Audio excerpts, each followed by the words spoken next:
This is Audible. The Greek Myths by Robert Graves. Read by Matt Bates. Chapter 82. Aristeus. Hypsias, a high king of the Lapiths, whom the Naiad Creusa bore to the river god Peneus, married Cleidanope, another Naiad, and had by her a daughter, Cyrene. Cyrene despised spinning, weaving, and similar household tasks. Instead, she would hunt wild beasts on Mount Pelion all day and half the night, explaining that her father's flocks and herds needed protection. Apollo once watched her wrestling with a powerful lion. He summoned King Chiron the Centaur to witness the combat, from which Cyrene, as usual, emerged triumphant, asking her name and whether she would make him a suitable bride. Chiron laughed. He was aware that Apollo not only knew her name, but had already made up his mind to carry her off, either when he saw her guarding Hypsias's flocks by the river Peneus, or when she received 2 hunting dogs from his hands as a prize for winning the foot race at Peleus' funeral games. Chiron further prophesied that Apollo would convey Cyrene overseas to the richest garden of Zeus, and make her the queen of a great city, having first gathered an island people about a hill rising from a plain. Welcomed by Libya to a golden palace, she would win a queendom equally beneficent to hunters and farmers, and there bear him a son. Hermes would act as a man-midwife and carry the child, called Aristeus or Aristeus, to the enthroned Hours and Mother Earth, bidding them feed him on nectar and ambrosia. When Aristeus grew to manhood, he would win the titles of Immortal Zeus, Pure Apollo, and Guardian of the Flocks. Apollo duly took Cyrene away in his golden chariot, to the site of what is now the city of Cyrene. Aphrodite was waiting to greet their arrival, and bedded them without delay in Libya's golden chamber. That evening Apollo promised Cyrene a long life in which to indulge her passion for hunting and to reign over a fertile country. He then left her to the care of certain myrtle nymphs, children of Hermes, on the nearby hills, where she bore Aristeus, and after a second visit from Apollo, Idmon the seer.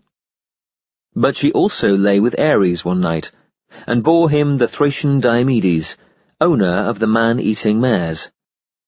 The myrtle nymphs, nicknaming Aristeus Agrius and Nomius, taught him how to curdle milk for cheese, build beehives, and make the oleaster yield the cultivated olive. These useful arts he passed on to others, who gratefully paid him divine honours. From Libya he sailed to Boeotia, after which Apollo led him to Chiron's cave for instruction in certain mysteries.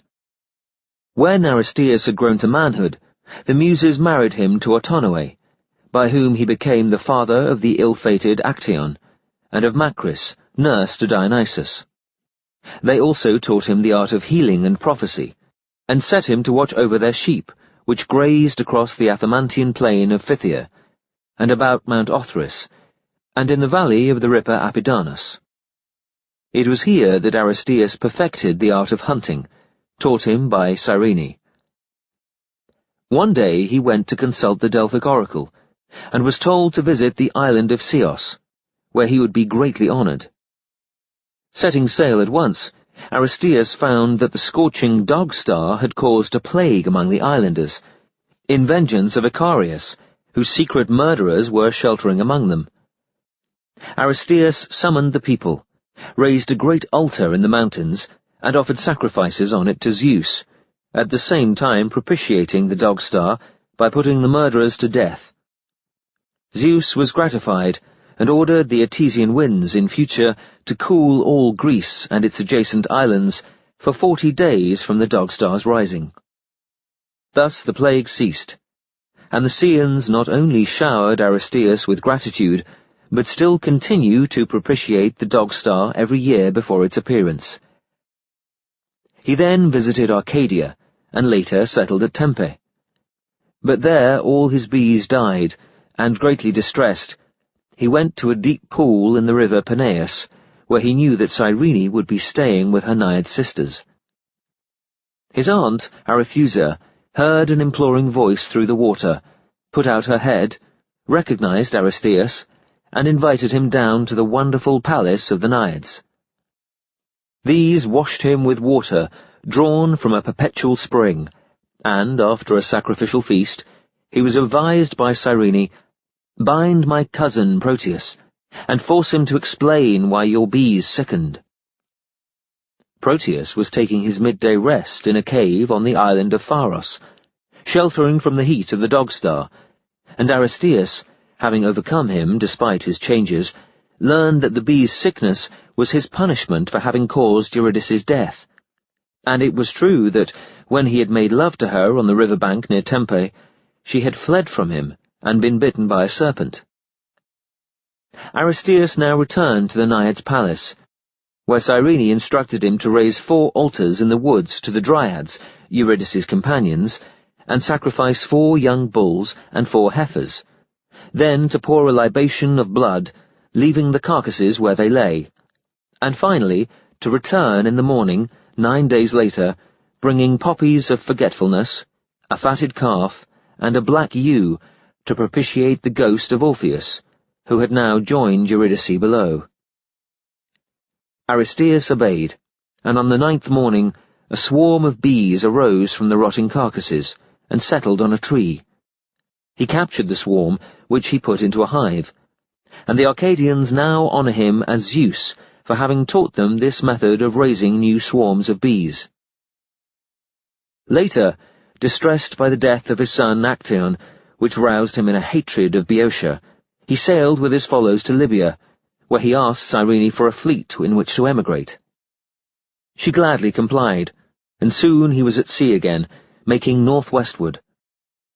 Enchanted by the savage beauty of Sardinia, his first landfall, he began to cultivate it, and having begotten 2 sons there, was presently joined by Daedalus, but is said to have founded no city there.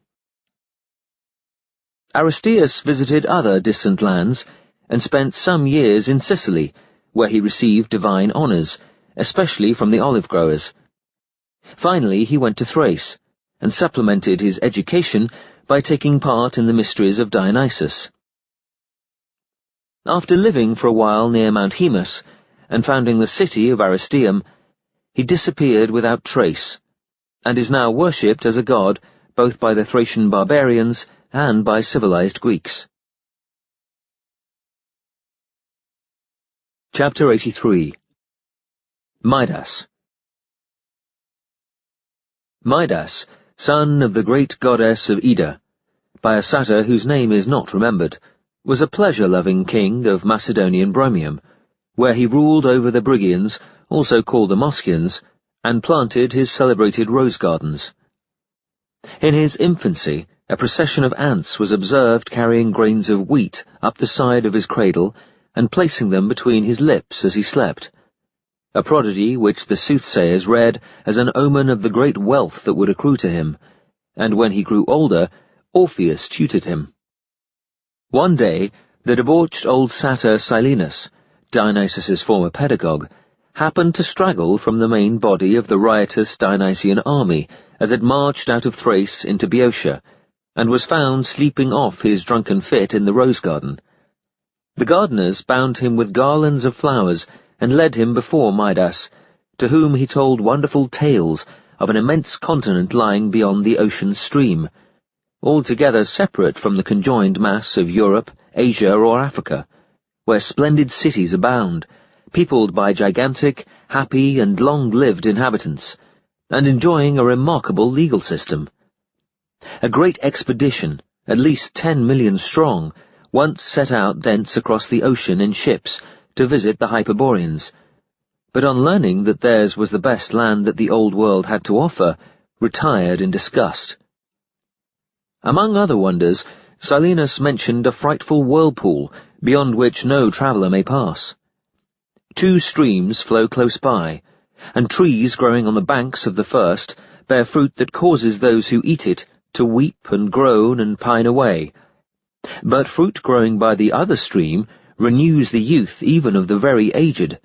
In fact, after passing backwards through middle age, young manhood and adolescence, They become children again, then infants, and finally disappear. Midas, enchanted by Silenus's fictions, entertained him for 5 days and nights, and then ordered a guide to escort him to Dionysus's headquarters. Dionysus, who had been anxious on Silenus's account, sent to ask how Midas wished to be rewarded. He replied without hesitation, "Pray grant that all I touch be turned into gold." However, not only stones, flowers, and the furnishings of his house turned to gold, but when he sat down to table, so did the food he ate and the water he drank.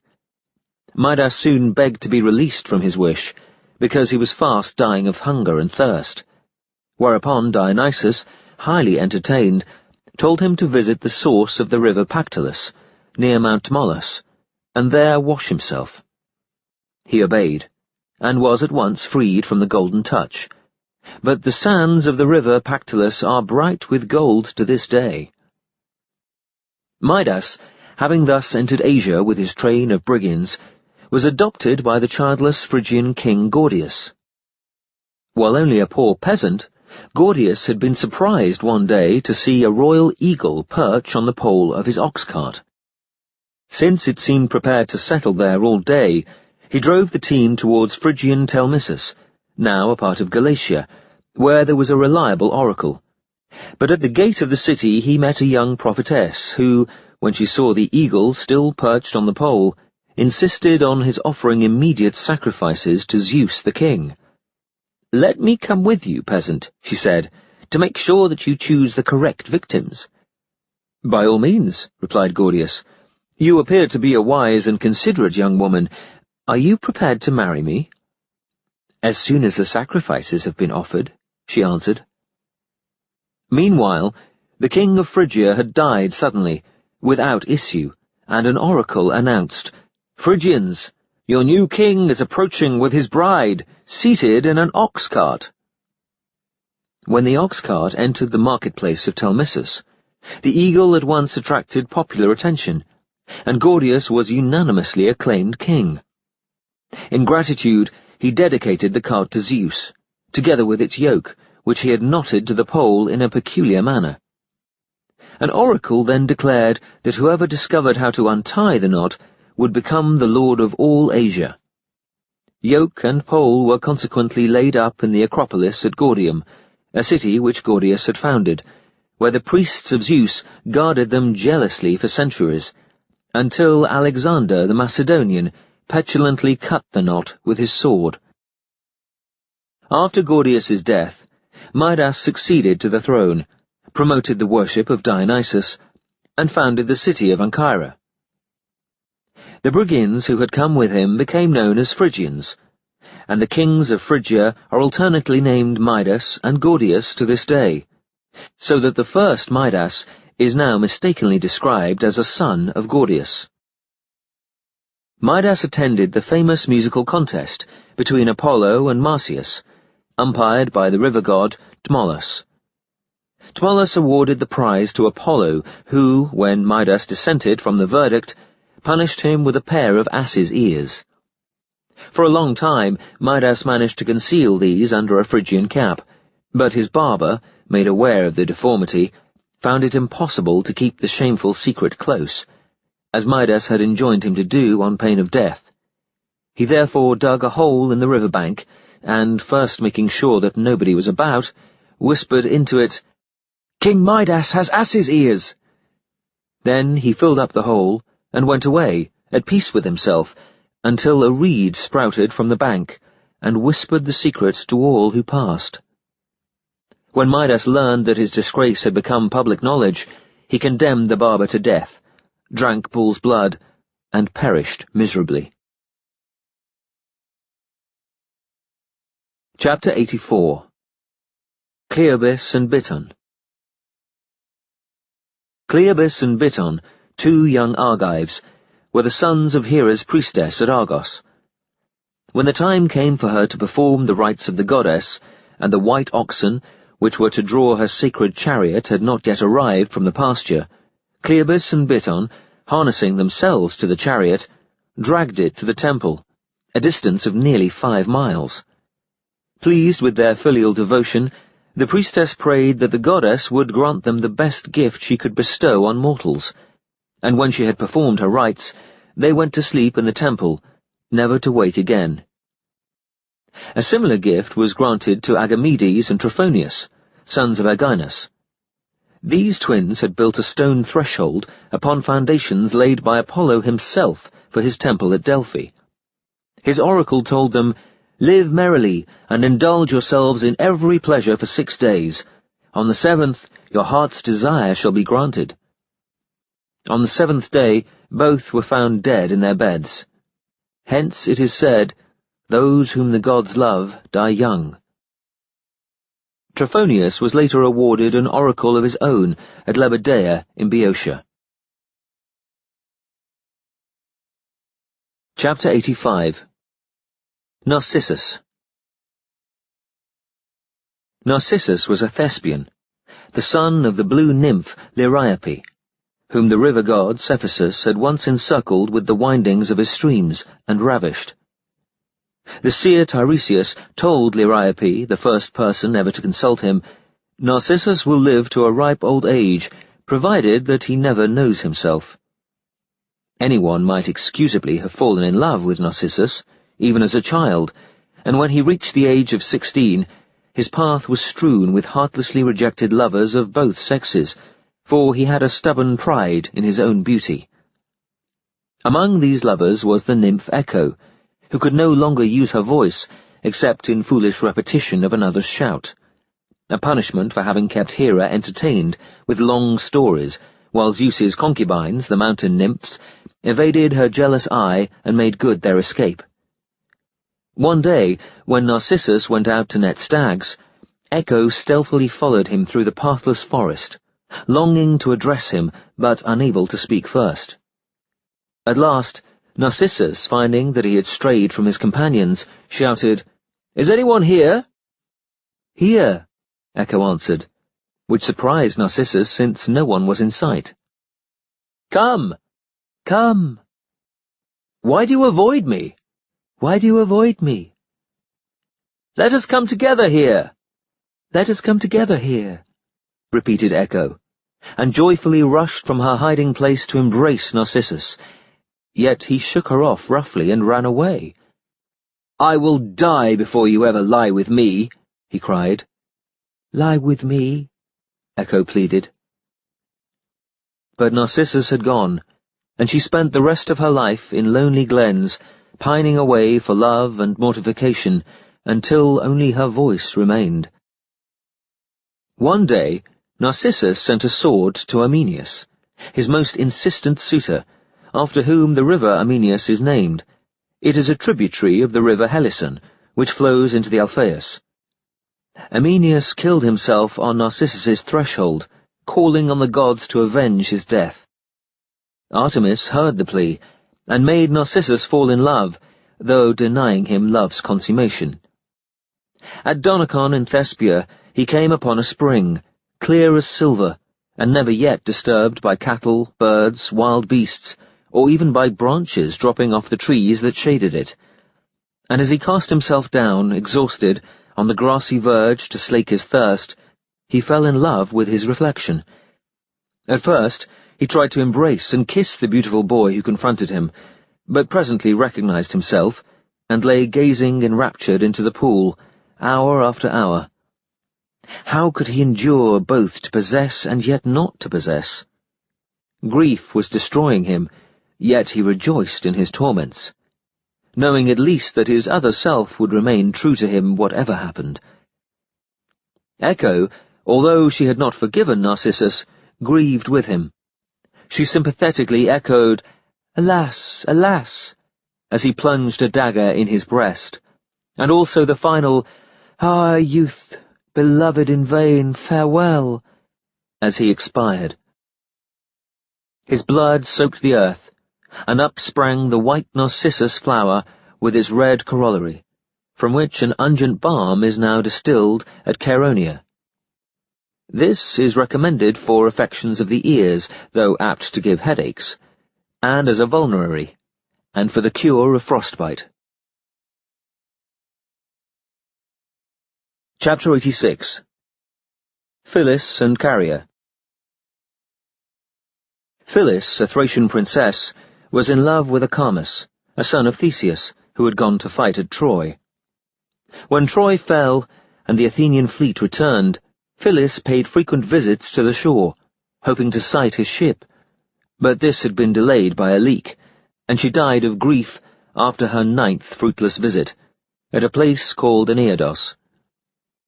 She was metamorphosed by Athene into an almond tree, and Acamas, arriving on the following day, embraced only her rough bark.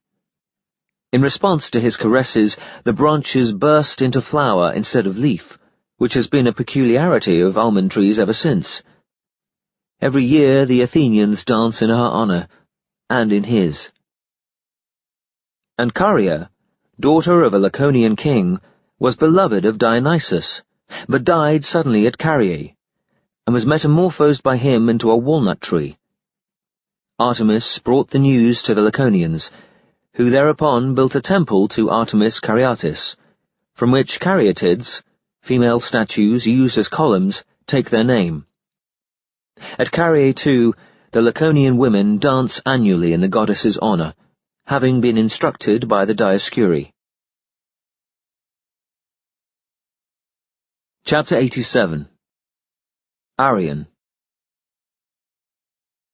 Arion of Lesbos, a son of Poseidon and the nymph Oeneia, was a master of the lyre, and invented the dithyramb in Dionysus's honour. One day his patron Periander, tyrant of Corinth, reluctantly gave him permission to visit Taenarus in Sicily, where he had been invited to compete in a musical festival. Arion won the prize, and his admirers showered on him so many rich gifts that these excited the greed of the sailors engaged to bring him back to Corinth. "We much regret, Arion, that you will have to die," remarked the captain of the ship. "What crime have I committed?" asked Arion. "You are too rich," replied the captain. "Spare my life, and I will give you all my prizes," Arion pleaded. "You would only retract your promise on reaching Corinth," said the captain. "And so would I in your place. A forced gift is no gift." "Very well," cried Arion resignedly, "but pray allow me to sing a last song." When the captain gave his permission, Arion, dressed in his finest robe, mounted on the prow, where he invoked the gods with impassioned strains, and then leapt overboard.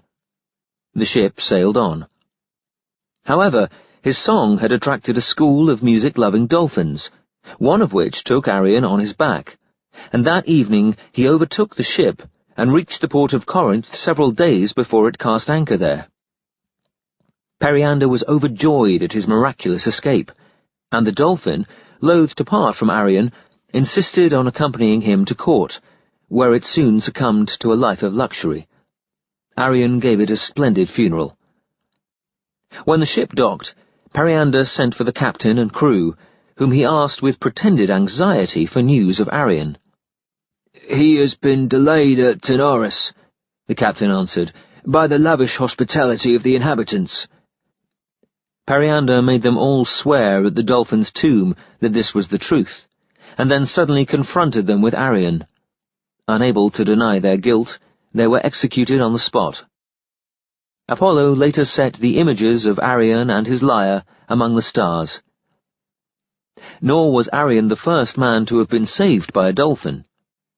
The dolphin rescued Enalus when he leapt overboard to join his sweetheart Phineus, who, in accordance with an oracle, had been chosen by lot and thrown into the sea to appease Amphitrite, for this was the expedition which the sons of Pentheus were leading to Lesbos as the island's first colonists, and the dolphin's mate rescued Phineus. Another dolphin saved Palanthus from drowning in the Crissaean Sea on his way to Italy. Likewise, Icadius, the Cretan brother of Iapis, when shipwrecked on a voyage to Italy, was guided by a dolphin to Delphi, and gave the place its name, for the dolphin was Apollo in disguise. Chapter 88. Minos and his brothers. When Zeus left Europa, after having fathered Minos, Rhadamanthus, and Sarpedon on her in Crete, she married Asterius, the reigning king, whose father, Tectimus, son of Dorus, had brought a mixed colony of Aeolian and Pelasgian settlers to the island, and there married a daughter of Cretheus the Aeolian. This marriage proving childless, Asterius adopted Minos, Rhadamanthus, and Sarpedon, and made them his heirs. But when the brothers grew to manhood, they quarrelled for the love of a beautiful boy named Miletus, begotten by Apollo on the nymph Aria, whom some called Dione, and others Thea. Miletus, having decided that he liked Sarpedon best, was driven from Crete by Minos, and sailed with a large fleet to Caria in Asia Minor, where he founded the city and kingdom of Miletus. For the previous 2 generations, this country, then called Anactoria, had been ruled by the giant Anax, a son of Uranus and Mother Earth, and by his equally gigantic son Asterius. The skeleton of Asterius, whom Miletus killed and afterwards buried on an islet laying off Lade, has lately been disinterred. It is at least 10 cubits long.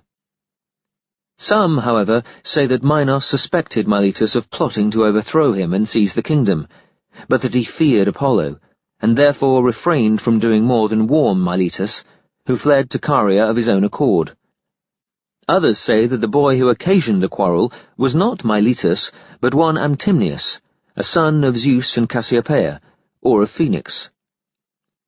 After Asterius's death, Minos claimed the Cretan throne, and in proof of his right to reign, boasted that the gods would answer whatever prayer he offered them. First, dedicating an altar to Poseidon, and making all preparations for a sacrifice, he then prayed that a bull might emerge from the sea. At once, a dazzlingly white bull swam ashore, but Minos was so struck by its beauty that he sent it to join his own herds, and slaughtered another instead.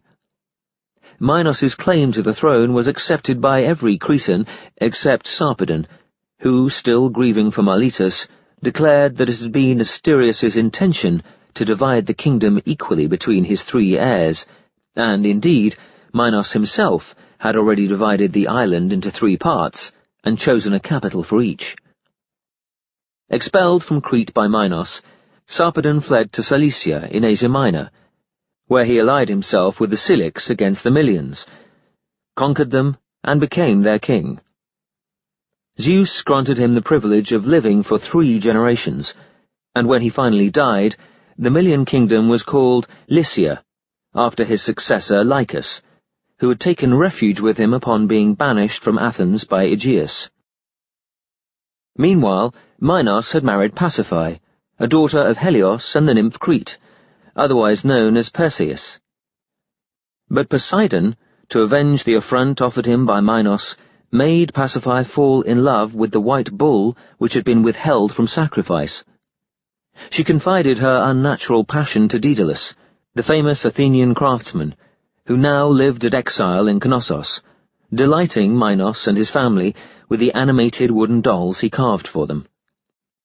Daedalus promised to help her, and built a hollow wooden cow, which he upholstered with a cow's hide, set on wheels concealed in its hooves, and pushed into the meadow near Gortys, where Poseidon's bull was grazing under the oaks among Minos's cows. Then, having shown Pasiphae how to open the folding doors in the cow's back, and slip inside with her legs thrust down into its hindquarters, he discreetly retired. Soon the white bull ambled up and mounted the cow, so that Pasiphae had all her desire, and later gave birth to the Minotaur, a monster with a bull's head and a human body. But some say that Minos, having annually sacrificed to Poseidon the best bull in his possession, withheld his gift one year, and sacrificed merely the next best, hence Poseidon's wrath. Others say that it was Zeus whom he offended. Others again, that Pasiphae had failed for several years to propitiate Aphrodite, who now punished her with this monstrous lust. Afterwards, the bull grew savage and devastated the whole of Crete, until Heracles captured and brought it to Greece, where it was eventually killed by Theseus. Minos consulted an oracle to know how he might best avoid scandal and conceal Pasiphae's disgrace. The response was, "Instruct Daedalus to build you a retreat at Knossos." This Daedalus did, and Minos spent the remainder of his life in the inextricable maze called the Labyrinth, at the very heart of which he concealed Pasiphae and the Minotaur. Rhadamanthus, wiser than Sarpedon, remained in Crete. He lived at peace with Minos, and was awarded a third part of Asterius' dominions. Renowned as a just and upright lawgiver, inexorable in his punishment of evil-doers, he legislated both for the Cretans and for the islanders of Asia Minor, many of whom voluntarily adopted his judicial code. Every 9th year he would visit Zeus's cave and bring back a new set of laws, a custom afterwards followed by his brother Minos. But some deny that Rhadamanthus was Minos' brother, and call him a son of Hephaestus, as others deny that Minos was Zeus's son, making him the son of Lycastus and the nymph of Ida. He bequeathed land in Crete to his son Gortys, after whom the Cretan city is named, although the Tegeans insist that Gortys was an Arcadian, the son of Tegeates. Rhadamanthus also bequeathed land in Asia Minor to his son Erythras, and the island of Chios to Oenopion, the son of Ariadne, whom Dionysus first taught how to make wine, and Lemnos to Thoas, another of Ariadne's sons, and Kornos to Enues, and Peparethos to Staphylos, and Maronea to Euanthes, and Paros to Alcaeus, and Delos to Aeneas, and Andros to Andros. Rhadamanthus eventually fled to Boeotia, because he had killed a kinsman, and lived there in exile at Ocyli, where he married Alcmene, Heracles' mother, after the death of Amphitryon. His tomb, and that of Alcmene, are shown at Haliartus, close to a plantation of the tough canes brought from Crete, from which javelins and flutes are cut. But some say that Alcmene was married to Rhadamanthus in the Elysian fields after her death, for Zeus had appointed him one of the 3 judges of the dead. His colleagues were Minos and Iarchus, and he resided in the Elysian fields. Chapter 89. The Loves of Minos. Minos lay with the nymph Paria, whose sons colonized Paros and were later killed by Heracles, and also with Androgeneia, the mother of the lesser Asterius, as well as many others, but especially he pursued Britomartis of Gortyna, a daughter of Leto. She invented hunting nets and was a close companion to Artemis, whose hounds she kept on a leash. Britomartis hid from Minos under thick-leaved oak saplings in the water meadows, and then for 9 months he pursued her over craggy mountains and level plains, until, in desperation, she threw herself into the sea and was hauled to safety by fishermen. But on Aegina she is worshipped as Aphia, because she vanished, at Sparta as Artemis, surnamed the Lady of the Lake, and on Cephalonia as Laphria. The Samians, however, use her true name in their invocations. Minos's many infidelities so enraged Pasiphae that she put a spell upon him. Whenever he lay with another woman, he discharged not seeds, but a swarm of noxious serpents, scorpions, and millipedes, which preyed on her vitals. One day, Procris, daughter of the Athenian king Erechtheus, whom her husband Cephalus had deserted, visited Crete. Cephalus was provoked to this by Eos, who fell in love with him. When he politely refused her advances, on the ground that he could not deceive Procris, with whom he had exchanged vows of perpetual faithfulness, Eos protested that Procris, whom she knew better than he did, would readily forswear herself for gold. Since Cephalus indignantly denied this, Eos metamorphosed him into the likeness of one Teleon, and advised him to tempt Procris to his bed by offering her a golden crown. He did so, and finding that Procris was easily seduced, felt no compunction about lying with Eos, of whom she was painfully jealous.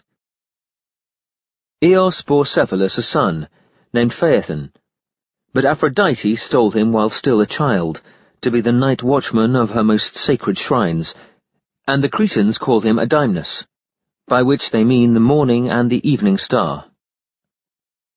Meanwhile, Procris could not bear to stay in Athens, her desertion being the subject of general gossip, and therefore came to Crete, where Minos found her no more difficult to seduce than had the supposed Teleon. He bribed her with a hound that never failed to catch his quarry, and a dart that never missed its mark, both of which had been given him by Artemis.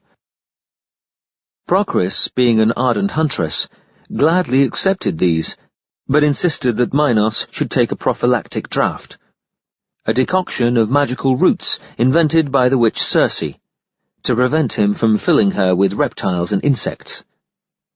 This draught had the desired effect, but Procris feared that Pasiphae might bewitch her, and therefore returned hurriedly to Athens, disguised as a handsome boy, having first changed her name to Pterolas. She never saw Minos again. Cephalus, whom she now joined on a hunting expedition, did not recognize her, and coveted Lelaps, her hound, and the unerring dart so much that he offered to buy them, naming a huge sum of silver. But Procris refused to part with either, except for love, and when he agreed to take her to his bed, tearfully revealed herself as his wife. Thus they were reconciled at last, and Cephalus enjoyed great sport with the dog and the dart. But Artemis was vexed that her valuable gifts should thus be bandied from hand to hand by these mercenary adulterers, and plotted revenge. She put it into Procris's head to suspect that Cephalus was still visiting Eos when he rose 2 hours after midnight and went off to hunt. One night, Procris, wearing a dark tunic, crept out after him in the half-light. Presently, he heard a rustle in a thicket behind him. Lelaps growled and stiffened. Cephalus let fly with the unerring dart and transfixed Procris. In due course the Areopagus sentenced him to perpetual banishment for murder. Cephalus retired to Thebes, where King Amphitryon, the supposed father of Heracles, borrowed Lelaps to hunt the Timucian vixen which was ravaging Cadmea. This vixen, divinely fated never to be caught, could be appeased only by the monthly sacrifice of a child. But since Lelaps was divinely fated to catch whatever he pursued, doubt arose in heaven as to how this contradiction should be resolved. In the end, Zeus angrily settled it by turning both Lelaps and the vixen into stone. Cephalus next assisted Amphitryon in a successful war against the Teleboans and Taphians. Before it began, Amphitryon made all his allies swear by Athene and Ares not to hide any of the spoils. Only one, Panopeus, broke this oath, and was punished by begetting a coward, the notorious Hippaeus. The Teleboan king was Teleros, on whose head Poseidon, his grandfather, had planted a golden lock of immortality. His daughter, Cametho, fell in love with Amphitryon, and wishing to gain his affection, plucked out the golden lock, so that Teleros died, and Amphitryon swiftly conquered the Teleboans with the help of Cephalus. But he sentenced Cametho to death for parricide.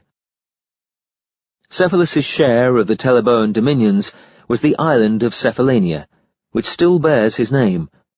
He never pardoned Minos for having seduced Procris and given her the fatal dart, nor yet could he acquit himself of responsibility. After all, he had been the first to forswear himself, because Procris's affair with the supposed Teleon could not be reckoned as a breach of faith. No, no, he grieved, I should never have bedded with Eos. Though purified of his guilt, he was haunted by Procris's ghost, and fearing to bring misfortune on his companions, went one day to Cape Leucas, where he had built a temple to Apollo of the White Rock, and plunged into the sea from the cliff-top. As he fell, he called aloud on the name of Teleros, for it was under this name that Procris had been most dear to him. Chapter 90. The Children of Pasiphae.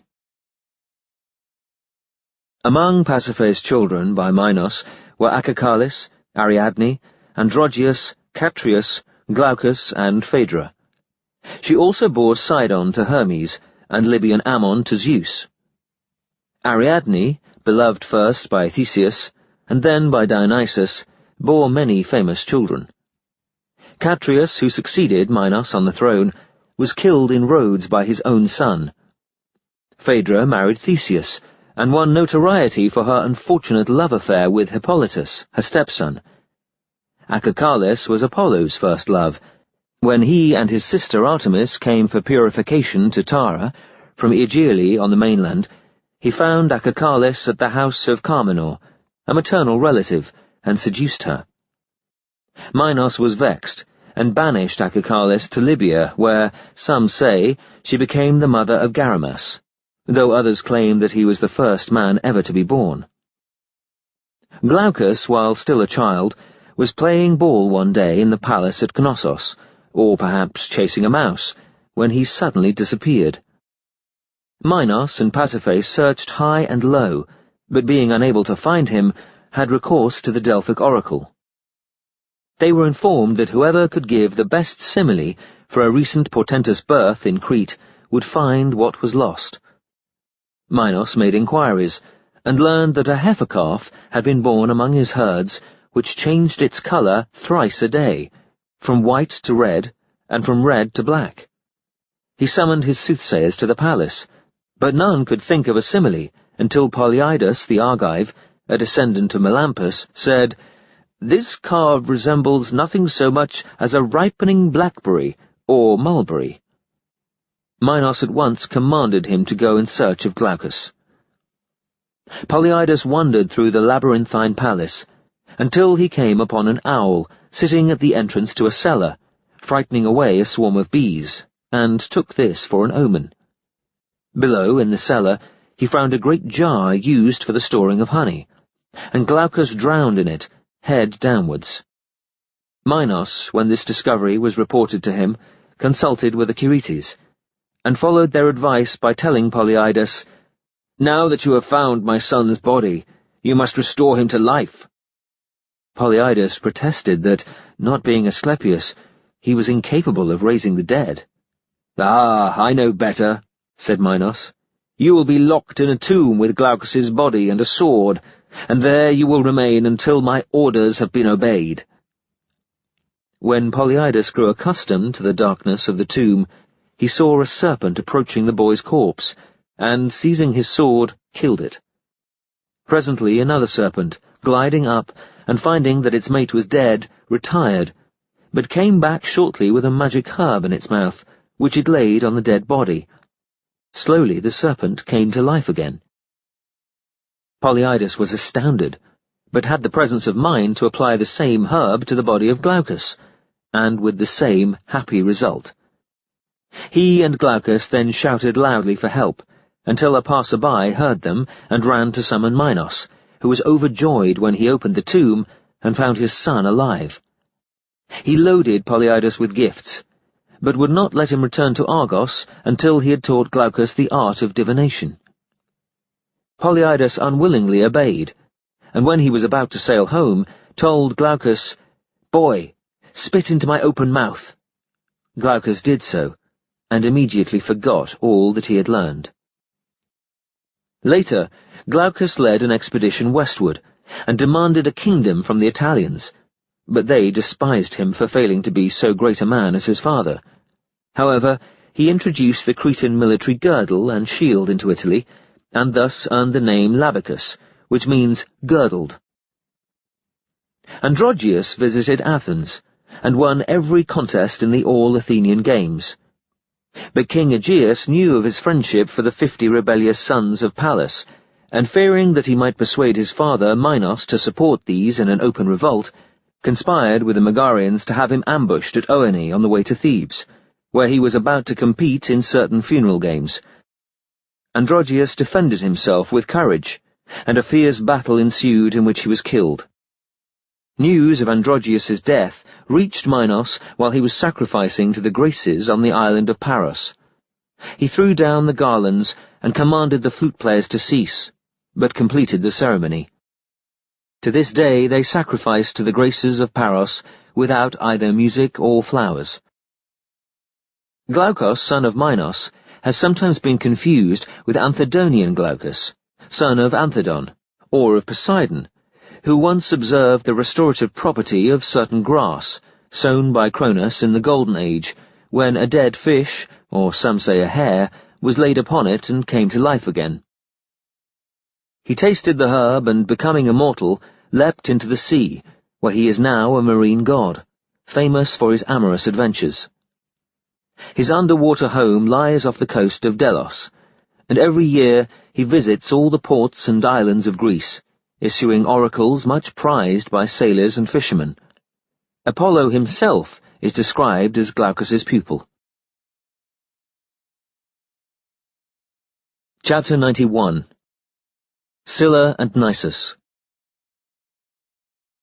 Minos was the first king to control the Mediterranean Sea, which he cleared of pirates, and in Crete ruled over 90 cities. When the Athenians had murdered his son Androgeus, he decided to take vengeance on them, and sailed around the Aegean, collecting ships and armed levies. Some islanders agreed to help him, some refused. Siphnos was yielded to him by the princess Anna, whom he bribed with gold, but the gods changed her into a jackdaw which loves gold and all things that glitter. He made an alliance with the people of Anaphe, but was rebuffed by King Aeacus of Aegina, and departed, swearing revenge. Aeacus then answered an appeal from Cephalus to join the Athenians against Minos. Meanwhile, Minos was harrying the Isthmus of Corinth. He laid siege to Nysa, ruled by Nisus the Egyptian, who had a daughter named Scylla. A tower stood in the city, built by Apollo and Poseidon, and at its foot lay a musical stone which, if pebbles were dropped upon it from above, rang like a lyre, because Apollo had once rested his lyre there while he was working as a mason. Scylla used to spend much time at the top of the tower, playing tunes on the stone with a lapful of pebbles, and here she climbed daily when the war began, to watch the fighting. The siege of Nysa was protracted, and Scylla soon came to know the name of every Cretan warrior. Struck by the beauty of Minos, and by his magnificent clothes and white charger, she fell perversely in love with him. Some say that Aphrodite willed it so, others blame Hera. One night, Scylla crept into her father's chamber, and cut off the famous bright lock on which his life and throne depended. Then, taking from him the keys of the city gate, she opened it and stole out. She made straight for Minos's tent, and offered him the lock of hair in exchange for his love. "It's a bargain!" cried Minos, and that same night, having entered the city and sacked it, he duly lay with Scylla, but would not take her to Crete, because he loathed the crime of parricide. Scylla, however, swam after his ship, and clung to the stern until her father Nisus's soul, in the form of a sea-eagle, swooped down upon her with talons and hooked beak. The terrified Scylla let go and was drowned. Her soul flew off as a cirrus bird, which is well known for its purple breast and red legs. But some say that Minos gave orders for Scylla to be drowned, and others that her soul became the fish Cirrus, not the bird of that name. Nysa was afterwards called Megara, in honor of Megareus, a son of Enope by Hippomenes. He had been Nisus's ally, and married his daughter Iphanoe, and is said to have succeeded him on the throne. This war dragged on until Minos, finding that he could not subdue Athens, prayed Zeus to avenge Androgeus' death, and the whole of Greece was consequently afflicted with earthquakes and famine. The kings of the various city-states assembled at Delphi to consult the oracle, and were instructed to make Aeacus offer up prayers on their behalf. When this had been done, the earthquakes everywhere ceased, except in Attica. The Athenians thereupon sought to redeem themselves from the curse by sacrificing to Persephone the daughters of Hyacinthus, namely Antheus, Aegilis, Lyctea, and Orthea, on the grave of the Cyclops Geristus. These girls had come to Athens from Sparta. Yet the earthquakes continued, And when the Athenians again consulted the Delphic oracle, they were told to give Minos whatever satisfaction he might ask, which proved to be a tribute of 7 youths and 7 maidens, sent every 9 years to Crete as a prey for the Minotaur. Minos then returned to Knossos, where he sacrificed a hecatomb of bulls in gratitude for his success, but his end came in the 9th year. Chapter 92. Daedalus and Talos.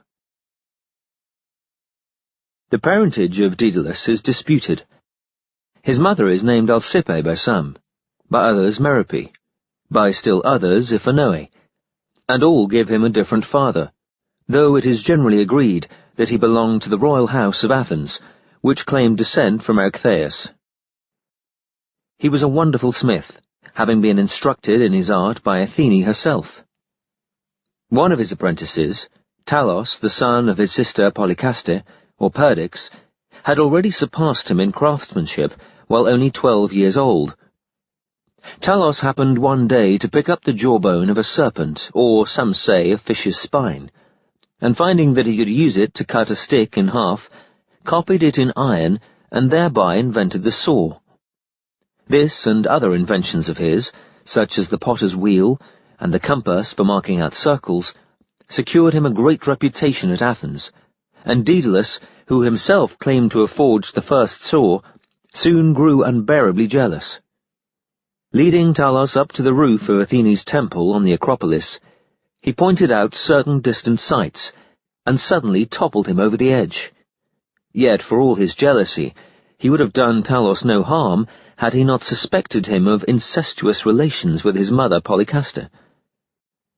Daedalus then hurried down to the foot of the Acropolis and thrust Talos's corpse into a bag, proposing to bury it secretly.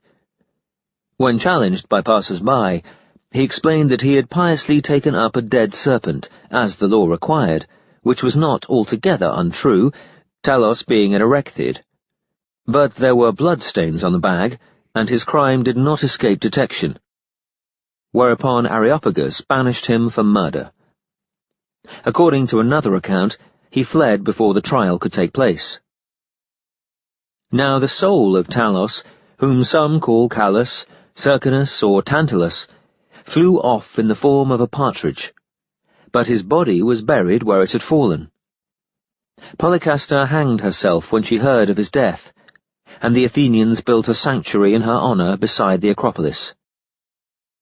Daedalus took refuge in one of the Attic demes, whose people are named Daedalids after him, and then in Cretan Knossos, where King Minos delighted to welcome so skilled a craftsman. He lived there for some time, at peace and in high favor, until Minos, learning that he had helped Pasiphae to couple with Poseidon's white bull, locked him up for a while in the labyrinth, together with his son Icarus, whose mother, Naucrate, was one of Minos's slaves, but Pasiphae freed them both. It was not easy, however, to escape from Crete, since Minos kept all his ships under military guard, and now offered a large reward for his apprehension. But Daedalus made a pair of wings for himself, and another for Icarus, the quill feathers of which were threaded together, but the smaller ones held in place by wax. Having tied on Icarus's pair for him, he said with tears in his eyes, "My son, be warned. Neither soar too high, lest the sun melt the wax, nor swoop too low, lest the feathers be wetted by the sea."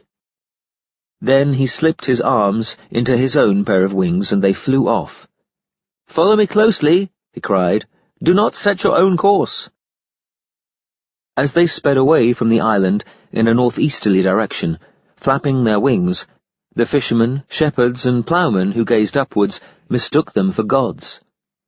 They had left Naxos, Delos, and Paros behind them on the left hand, and were leaving Lebynthos and Calymne behind on the right, when Icarus disobeyed his father's instructions, and began soaring towards the sun, rejoiced by the lift of his great sweeping wings. Presently, when Daedalus looked over his shoulder, he could no longer see Icarus, but scattered feathers floated on the waves below. The heat of the sun had melted the wax, and Icarus had fallen into the sea and drowned. Daedalus circled around, until the corpse rose to the surface, and then carried it to the nearby island, now called Icaria, where he buried it.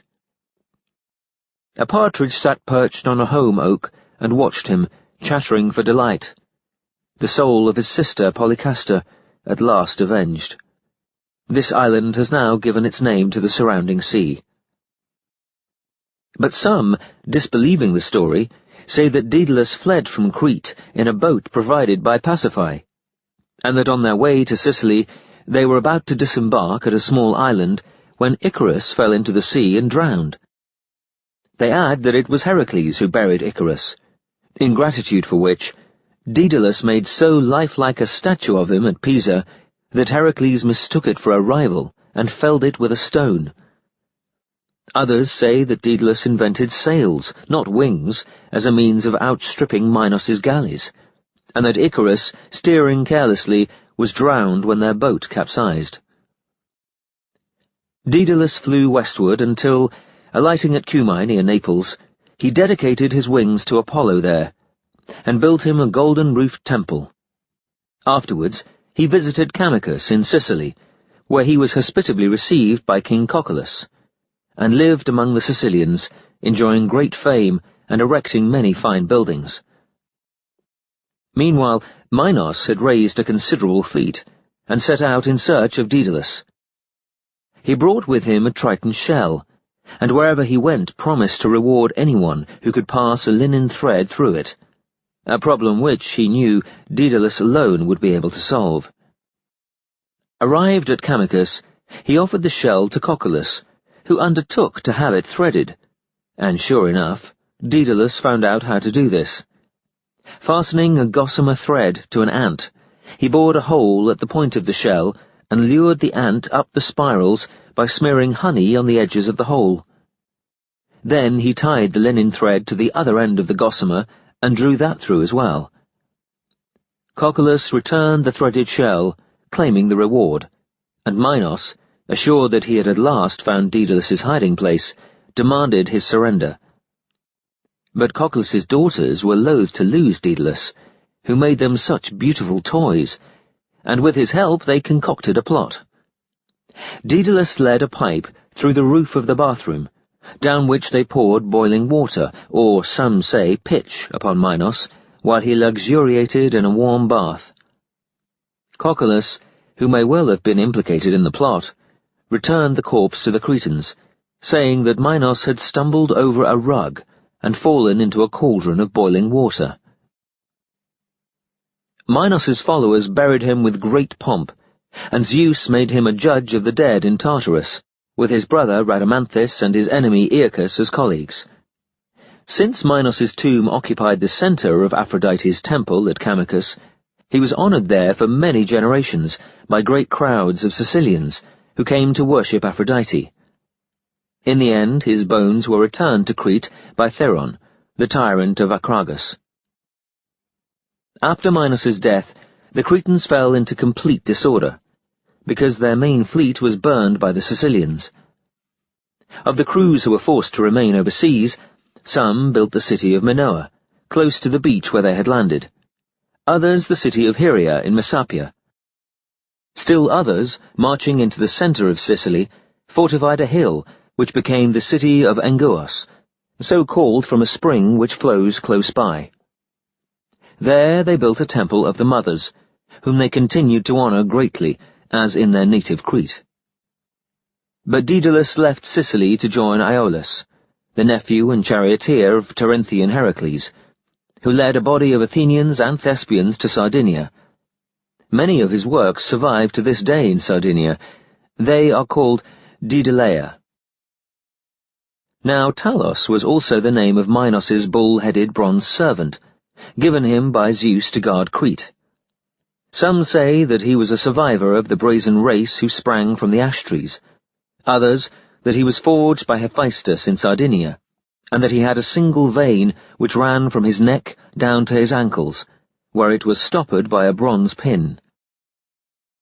It was his task to run thrice daily around the island of Crete, and throw rocks at any foreign ship, and also to grow thrice yearly, at a more leisurely pace, through the villages of Crete, displaying Minos's laws inscribed on brazen tablets. When the Sardinians tried to invade the island, Talos made himself red-hot in a fire, and destroyed them all in his burning embrace, grinning fiercely. Hence the expression, a sardonic grin. In the end, Medea killed Talos by pulling out the pin and letting his lifeblood escape. Though some say that Pias the Argonaut wounded him in the ankle with a poisoned arrow. Chapter 93. Catreus and Alcmenes. Catreus, Minos's eldest surviving son, had 3 daughters, Eripe, Clymene, and Apamosine, and a son, Alcmenes. When an oracle predicted that Catreus would be killed by one of his own children, Alcmenes and the swift-footed Apamosine piously left Crete, with a large following, in the hope of escaping the curse. They landed on the island of Rhodes, and founded the city of Cretinia, naming it in honor of their native island. Alcmenes afterwards settled at Chimerus, where he was held in great honor by the inhabitants, and raised an altar to Zeus on the nearby Mount Attabirius, from the summit of which, on clear days, he could gain a distant view of his beloved Crete. Around this altar he set brazen bulls, which roared aloud whenever danger threatened Rhodes. One day, Hermes fell in love with Apamosine, who rejected his advances and fled from him. That evening he surprised her near a spring. Again she turned to flee, but he had spread slippery hides on the one path of escape, so that she fell flat on her face, and he succeeded in ravishing her. When Apamosine returned to the palace, and ruefully told Alcmenes of this misadventure, he cried out, "Liar and harlot!" and kicked her to death. Meanwhile Catreus, mistrusting Eripe and Clymene, the other 2, banished them from Crete, of which he was now king. Eripe, after having been seduced by Thyestes the Pelopid, married Pleisthenes, and became by him the mother of Agamemnon and Menelaus.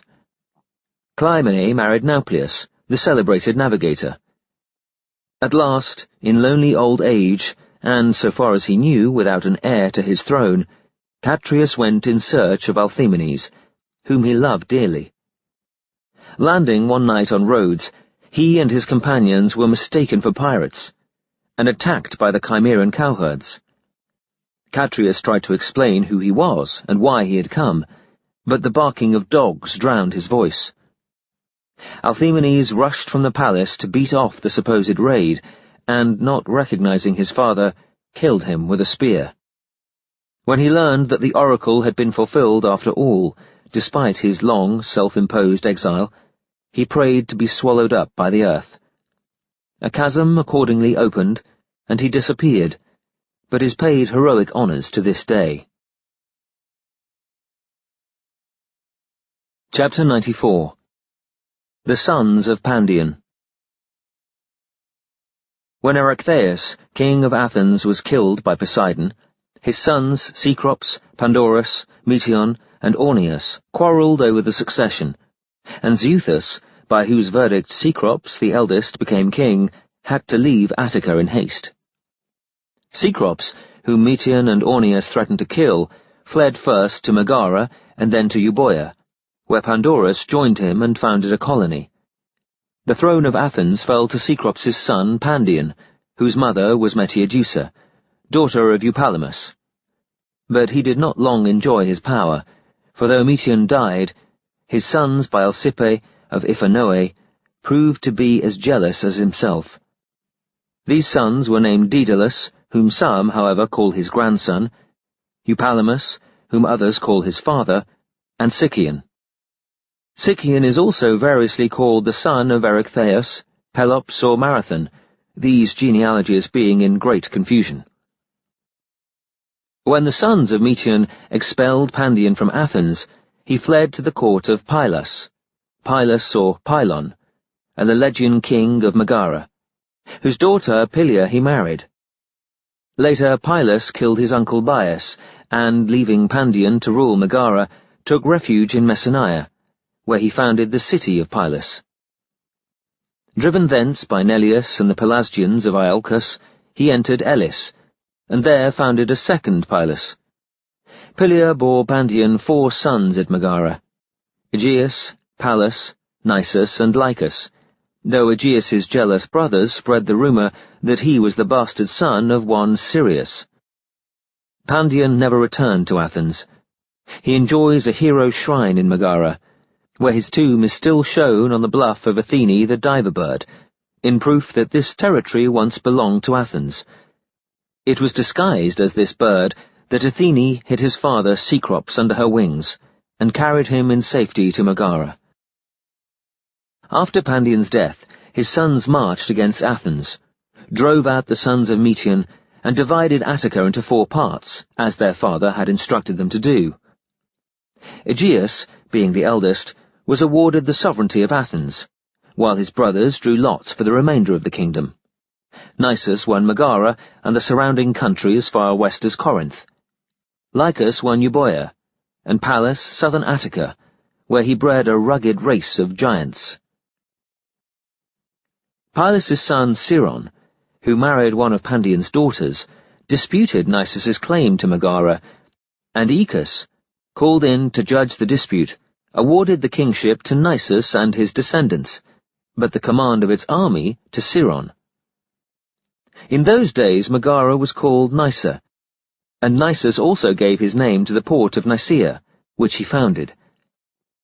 When Minos killed Nisus, he was buried in Athens, where his tomb is still shown behind the Lyceum.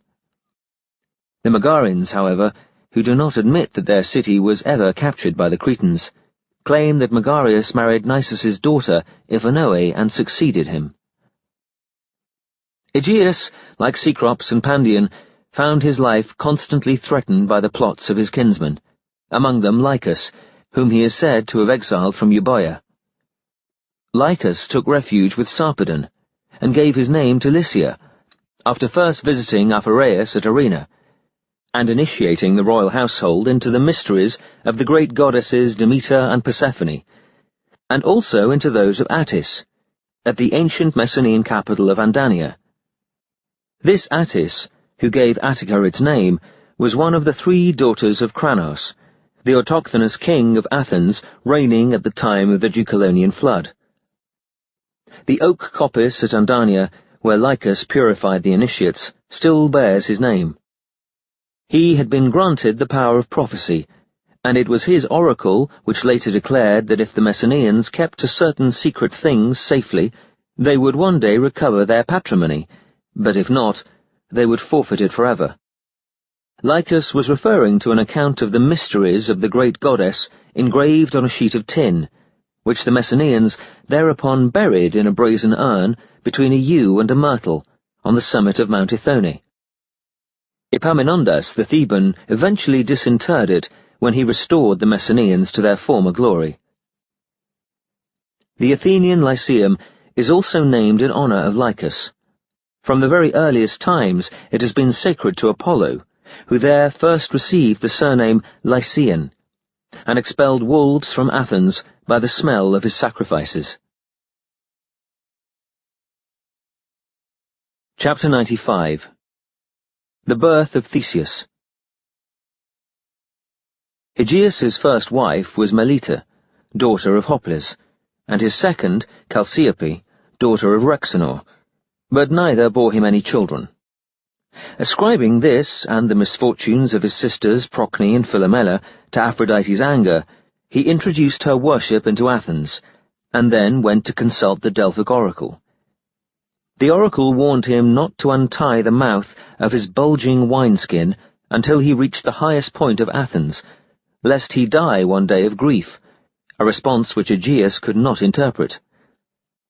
On his way home he called at Corinth, and here Medea made him swear a solemn oath that he would shelter her from all enemies if she ever sought refuge at Athens, and undertook in return to procure him a son by magic. Next, he visited Troezen, where his old comrades Pythias and Troezen, sons of Pelops, had recently come from Pisa to share a kingdom with King Aetius. Aetius was the successor of his father Anthus, son of Poseidon and Alcyone, who, having founded the cities Anthea and Hyperia, had lately sailed off to found Halicarnassus in Caria. But Aetius seems to have enjoyed little power, because Pittheus, after Troezen's death, united Anthea and Hyperia into a single city, which he dedicated jointly to Athene and Poseidon, calling it Troezen. Pittheus was the most learned man of his age, and one of his moral apothegms on friendship is often quoted. "Blast not the hope that friendship hath conceived, but fill its measure high." He founded a sanctuary of oracular Apollo at Troezen, which is the oldest surviving shrine in Greece, and also dedicated an altar to the triple goddess Themis. 3 white marble thrones, now placed above his tomb behind the temple of Artemis the Saviour, used to serve him and 2 others as judgment seats. He also taught the art of oratory in the Muses' sanctuary at Troezen, which was founded by Hephaestus' son Ardalus, the reputed inventor of the flute, and a treatise on rhetoric by his hand is extant. Now, while Pittheus was still living at Pisa, Bellerophon had asked to marry his daughter Aethra, but had been sent away to Caria in disgrace before the marriage could be celebrated. Though still contracted to Bellerophon, she had little hope of his return. Pittheus, therefore, grieving at her enforced virginity, and influenced by the spell which Medea was casting on all of them from afar, made Aegeus drunk, and sent him to bed with Aethra. Later in the same night, Poseidon also enjoyed her, for, in obedience to a dream sent by Athene, she left the drunken Aegeus and waded across to the island of Spheria, which lies close to the mainland of Troezen, carrying libations to pour at the tomb of Spherus, Pelops' charioteer.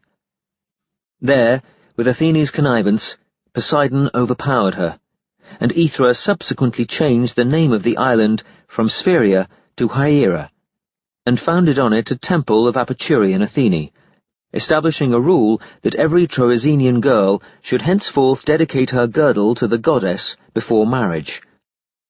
Poseidon, however, generously conceded to Aegeus the paternity of any child born to Aethra in the course of the next 4 months. Aegeus, when he awoke and found himself in Aethra's bed, told her that if a son were born to them, he must not be exposed or sent away, but secretly reared in Troezen. Then he sailed back to Athens, to celebrate the all-Athenian festival, after hiding his sword and his sandals under a hollow rock, known as the Altar of Strong Zeus, which stood on the road from Troezen to Hermium. If, when the boy grew up, he could move this rock and recover the tokens, he was to be sent with them to Athens. Meanwhile, Aethra must keep silence, lest Aegeus's nephews, the 50 children of Pallas, plotted against her life. The sword was an heirloom from Cecrops. At a place now called Genethlium, on the way from the city to the harbour of Troezen, Aethra gave birth to a boy. Some say that she had once named him Theseus, because the tokens had been deposited for him. Others that he afterwards won this name at Athens. He was brought up in Troezen, where his guardian Pittheus discreetly spread the rumour that Poseidon had been his father, and one Conidas, to whom the Athenians still sacrifice a ram on the day before the Thesian feasts, acted as his pedagogue. But some say that Theseus grew up at Marathon. One day Heracles, dining at Troezen with Pittheus, removed his lion skin and threw it over a stool. When the palace children came in, they screamed and fled, all except 7-year-old Theseus, who ran to snatch an axe from the woodpile and returned boldly, prepared to attack a real lion. At the age of 16 years, he visited Delphi and offered his first manly hair clippings to Apollo. He shaved, however, only the fore part of his head, like the Arabians or Mysians, or like the warlike Abantes of Euboea, who thereby deny their enemies any advantage in close combat. This kind of tonsure, and the precinct where he performed the ceremony, are both still called Thesian. He was now a strong, intelligent, and prudent youth, and Aethra, leading him to the rock underneath which Aegeus had hidden the sword and sandals, told him the story of his birth. He had no difficulty in moving the rock, since called the Rock of Theseus, and recovered the tokens. Yet, despite Pythius's warnings and his mother's entreaties, he would not visit Athens by the safe sea route, but insisted on travelling overland, impelled by a desire to emulate the feats of his cousin German Heracles, whom he greatly admired. Chapter 96. The Labours of Theseus. Theseus set out to free the bandit-ridden coast road which led from Troezen to Athens. He would pick no quarrels, but take vengeance on all who dared molest him, making the punishment fit the crime, as was Heracles' way. At Epidaurus, Periphetes the cripple waylaid him. Periphetes, whom some call Poseidon's son, and others the son of Hephaestus and Anticlea, owned a huge brazen club, with which he used to kill wayfarers, hence his nickname Coronetes, or Cudgelman. Theseus wrenched the club from his hands and battered him to death. Delighted with its size and weight, he proudly carried it about ever afterwards, and though he himself had been able to parry its murderous swing, in his hands it never failed to kill. At the narrowest point of the isthmus, where both the Corinthian and Saronic gulfs are visible, lived Sinis, the son of Pemon, or some say of Polypemon and Silea, daughter of Corinthus, who claimed to be Poseidon's bastard. He had been nicknamed Pityacamptes, or Pine-bender, because he was strong enough to bend down the tops of pine trees until they touched the earth, and would often ask innocent passers-by to help him with this task, but then suddenly release his hold. As the trees sprang upright again, they were hurled high into the air and killed by the fall. Or he would bend down the tops of two neighbouring trees until they met, and tie one of his victim's arms to each, so that he was torn asunder when the trees were released. Theseus wrestled with Sinis, overpowered him, and served him as he had served others. At this, a beautiful girl ran to hide herself in a thicket of rushes and wild asparagus. He followed her and, after a long search, found her invoking the plants, promising never to burn or destroy them if they hid her safely. When Theseus swore not to do her any violence, she consented to emerge, and proved to be Sinis's daughter, Periguna. Periguna fell in love with Theseus at sight, forgiving the murder of her hateful father, and, in due course, bore him a son, Melanippus. Afterwards, he gave her in marriage to Deionius the Oechalian. Melanippus's son Ioxus emigrated to Caria, where he became the ancestor of the Ioxids, who burn neither rushes nor wild asparagus, but venerate both. Some, however, say that Theseus killed Sinis many years later, and rededicated the Isthmian Games to him, although they had been founded by Sisyphus in honour of Melicertes, the son of Ino. Next, at Chromium, he hunted and destroyed a fierce and monstrous wild sow, which had killed so many Chromionians that they no longer dared plough their fields.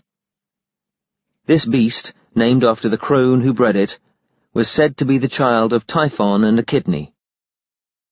Following the coast road, Theseus came to the precipitous cliffs rising sheer from the sea, which had become a stronghold of the bandit Siren.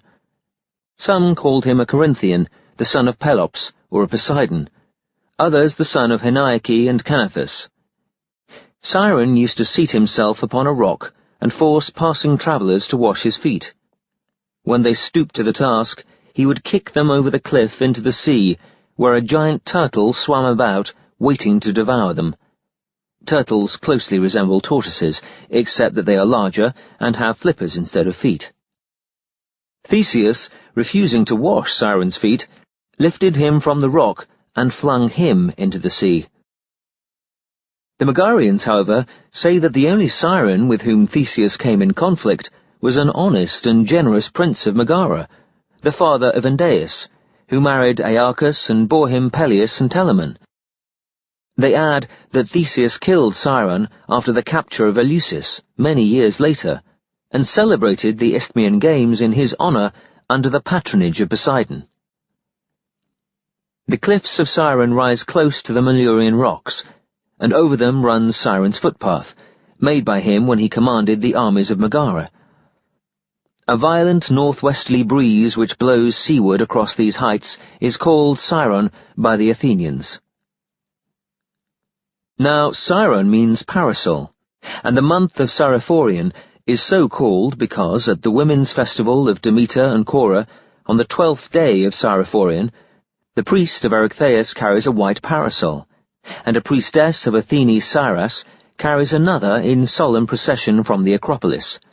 For on that occasion the goddess's image is daubed with Syras, a sort of gypsum, to commemorate the white image which Theseus made of her after he had destroyed the Minotaur.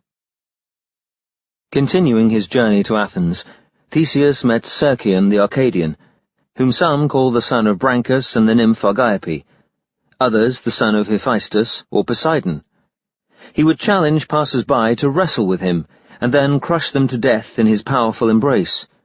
But Theseus lifted him up by the knees, and, to the delight of Demeter, who witnessed the struggle, dashed him headlong to the ground. Cercion's death was instantaneous. Theseus did not trust to strength so much as to skill, for he had invented the art of wrestling, the principles of which were not hitherto understood. The wrestling ground of Cercion is still shown near Eleusis, on the road to Megara, close to the grave of his daughter Alope, whom Theseus is said to have ravished. On reaching Attic Corydalus, Theseus slew Sinis's father, Polypemon, surnamed Procrustes, who lived beside the road and had 2 beds in his house, one small, the other large. Offering a night's lodging to travellers, he would lay the short men on the large bed and rack them out to fit it, but the tall men on the small bed sawing off as much of their legs as projected beyond it. Some say, however, that he used only one bed, and lengthened or shortened his lodges according to its measure. In either case, Theseus served him as he had served others. Chapter 97. Theseus and Medea. Arrived in Attica, Theseus was met beside the river Cephissus by the sons of Phytalus, who purified him from the blood he had spilled, but especially from that of Sinis, a material kinsman of his. The altar of gracious Zeus, where this ceremony was performed, still stands by the riverside. Afterwards, the Phytalids welcomed Theseus as their guests, which was the first true hospitality he had received since leaving Troezen. Dressed in a long garment that reached to his feet, and with his hair neatly plaited, he entered Athens on the 8th day of the month Cronius, now called Hecatombion. As he passed the nearly completed work of Apollo the dolphin, a group of masons working on the roof mistook him for a girl, and impertinently asked why he was allowed to wander about unescorted. Disdaining to reply, Theseus unyoked the oxen from the mason's cart and tossed one of them into the air, high above the temple roof. Now, while Theseus was growing up in Troezen, Aegeus had kept his promise to Medea. He gave her shelter in Athens when she fled from Corinth in the celebrated chariot drawn by winged serpents, and married her, rightly confident that her spells would enable him to beget an heir, for he did not yet know that Aethra had borne him Theseus. Medea, however, recognized Theseus as soon as he arrived in the city, and grew jealous on behalf of Medus, her son by Aegeus, who was generally expected to succeed him on the Athenian throne. She therefore persuaded Aegeus that Theseus came as a spy or an assassin, and had him invited to a feast at the Dolphin Temple. Aegeus, who used the temple as his residence, was then to offer him a cup of wine already prepared by her. This cup contained wolfsbane, a poison which she had brought from Bithynian Acherusia, where it first sprang from the deadly foam scattered by Cerberus when Heracles dragged him out of Tartarus. Because wolfsbane flourishes on bare rocks, the peasants call it aconite. Some say that when the roast beef was served in the Dolphin Temple, Theseus ostentatiously drew his sword, as if to carve, and thus attracted his father's attention. But others, that he had unsuspectingly raised the cup to his lips, before Aegeus noticed the Erechtheiid serpents carved on the ivory sword hilt, and dashed the poison to the floor. The spot where the cup fell is still shown, barred off from the rest of the temple. Then followed the greatest rejoicing that Athens had ever known. Aegeus embraced Theseus, summoned a public assembly, and acknowledged him as his son. He lighted fires on every altar, and heaped the gods' images with gifts. Hecatombs of garlanded oxen were sacrificed, and throughout the palace and the city, nobles and commoners feasted together, and sang of Theseus's glorious deeds that already outnumbered the years of his life. Theseus then went in vengeful pursuit of Medea, who eluded him by casting a magic cloud about herself, and presently left Athens with young Midas, and an escort which Aegeus generously provided. But some say that she fled with Polyxenus, her son by Jason. Pallas and his 50 sons, who even before this had declared that Aegeus was not a true Erechthid, and thus had no right to the throne, broke into open revolt when this footloose stranger threatened to balk their hopes of ever ruling Athens. They divided their forces. Pallas, with 25 of his sons and numerous retainers, marched against the city from the direction of Spettus, while the other 25 lay in ambush at Gargettus. But Theseus, informed of their plans by a herald named Leos, of the Agnian clan, sprang the ambush and destroyed the entire force. Pallas thereupon disbanded his command, and sued for peace. The Pallantids have never forgotten Leon's treachery, and still will not intermarry with the Agnians, nor allow any herald to begin a proclamation with the words, Acoute Leoi, hearken, ye people, because of the resemblance which Leoi bears to the name of Leos. This Leos must be distinguished from the other Leos, Orpheus's son, and ancestor of the Athenian Leontids.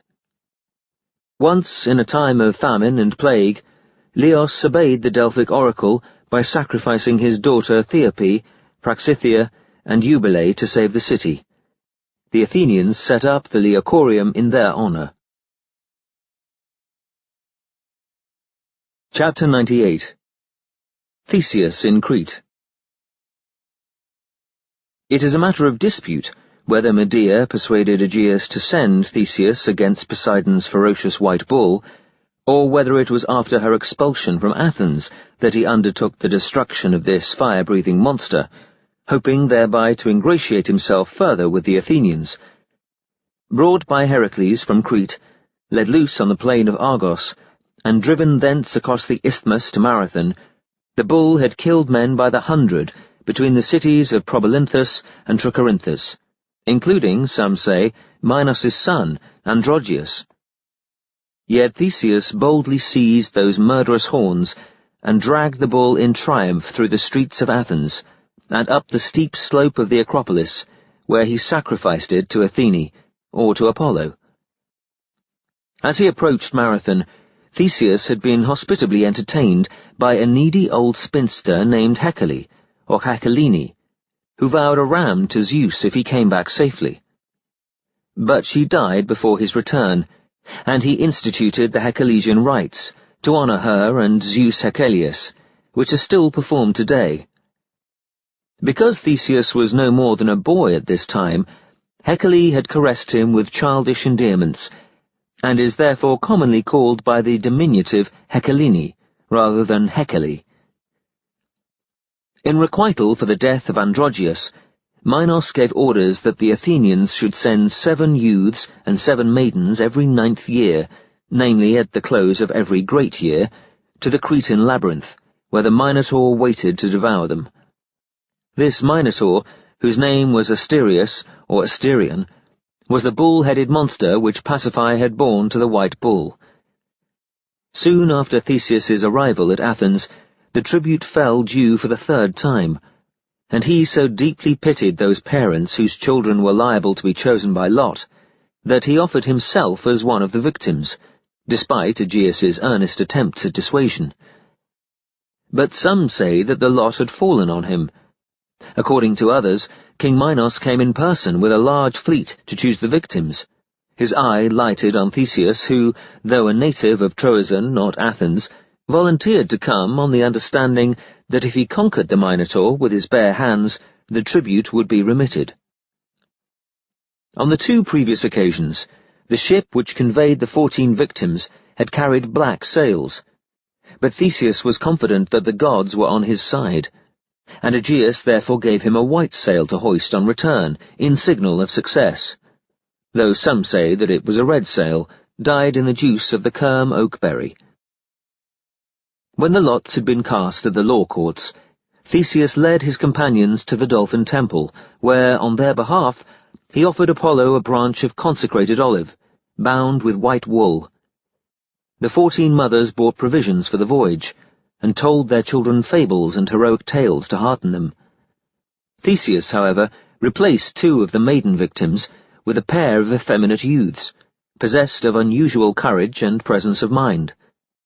These he commanded to take warm baths, avoid the rays of the sun, perfume their hair and bodies with unguent oils, and practice how to talk, gesture, and walk like women. He was thus able to deceive Minos by passing them off as maidens.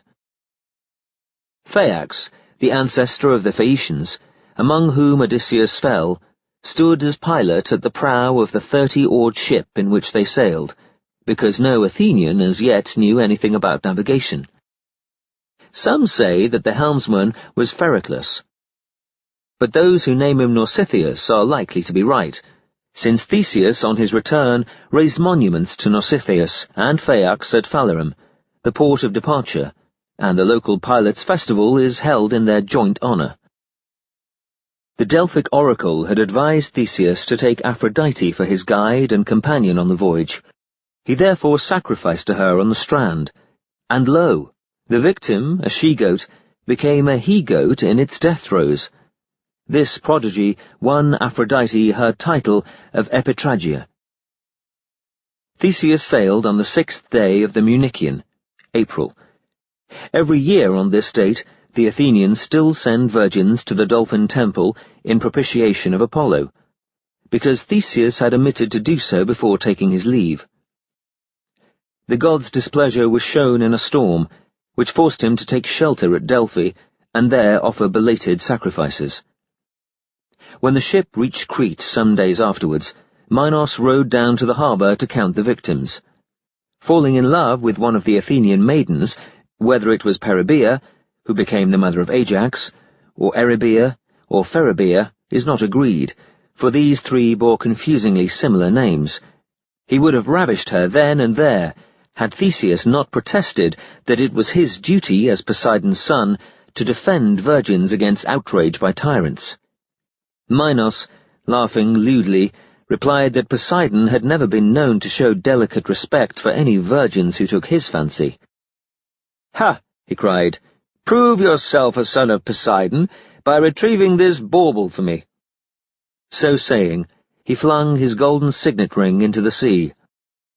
"First prove that you are a son of Zeus," retorted Theseus.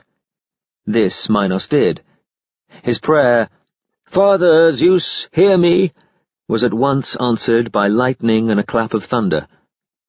Without more ado, Theseus dived into the sea, where a large school of dolphins escorted him honourably down to the place of the Nereids.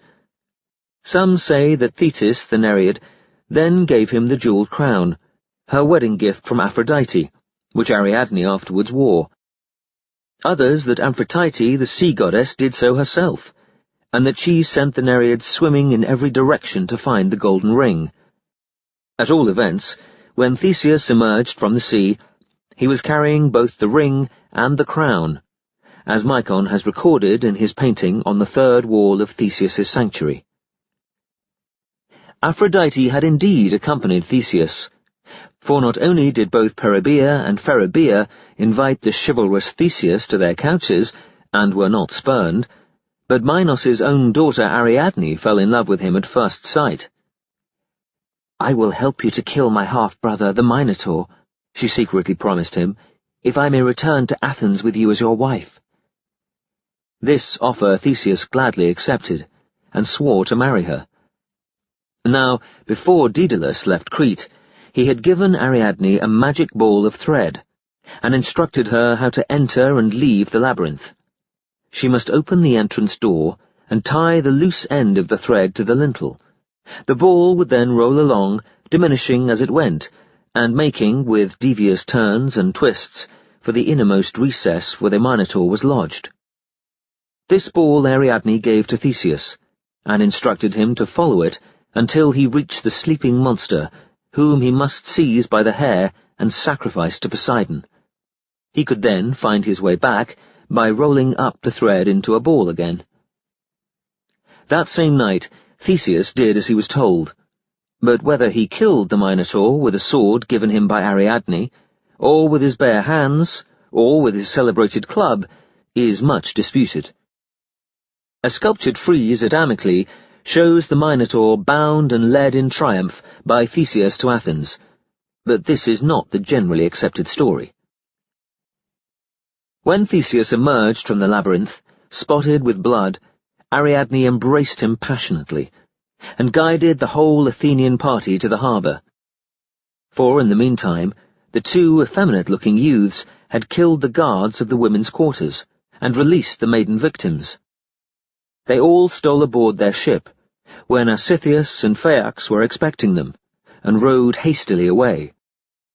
But although Theseus had first stove in the hulls of several Cretan ships to prevent pursuit, the alarm sounded, and he was forced to fight a sea battle in the harbour before escaping, fortunately without loss, under cover of darkness. Some days later, after disembarking on the island then named Dia, but now known as Naxos, Theseus left Ariadne asleep on the shore and sailed away. Why he did so must remain a mystery. Some say that he deserted her in favour of a new mistress, Aegle, daughter of Panopeus. Others that while windbound on Dia, he reflected on the scandal which Ariadne's arrival at Athens would cause. Others, again, that Dionysus, appearing to Theseus in a dream, threateningly demanded Ariadne for himself, and that when Theseus awoke to see Dionysus's fleet bearing down on Dia, he weighed anchor in sudden terror, Dionysus having cast a spell which made him forget his promise to Ariadne and even her very existence. Whatever the truth of the matter may be, Dionysus's priests at Athens affirm that when Ariadne found herself alone on the deserted shore, she broke into bitter laments, remembering how she had trembled while Theseus set out to kill her monstrous half-brother, how she had offered silent vows for his success, and how, through love of him, she had deserted her parents and motherland. She now invoked the whole universe for vengeance, and Father Zeus nodded assent. Then, gently and sweetly, Dionysus, with his merry train of satyrs and maenads, came to Ariadne's rescue. He married her without delay, setting Thetis's crown upon her head, and she bore him many children. Of these only Thoas and Oenopion are sometimes called Theseus's sons. The crown, which Dionysus later set among the stars as the Corona Borealis, was made by Hephaestus of fiery gold and red Indian gems, set in the shape of roses. The Cretans, however, refused to admit that the Minotaur ever existed, or that Theseus won Ariadne by clandestine means. They described the labyrinth as merely a well-guarded prison, where the Athenian youths and maidens were kept in readiness for Androgeus's funeral games. Some were sacrificed at his tomb, others presented to the prize-winners as slaves. It happened that Minos's cruel and arrogant general Taurus had carried all before him, year after year, winning every event in which he competed, much to the disgust of his rivals. He had also forfeited Minos's confidence, because he was rumoured to be carrying on an adulterous affair with Pasiphae, connived at by Daedalus, and one of her twin sons bore a close resemblance to him. Minos, therefore, gladly granted Theseus's request for the privilege of wrestling against Taurus. In ancient Crete, women as well as men attended the games, and Ariadne fell in love with Theseus when, 3 times in succession, she saw him toss the former champion over his head and pin his shoulders to the ground. The sight afforded Minos almost equal satisfaction. He awarded Theseus the prize, accepted him as his son-in-law, and remitted the cruel tribute. A traditional Bottian song confirms this tradition that not all the victims were put to death. It records that the Cretans sent an offering of their firstborn to Delphi, for the most part children of Cretanized Athenian slaves. The Delphians, however, could not support these on the resources of their small city, and therefore packed them off to found a colony at Iapygia in Italy. Later they settled at Bataea in Thrace, and the nostalgic cry raised by the Bataean maidens, "Oh, let us return to Athens," is a constant reminder of their origin. An altogether different account is given by the Cypriots and others. They say that Minos and Theseus agreed an oath that no ship, except the Argo, commanded by Jason, who had a commission to clear the sea of pirates, might sail in Greek waters with a crew larger than 5. When Daedalus fled from Crete to Athens, Minos broke this pact by pursuing him with warships, and thus earned the anger of Poseidon, who had witnessed the oath and now raised a storm, which drove him to his death in Sicily.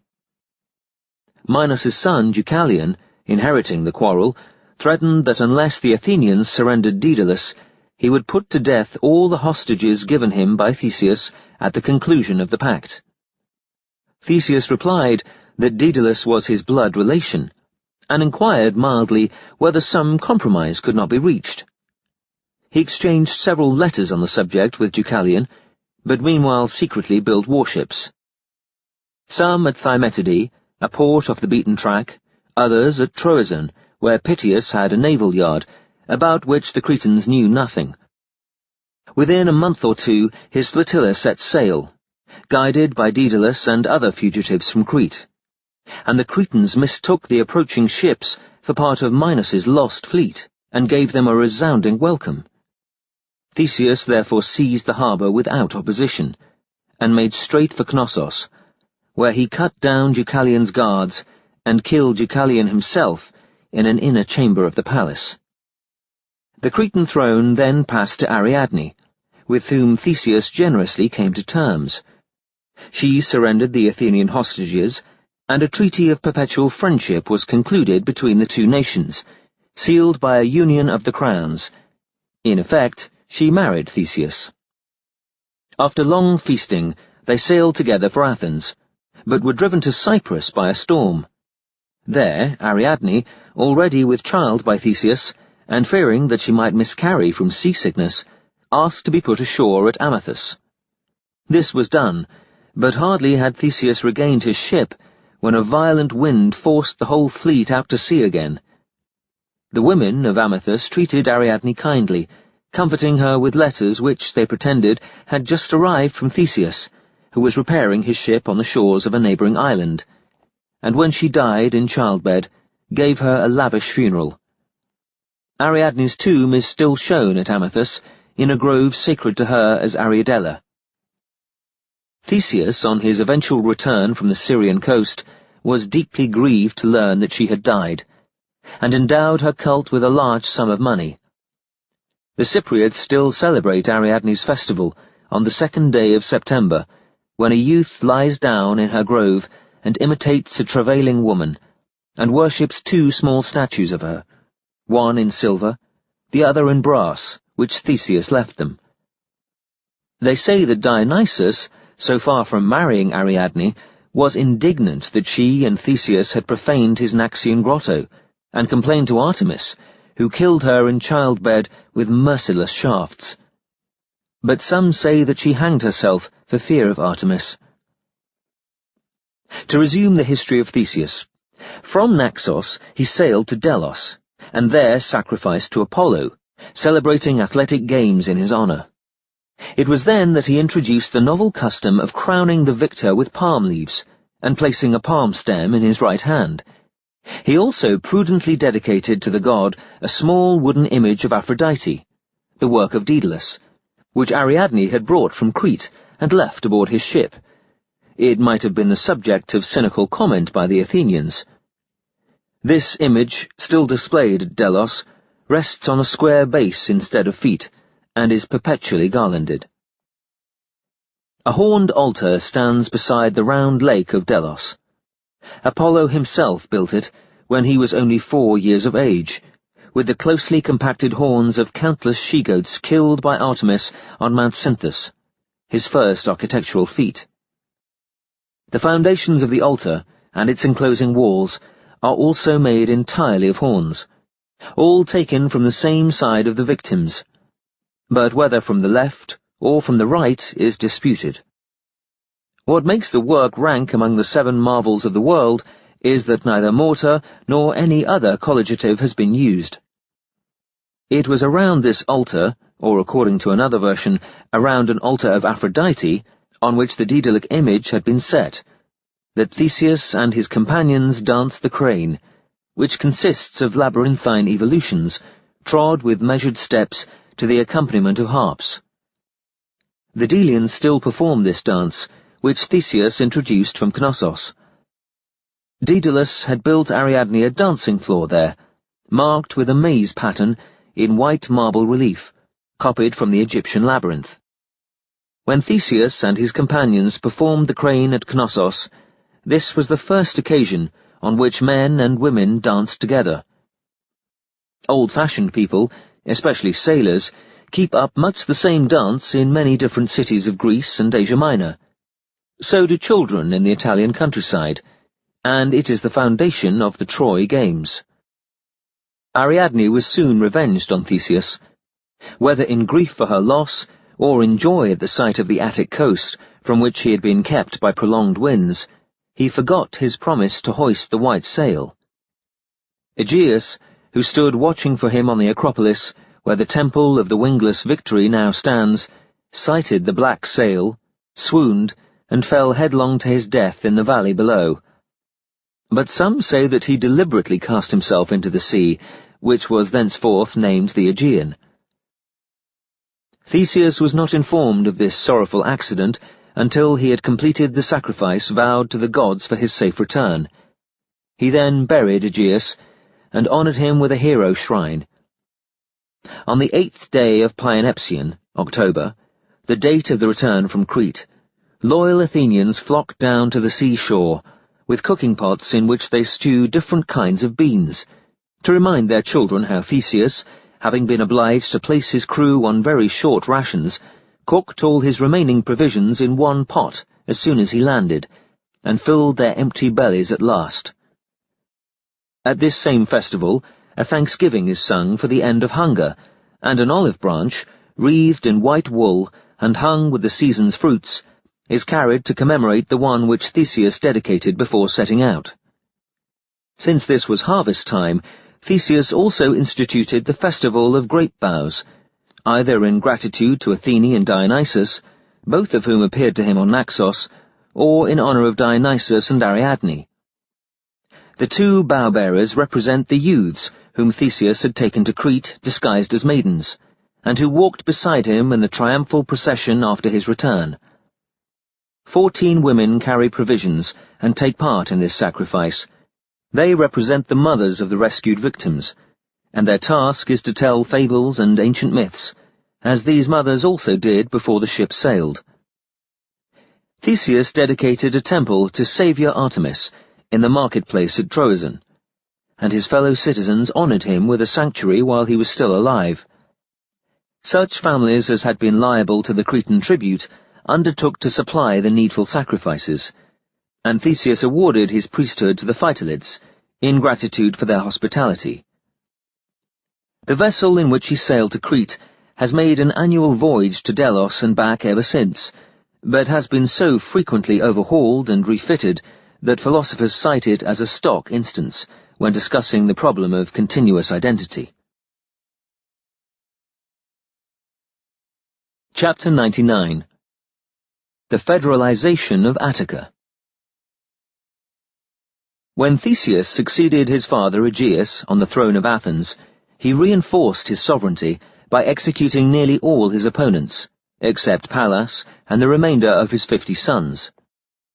Some years later, he killed these too as a precautionary measure, and when charged with murder in the court of Apollo the Dolphin, offered the unprecedented plea of justifiable homicide, which secured his acquittal.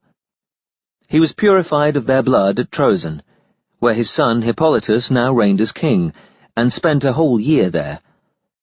On his return, he suspected a half-brother, also named Pallas, of disaffection, and banished him at once. Pallas then founded Pallanteum in Arcadia, though some say that Pallas, son of Lycaon, had done so shortly after the Deucalionian flood. Theseus proved to be a law-abiding ruler, and initiated the policy of federalization, which was the basis of Athens' later well-being. Hitherto, Attica had been divided into 12 communities, each managing its own affairs without consulting the Athenian king, except in time of emergency. The Eleusinians had even declared war on Erechtheus, and other internecine quarrels abounded. If these communities were to relinquish their independence, Theseus must approach each clan and family in turn, which he did. He found the yeomen and serfs ready to obey him, and persuaded most of the large landowners to agree with his scheme by promising to abolish the monarchy and substitute democracy for it, though remaining commander-in-chief and supreme judge.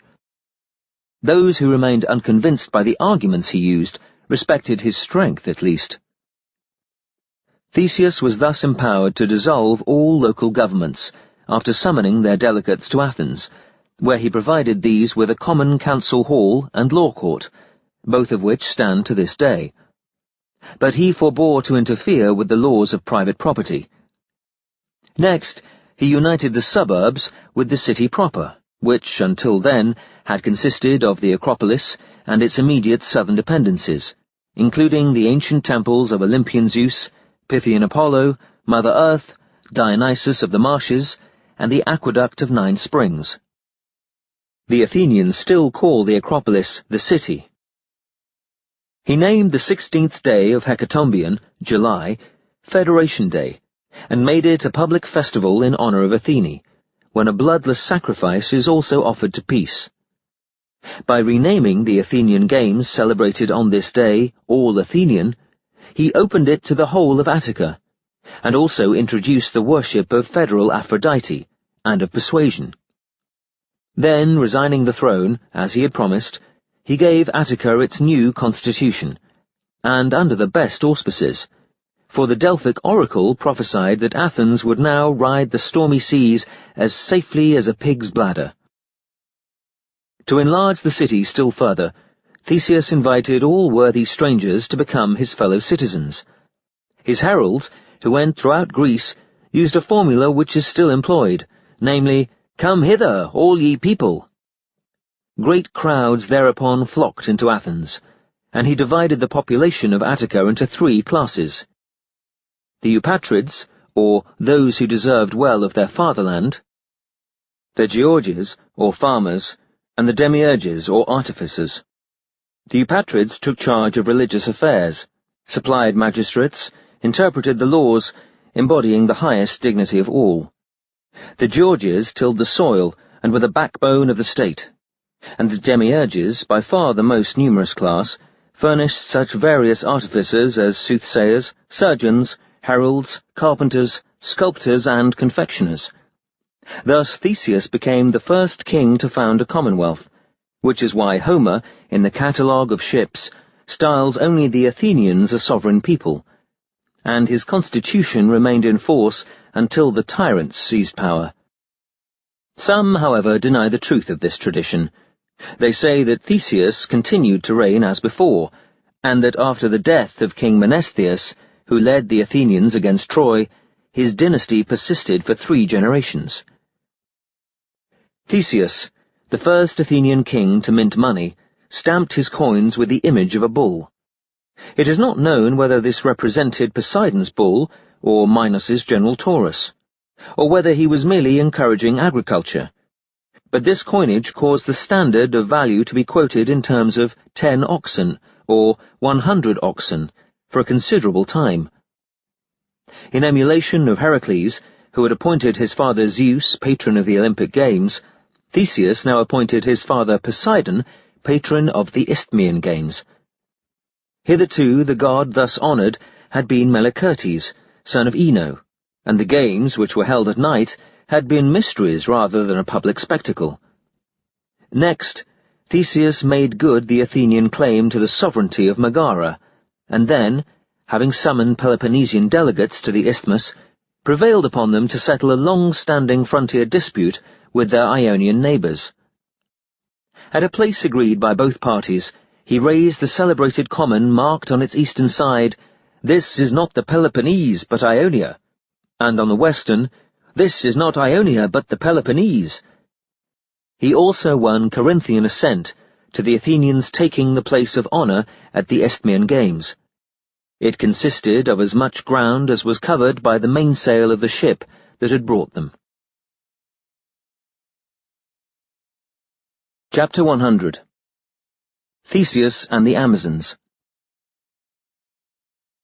Some say that Theseus took part in Heracles' successful expedition against the Amazons, and received as his share of the booty their queen Antiope, also called Melanippe. But that this was not so unhappy a fate for her as many thought, because she had betrayed the city of Themiscria on the river Thermodon to him, in proof of the passion he had already kindled in her heart. Others say that Theseus visited their country some years later, in the company of Pirithous and his comrades, and that the Amazons, delighted at the arrival of so many handsome warriors, offered them no violence. Antiope came to greet Theseus with gifts, but she had hardly climbed aboard his ship before he weighed anchor and abducted her. Others again say that he stayed for some time in Amazonia, and entertained Antiope as his guest. They add that among his companions were 3 Athenian brothers, Eueneus, Thoas, and Soluun, the last of whom fell in love with Antiope, but not daring to approach her directly, asked Eueneus to plead his cause. Antiope rejected these advances, though continuing to treat Soluun no less civilly than before, and it was not until he had thrown himself into the river Thermodon and drowned that Theseus realized what had been afoot, and became much distressed. Remembering a warning given him by the Delphic oracle that, if he should ever find himself greatly afflicted in a strange country, he must found a city and leave behind one of his companions to govern it, he built Pythopolis, in honour of Pythian Apollo, and named the nearby river Soluun. There he left Eueneus, Thoas, and one Hermas, an Athenian noble, whose former residence in Pythopolis is now mistakenly called Hermes' house. He then sailed away with Antiope. Antiope's sister, Oreithyia, mistaken by some for Hippolyta, whose girdle Heracles won, swore vengeance on Theseus. She concluded an alliance with the Scythians, and led a large force of Amazons across the ice of the Cimmerian Bosphorus, then crossed the Danube and passed through Thrace, Thessaly, and Boeotia. At Athens she encamped on the Areopagus, and there sacrificed to Ares, an event from which some say the hill won its name. But first she ordered a detachment to invade Laconia, and discourage the Peloponnesians from reinforcing Theseus by way of the isthmus. The Athenian forces were already marshalled, but neither side cared to begin hostilities. At last, on the advice of an oracle, Theseus sacrificed to Phobos, son of Ares, and offered battle on the 7th day of Bedromion, the date on which the Bedromia is now celebrated at Athens, though some say the festival had already been founded in honour of the victory which Xuthus won over Eumolpus in the reign of Erechtheus. The Amazonians' battlefront stretched between what is now called the Amazonium and the Pnyx hill near Crisa. Theseus's right wing moved down from the Museum and fell upon their left wing, but was routed and forced to retire as far as the Temple of the Furies. This incident is recalled by a stone raised to the local commander Chalcodon, in a street lined with the tombs of those who fell, and called after him. The Athenian left wing, however, charged from the Palladium, Mount Ardetus, and the Lyceum, and drove the Amazon right wing back to their camp, inflicting heavy casualties. Some say that the Amazons offered peace terms only after 4 months of hard fighting. The armistice, sworn near the sanctuary of Theseus, is still commemorated in the Amazonian sacrifice on the eve of his festival.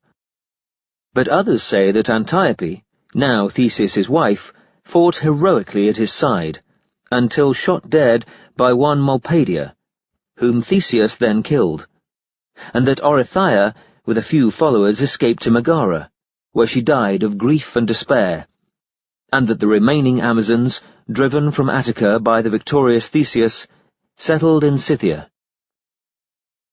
This, at any rate, was the first time that the Athenians repulsed foreign invaders. Some of the Amazons left wounded on the field of battle were sent to Chalcis to be cured. Antiope and Mulpadia are buried near the temple of Mother Earth, and an earthen pillar marks Antiope's grave. Others lie in the Amazonium. Those Amazons who fell while crossing Thessaly lie buried between Scotacia and Cynocephaly. A few more near Chaeronea by the river Haemon.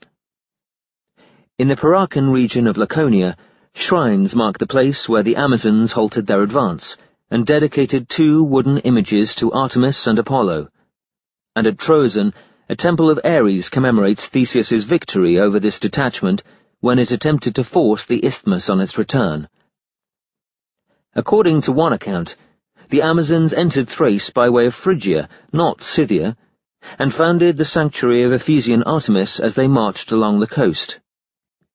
According to another, they had taken refuge in this sanctuary on 2 earlier occasions, namely in their flight from Dionysus and after Heracles' defeat of Queen Hippolyte. And its true founders were Croesus and Ephesus. The truth about Antiope seems to be that she survived the battle, and that Theseus was eventually compelled to kill her, as the Delphic oracle had foretold, when he entered into an alliance with King Deucalion the Cretan, and married his sister Phaedra.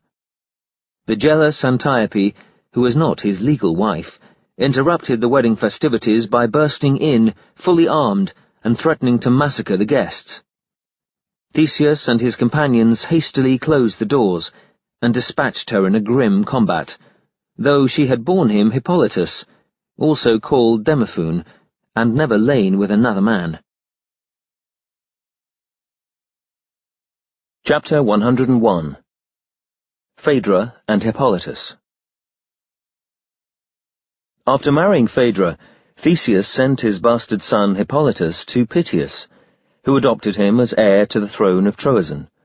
Thus Hippolytus had no cause to dispute the right of his legitimate brothers, Acamas and Demophoon, Phaedra's sons, to reign over Athens. Hippolytus, who had inherited his mother Antiope's exclusive devotion to chaste Artemis, raised a new temple to the goddess at Troezen, not far from the theatre. Thereupon Aphrodite, determined to punish him for what she took as an insult to herself, saw to it that when he attended the Eleusinian mysteries, Phaedra should fall passionately in love with him. He came dressed in white linen, his hair garlanded, and though his features wore a harsh expression, she thought them admirably severe. Since at that time Theseus was away in Thessaly with Pirithous, or it may have been in Tartarus, Phaedra followed Hippolytus to Troezen. There she built the temple of Peeping Aphrodite to overlook the gymnasium, and would daily watch unobserved, while he kept himself fit by running, leaping, and wrestling, stark naked. An ancient myrtle tree stands in the temple enclosure. Phaedra would jab at its leaves, in prostrated passion, with a jewelled hairpin, and they are still much perforated. Phaedra disclosed her incestuous desire to no one, but ate little, slept badly, and grew so weak that her old nurse guessed the truth at last, and officiously implored her to send Hippolytus a letter. This Phaedra did, confessing her love, and saying that she was now converted by it to the cult of Artemis, whose 2 wooden images, brought from Crete, she had just rededicated to the goddess. Would he not come hunting one day? "We women of the Cretan royal house," she wrote, are doubtless fated to be dishonoured in love. Witness my grandmother Europe, my mother Pasiphae, and lastly my own sister Ariadne. Oh, wretched Ariadne, deserted by your father, the faithless Theseus, who has since murdered your own royal mother. Why have the Furies not punished you for showing such unfilial indifference to her fate, and must one day murder me? I count on you to revenge yourself on him by paying homage to Aphrodite in my company. Could we not go away and live together, for a while at least, and make a hunting expedition the excuse? Meanwhile, none can suspect our true feelings for each other. Already we are lodged under the same roof, and our affection will be regarded as innocent and even praiseworthy. Hippolytus burned this letter in horror, and came to Phaedra's chamber loud with reproaches. But she tore her clothes, threw open the chamber doors, and cried out, "Help! Help! I am ravished!" Then she hanged herself from the lintel, and left a note accusing him of monstrous crimes. Theseus, on receiving the note, cursed Hippolytus, and gave orders that he must quit Athens at once, never to return. Later he remembered the 3 wishes granted him by his father Poseidon, and prayed earnestly that Hippolytus might die that very day. "Father," he pleaded, "send a beast across Hippolytus's path as he makes for Troezen." Hippolytus had set out from Athens at full speed. As he drove along the narrow part of the isthmus, a huge wave, which overtopped even the Malurian rock, rolled roaring shoreward, and from its crest sprang a great dog-seal, or, some say, a white bull, bellowing and spouting water. Hippolytus's 4 horses swerved towards the cliff, mad with terror, but being an expert charioteer, he restrained them from plunging over the edge. The beast then galloped menacingly behind the chariot, and he failed to keep his team on a straight course. Not far from the sanctuary of Cyronian Artemis, a wild olive is still shown, called the twisted rhakos. The Troezenian term for a barren olive tree is rhakos, and it was on a branch of this tree that a loop of Hippolytus's reins caught. His chariot was flung sideways against a pile of rocks and broken into pieces. Hippolytus, entangled in the reins, and thrown first against the tree trunk and then against the rocks, was dragged to death by his horses, while the pursuer vanished. Some, however, relate improbably that Artemis then told Theseus the truth, and wrapped him in the twinkling of an eye to Troezen, where he arrived just in time to be reconciled with his dying son, and that she revenged herself on Aphrodite by procuring Adonis's death. For certain, though, she commanded the Troezenians to pay Hippolytus divine honours, and all Troezenian brides henceforth to cut off a lock of their hair and dedicate it to him. It was Diomedes who dedicated the ancient temple and image of Hippolytus at Troezen, and who first offered him his annual sacrifice. Both Phaedra's and Hippolytus's tombs, the latter a mound of earth, are shown in the enclosure of this temple, near the myrtle tree with the pricked leaves. The Troezenians themselves deny that Hippolytus was dragged to death by horses, or even that he lies buried in his temple, nor will they reveal the whereabouts of his real tomb. Yet they declare that the gods set him among the stars as the charioteer. The Athenians raised a barrow in Hippolytus's memory close by the temple of Themis, because his death had been brought about by curses. Some say that Theseus, accused of his murder, was found guilty, ostracized, and banished to Cyrus, where he ended his life in shame and grief. But his downfall is generally believed to have been caused by an attempted rape of Persephone. Hippolytus's ghost descended to Tartarus, and Artemis, in high indignation, begged Asclepius to revive his corpse. Asclepius opened the doors of his ivory medicine cabinet and took out the herb with which Cretan Glaucus had been revived. With it he thrice touched Hippolytus's breast, repeating certain charms, and at the 3rd touch the dead man raised his head from the ground. But Hades and the 3 Fates, scandalized by this breach of privilege, persuaded Zeus to kill Asclepius with a thunderbolt.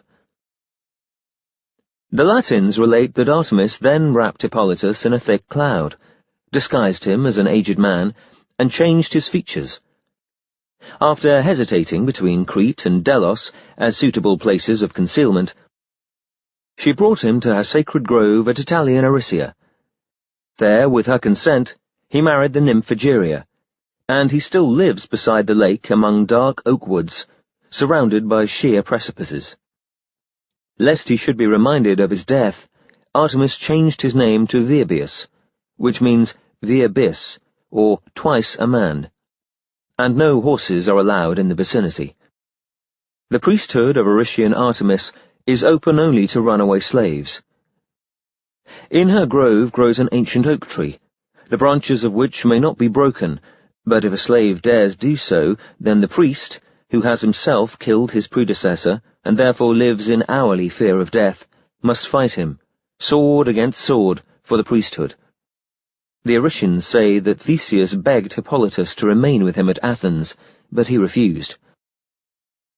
A tablet in Asclepius's Epidaurian sanctuary records that Hippolytus dedicated 20 horses to him, in gratitude for having been revived. Chapter 102. Lapiths and Centaurs. Some say that Pirithous the Lapith was the son of Ixion and Dia, daughter of Aeonius.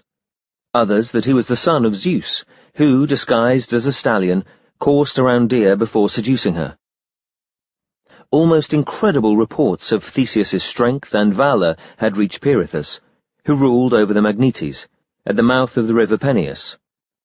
And one day he resolved to test them by raiding Attica and driving away a herd of cattle that were grazing at Marathon.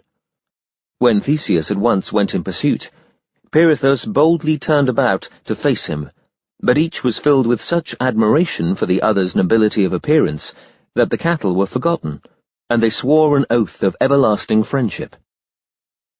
Pirithous married Hippodamia, or Didamia, daughter of Butes, or some say of Adrastus, and invited all the Olympians to his wedding, except Ares and Eris.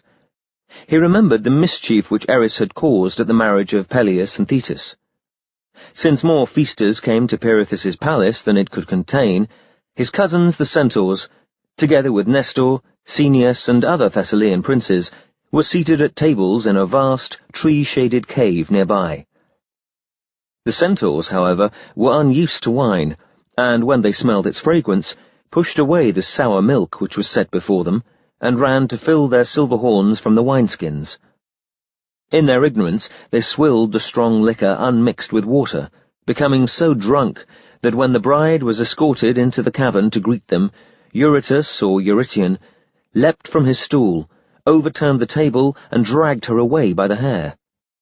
At once the other centaurs followed his disgraceful example, lecherously straddling the nearest women and boys.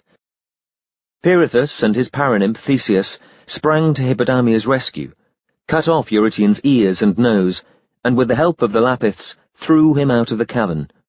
The ensuing fight, in the course of which Caeneus the Lapith was killed, lasted until nightfall, and thus began the long feud between the Centaurs and their Lapith neighbours, engineered by Ares and Eris in revenge for the slight offered them. On this occasion the Centaurs suffered a serious reverse, and Theseus drove them from their ancient hunting grounds on Mount Pelion to the land of the Ethices near Mount Pindus. But it was not an easy task to subdue the Centaurs, who had already disputed Ixion's kingdom with Pirithous, and who now, rallying their forces, invaded Lapith territory. They surprised and slaughtered the main Lapith army, and when the survivors fled to Pholae in Elis, the vengeful Centaurs expelled them, and converted Pholae into a bandit stronghold of their own. Finally, the Lapiths settled in Malea. It was during Theseus's campaign against the Centaurs that he met Heracles again, for the first time since his childhood, and presently initiated him into the mysteries of Demeter at Eleusis. Chapter 103. Theseus in Tartarus. After Hippodamia's death, Pirithous persuaded Theseus, whose wife Phaedra had recently hanged herself, to visit Sparta in his company and carry away Helen, a sister of Castor and Polydeuces, the Dioscuri, with whom they were both ambitious to be connected by marriage.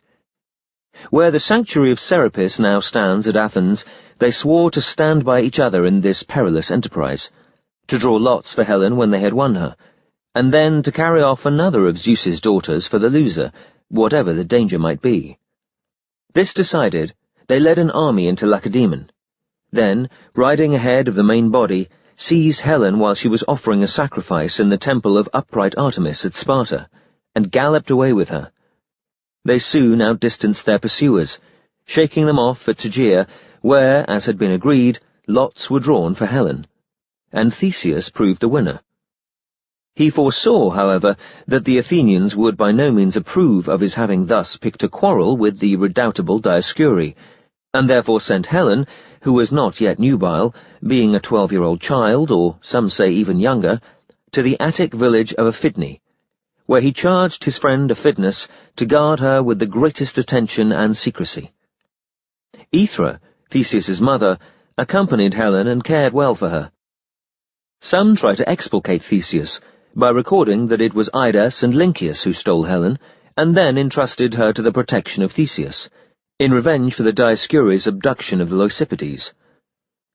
Others record that Helen's father Tyndareus himself entrusted her to Theseus, on learning that his nephew, Eneriphorus, son of Hippocoon, was planning to abduct her.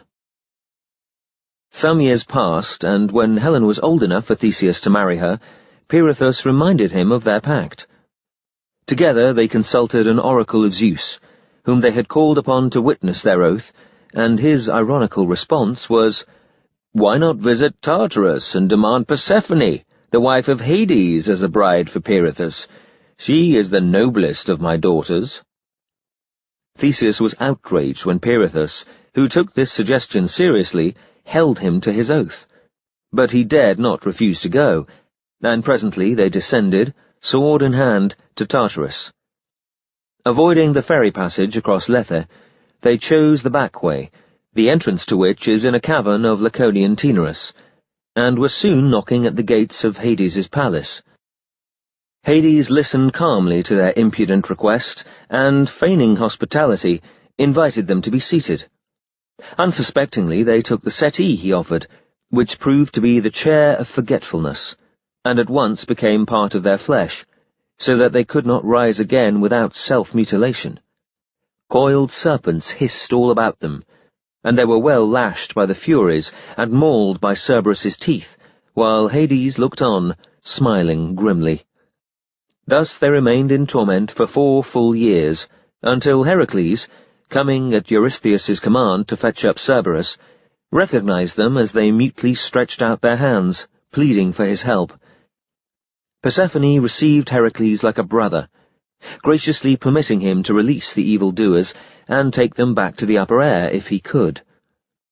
Heracles thereupon grasped Theseus by both hands and heaved with gigantic strength until, with a rending noise, he was torn free. But a great part of his flesh remained sticking to the rock, which is why Theseus's Athenian descendants are all so absurdly small-buttocked. Next, he seized hold of Pirithous' hands, but the earth quaked warningly, and he desisted. Pirithous had, after all, been the leading spirit in this blasphemous enterprise. According to some accounts, however, Heracles released Pirithous as well as Theseus, while, according to others, he released neither, but left Theseus chained forever to a fiery chair, and Pirithous reclining beside Ixion on a golden couch. Before their famished gaze rise magnificent banquets, which the eldest of the Furies constantly snatches away. It has even been said that Theseus and Pirithous never raided Tartarus at all, but only a Thesprotian or Molossian city named Sycharis, whose king Aidoneus, finding that Pirithous intended to carry off his wife, threw him to a pack of hounds, and confined Theseus in a dungeon, from which Heracles eventually rescued him. Chapter 104. The Death of Theseus. During Theseus's absence in Tartarus, the Dioscuri assembled an army of Laconians and Arcadians, marched against Athens, and demanded the return of Helen. When the Athenians denied that they were sheltering her, or had the least notion of where she might be, the Dioscuri proceeded to ravage Attica, until the inhabitants of Decelea, who disapproved of Theseus's conduct, guided them to Aphidne, where they found and rescued their sister.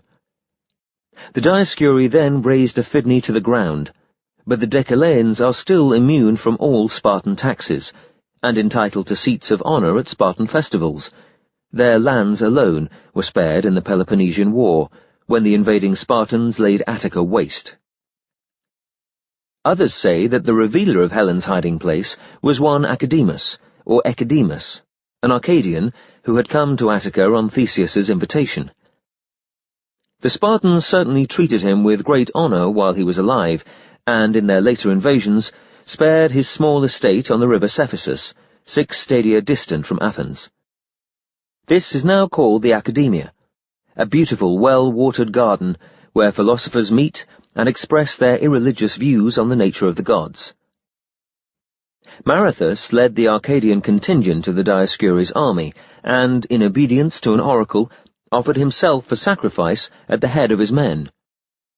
Some say that it was he, not Marathon, the father of Sicyon and Corinthus, who gave his name to the city of Marathon. Now Petius, son of Orneus and grandson of Erechtheus, had been banished by Aegeus, and the Dioscuri, to spite Theseus, brought back his son Menestheus from exile and made him regent of Athens. This Menestheus was the first demagogue. During Theseus's absence in Tartarus, he ingratiated himself with the people by reminding the nobles of the power which they had forfeited through federalization, and by telling the poor that they were being robbed of country and religion, and had become subject to an adventurer of obscure origin, who, however, had now vacated the throne and was rumoured dead. When Aphidne fell and Athens was in danger, Menestheus persuaded the people to welcome the Dioscuri into the city as their benefactors and deliverers. They did indeed behave most correctly, and asked only to be admitted to the Eleusinian mysteries, as Heracles had been. This request was granted, and the Dioscuri became honorary citizens of Athens. Aphidnus was their adoptive father, as Peleus had been Heracles's on a similar occasion. Divine honours were thereafter paid them at the rising of their constellation, in gratitude for the clemency which they had shown to the common people, and they cheerfully brought Helen back to Sparta, with Theseus's mother, Aethra, and a sister of Pirithous as her bondwoman. Some say that they found Helen still a virgin, others that Theseus had got her with child, and that at Argos, on the way home, she gave birth to a girl, Iphigenia, and dedicated a sanctuary to Artemis in gratitude for her safe delivery. Theseus, who returned from Tartarus soon afterwards, at once raised an altar to Heracles the Saviour, and reconsecrated to him all but 4 of his own temples and groves. However, he had been greatly weakened by his tortures, and found Athens so sadly corrupted by faction and sedition that he was no longer able to maintain order. First smuggling his children out of the city to Euboea, where Elpenor, son of Chalcodon, sheltered them, but some say that they had fled there before his return, and then, solemnly cursing the people of Athens from Mount Gargetus, he sailed for Crete, where Deucalion had promised to shelter him. A storm blew the ship off her course, and his first landfall was the island of Scyros, near Euboea, where King Lycomedes, though a close friend of Menestheus, received him with all the splendour due to his fame and lineage. Theseus, who had inherited an estate on Scyros, asked permission to settle there, but Lycomedes had long regarded this estate as his own, and under the pretence of showing Theseus its boundaries, inveigled him to the top of a high cliff, pushed him over, and then gave out that he had fallen accidentally while taking a drunken postprandial stroll. Menestheus, now left in undisturbed possession of the throne, was among Helen's suitors, and led the Athenian forces to Troy, where he won great fame as a strategist, but was killed in battle. The sons of Theseus succeeded him. Theseus is said to have forcibly abducted Anaxo of Troezen, and to have lain with Iope, daughter of Tirynthian Iphicles. His love affairs caused the Athenians such frequent embarrassment that they were slow to appreciate his true worth, even for several generations after he had died. At the Battle of Marathon, however, his spirit rose from the earth to hearten them, bearing down fully armed upon the Persians, and when the victory had been secured, the Delphic oracle gave orders that his bones should be brought home. The people of Athens had suffered from the Sarians' contumely for many years, and the oracle announced that this would continue so long as they retained the bones. But to recover them was a difficult task, because the Sarians were no less surly than fierce, and when Cimon captured the island, would not reveal the whereabouts of Theseus's grave. However, Cimon observed a she-eagle on a hilltop, tearing up the soil with her talons. Acclaiming this as a sign from heaven, he seized a mattock, hastened to the hole made by the eagle, and began to enlarge it. Almost at once, the mattock struck a stone coffin, inside which he found a tall skeleton, armed with a bronze lance and a sword. It could only be that of Theseus. The skeleton was reverently brought to Athens, and reinterred amid great ceremony in Theseus's sanctuary near the gymnasium. Theseus was a skilled lyre player, and has now become joint patron with Heracles and Hermes of every gymnasium and wrestling school in Greece. His resemblance to Heracles is proverbial.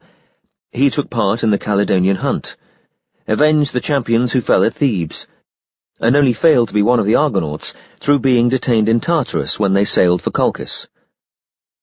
The first war between the Peloponnesians and the Athenians was caused by his abduction of Helen, and the second by his refusal to surrender Heracles' sons to King Eurystheus. Ill-treated slaves and labourers, whose ancestors looked to him for protection against their oppressors, now seek refuge in his sanctuary, where sacrifices are offered to him on the 8th day of every month. This day may have been chosen because he first arrived at Athens from Troezen on the 8th of Hecatombion, and returned from Crete on the 8th day of Pyanepsion. Or because he was a son of Poseidon, for Poseidon's feasts are also observed on that day of the month, since 8, being the first cube of an even number, represents Poseidon's unshakable power. Chapter 105. Oedipus. Laius, son of Labdacus, married Jocasta and ruled over Thebes. Grieved by his prolonged childlessness, he secretly consulted the Delphic oracle, which informed him that this seeming misfortune was a blessing, because any child born to Jocasta would become his murderer. He therefore put Jocasta away, though without offering any reason for his decision, which caused her such vexation that, having made him drunk, she inveigled him into her arms again as soon as night fell. When, 9 months later, Jocasta was brought to bed of a son, Laius snatched him from the nurse's arms, pierced his feet with a nail, and binding them together, exposed him on Mount Cithaeron. Yet the fates had ruled that this boy should reach a green old age.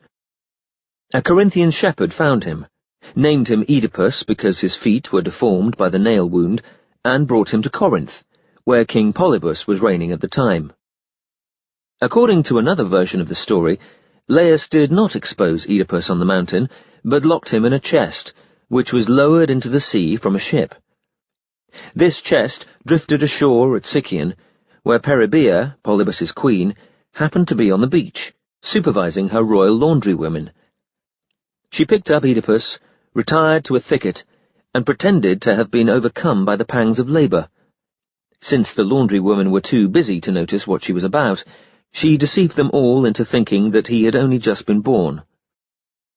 But Peribea told the truth to Polybus, who, also being childless, was pleased to rear Oedipus as his own son. One day, taunted by a Corinthian youth with not in the least resembling his supposed parents, Oedipus went to ask the Delphic oracle what future lay in store for him. "Away from the shrine, wretch!" the Pythoness cried in disgust. "You will kill your father and marry your mother." Since Oedipus loved Polybus and Peribea, and shrank from bringing disaster upon them, he at once decided against returning to Corinth. But in the narrow defile between Delphi and Daulis, he happened to meet Laius, who ordered him roughly to step off the road and make way for his betters. Laius, it should be explained, was in a chariot, and Oedipus on foot. Oedipus retorted that he acknowledged no betters except the gods and his own parents. "So much the worse for you," cried Laius, and ordered his charioteer Polyphontes to drive on. One of the wheels bruised Oedipus's foot, and transported by rage, he killed Polyphontes with his spear. Then, flinging Laius on the road entangled in the reins, and whipping up the team, he made them drag him to death. It was left to the king of Plataea to bury both corpses. Laius had been on his way to ask the oracle how he might rid Thebes of the Sphinx. This monster was a daughter of Typhon and Echidna, or some say of the dog Orthrus and the Chimera, and had flown to Thebes from the uttermost part of Ethiopia. She was easily recognized by her woman's head, lion's body, serpent's tail, and eagle's wings. Hera had recently sent the Sphinx to punish Thebes for Laius's abduction of the boy Chrysippus from Pisa, and settling on Mount Phisium, close to the city, she now asked every Theban wayfarer a riddle taught her by the three muses. What being, with only one voice, has sometimes 2 feet, sometimes 3, sometimes 4, and is weakest when it has the most? Those who could not solve the riddle she throttled and devoured on the spot, among which unfortunates was Jocasta's nephew Haemon, whom the Sphinx made Hymen, or bloody indeed. Oedipus, approaching Thebes fresh from the murder of Laius, guessed the answer. "Man," he replied, "because he crawls on all fours as an infant, stands firmly on his 2 feet in his youth, and leans upon a staff in his old age." The mortified Sphinx leapt from Mount Phisium and dashed herself to pieces in the valley below. At this, the grateful Thebans acclaimed Oedipus king, and he married Jocasta, unaware that she was his mother. Plague then descended upon Thebes, and the Delphic oracle, when consulted once more, replied, "Expel the murder of Laius." Oedipus, not knowing whom he had met in the defile, pronounced a curse on Laius's murderer and sentenced him to exile. Blind Tiresias, the most renowned seer in Greece at this time, now demanded an audience with Oedipus.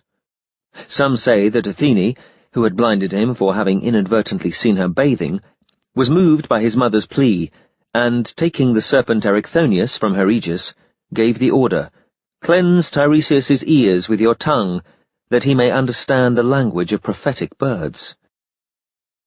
Others say that once, on Mount Cyllene, Tiresias had seen 2 serpents in the act of coupling.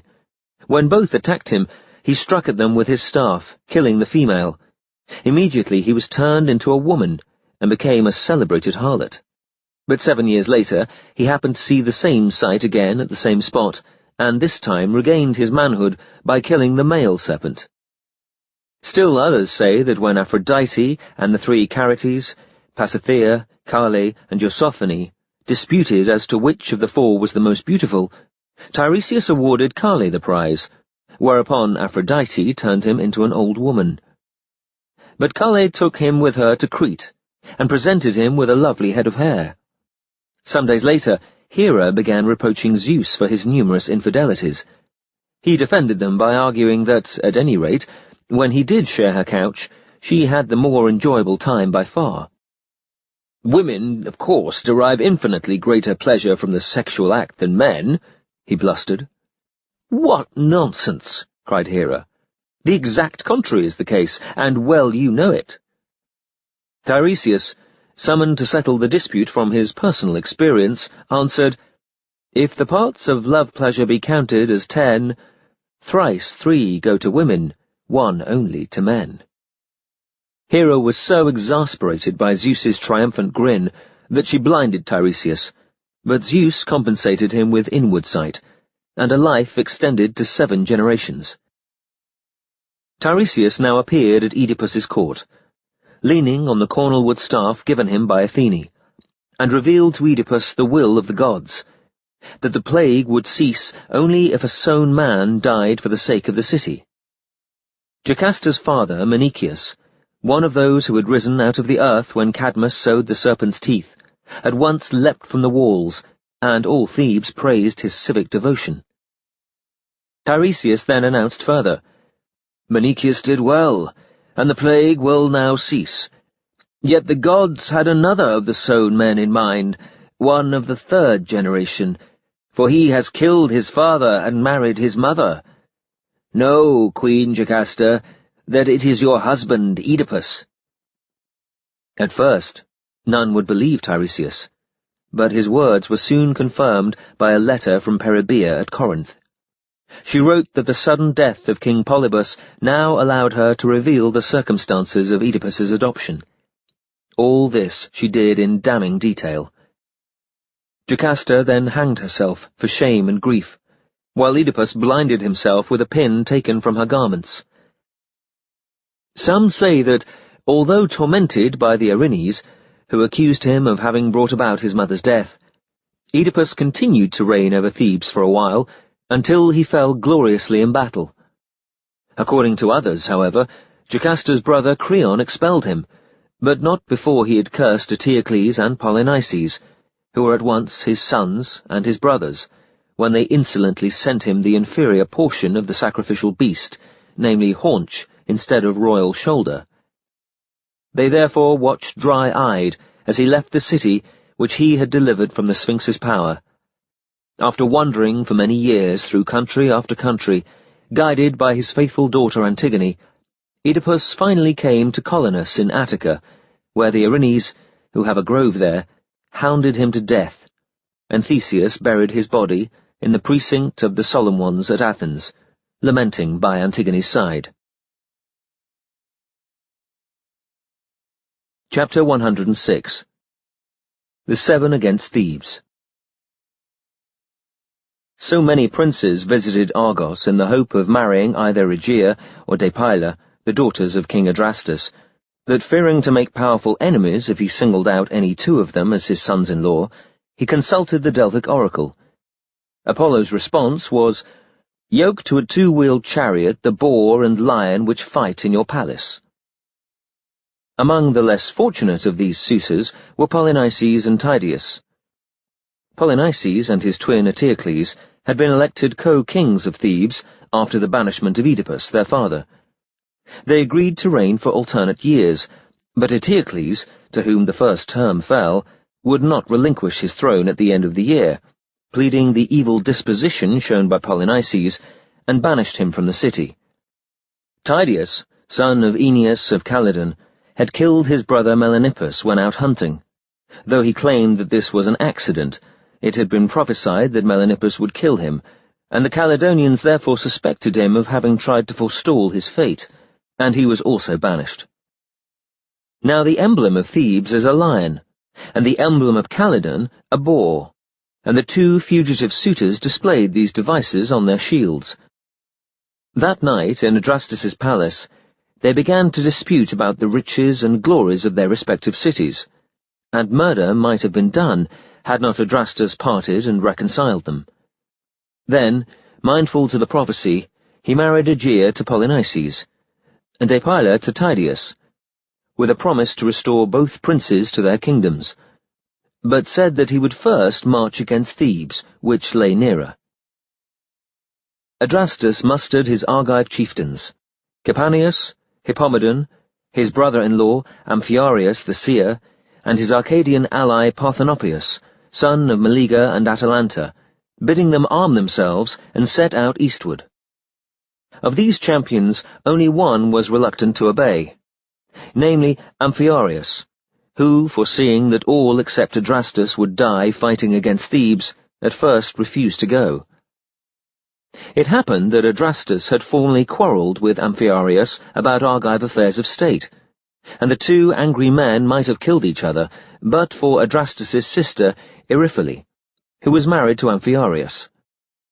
Snatching her distaff, she flung herself between them, knocking up their swords, and made them swear always to abide by her verdict in any future dispute. Apprised of this oath, Tydeus called Polynices and said, "Euryphile fears that she is losing her looks. Now, if you were to offer her the magic necklace which was Aphrodite's wedding gift to your ancestress Harmonia, Cadmus's wife, she would soon settle the dispute between Amphiaraus and Adrastus by compelling him to come with us.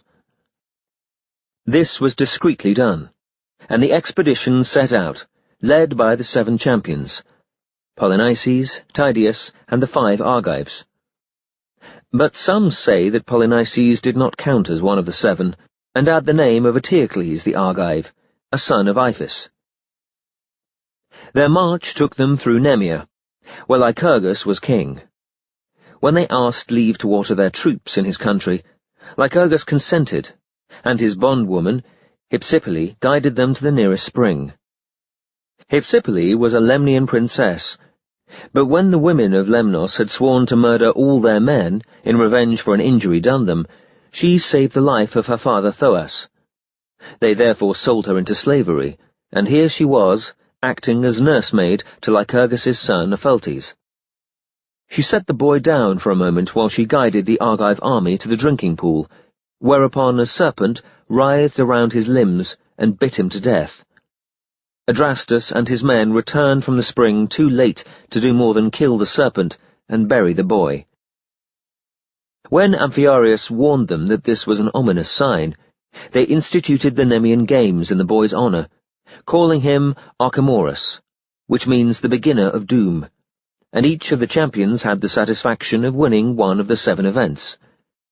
The judges at the Nemean Games, which are celebrated every 4 years, have ever since worn dark robes in mourning for Epheltes, and the victor's wreath is plaited of luckless parsley. Arrived at Cithaeron, Adrastus sent Tydeus as his herald to the Thebans, with a demand that Eteocles should resign the throne in favour of Polynices. When this was refused, Tydeus challenged their chieftains to single combat, one after another, and emerged victorious from every encounter. Soon, no more Thebans dared come forward. The Argives then approached the city walls, and each of the champions took up his station facing one of the 7 gates. Tiresias the seer, whom Eteocles consulted, prophesied that the Thebans would be victorious only if a prince of the royal house freely offered himself as a sacrifice to Ares. Whereupon Menicius, the son of Creon, killed himself before the gates, much as his namesake and uncle had leapt headlong from the walls on a previous occasion. Tiresias's prophecy was fulfilled. The Thebans were indeed defeated in a skirmish, and withdrew into the city. But no sooner had Capaneus set a scaling ladder against the wall and begun to mount it, than Zeus struck him dead with a thunderbolt. At this, the Thebans took courage, made a furious sally, killing 3 more of the 7 champions, and one of their number, who happened to be named Melanippus, wounded Tydeus in the belly. Athene cherished an affection for Tydeus, and, pitying him as he lay half dead, hastened to beg an infallible elixir from her father Zeus, which would have soon set him upon his feet again.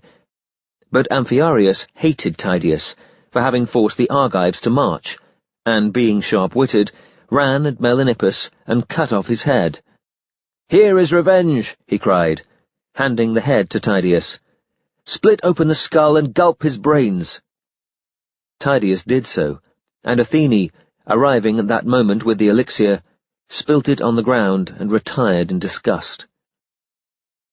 Only Polynices, Amphiaraus, and Adrastus now remained of the 7 champions, and Polynices, to save further slaughter, offered to decide the succession of the throne by single combat with Eteocles. Eteocles accepted the challenge, and, in the course of a bitter struggle, each mortally wounded the other. Creon, their uncle, then took command of the Theban army and routed the dismayed Argives. Amphiaraus fled in his chariot along the banks of the river Ismenus, and was on the point of being thrust between the shoulders by a Theban pursuer when Zeus cleft the earth with a thunderbolt, and he vanished from sight, chariot and all, and now reigns alive among the dead. Baton, his charioteer, went with him. Seeing that the day was lost, Adrastus mounted his winged horse Arion and escaped. But when, later, he heard that Creon would not permit his dead enemies to be buried, visited Athens as a suppliant, and persuaded Theseus to march against Thebes and punish Creon's impiety. Theseus took the city in a surprise attack, imprisoned Creon, and gave the dead champions' corpses to their kinsfolk, who heaped a great pyre for them. But Evadne, Capaneus's wife, seeing that her husband had been heroized by Zeus's thunderbolt, would not be parted from him. Since custom demanded that a lightning-struck man should be buried apart from the rest, and his grave fenced off, she flung herself on the general pyre, and was consumed alive. Now, before Theseus's arrival at Thebes, Antigone, sister of Eteocles and Polynices, had disobeyed Creon's orders by secretly building a pyre and laying Polynices's corpse upon it. Looking out of his palace window, Creon noticed a distant glow which seemed to proceed from a burning pyre, and, going to investigate, surprised Antigone in her act of disobedience. He summoned his son Haemon, to whom Antigone had been affianced, and ordered him to bury her alive in Polynices' tomb. Haemon feigned readiness to do as he was told, but instead married Antigone secretly, and sent her away to live among his shepherds. She bore him a son who, many years later, came to Thebes, and took part in certain funeral games. But Creon, who was still king of Thebes, guessed his identity by the serpent mark on his body, borne by all descendants of Cadmus, and sentenced him to death. Heracles interceded for his life, but Creon proved obdurate, whereupon Haemon killed both Antigone and himself. Chapter 107. The Epigoni. The sons of the 7 champions who had fallen at Thebes swore to avenge their fathers. They are known as the Epigoni. The Delphic oracle promised them victory if Alcmaeon, son of Amphiaraus, took command, but he felt no desire to attack Thebes, and hotly disputed the propriety of the campaign with his brother Amphilochus. When they could not agree whether to make war or no, the decision was referred to their mother Eriphyle. Recognizing the situation as a familiar one, Thersander, the son of Polynices, followed his father's example. He bribed Eriphyle with the magic robe, which Athene had given his ancestress Harmonia, at the same time as Aphrodite had given her the magic necklace. Eriphyle decided for war, and Alcmaeon reluctantly assumed command. In a battle fought before the walls of Thebes, the Epigoli lost Aegialeus, son of Adrastus, and Tiresias the seer then warned the Thebans that their city would be sacked. The walls, he announced, were fated to stand only so long as one of the original 7 champions remained alive, and Adrastus, now the sole survivor, would die of grief when he heard of Aegialeus's death. Consequently, the Thebans' wisest course was to flee that very night. Tiresias added that whether they took his advice or no made no odds to him. He was destined to die as soon as Thebes fell into Argive hands. Under cover of darkness, therefore, the Thebans escaped northward with their wives, children, weapons, and a few belongings, and when they had travelled far enough, called a halt and founded the city of Hestia. At dawn, Tiresias, who went with them, paused to drink at the spring of Telephusa, and suddenly expired. That same day, which was the very day on which Adrastus heard of Aegialeus's death, and died of grief, the Argives, finding Thebes evacuated, broke in, raised the walls, and collected the booty. They sent the best of it to Apollo at Delphi, including Tiresias's daughter Manto, or Daphne, who had stayed behind, and she became his Pythoness. Nor was this the end of the matter. Thersander happened to boast in Alcmaeon's hearing that most of the credit for the Argive victory was due to himself. He had bribed Eriphyle, just as his father Polynices did before him, to give the order to march. Alcmaeon thus learned for the first time that Eriphyle's vanity had caused his father's death, and might well have caused his own. He consulted the Delphic oracle, and Apollo replied that she deserved death. Alcmaeon mistook this for a dispensation to matricide, and on his return he duly killed Eriphyle, some say with the aid of his brother Amphilochus.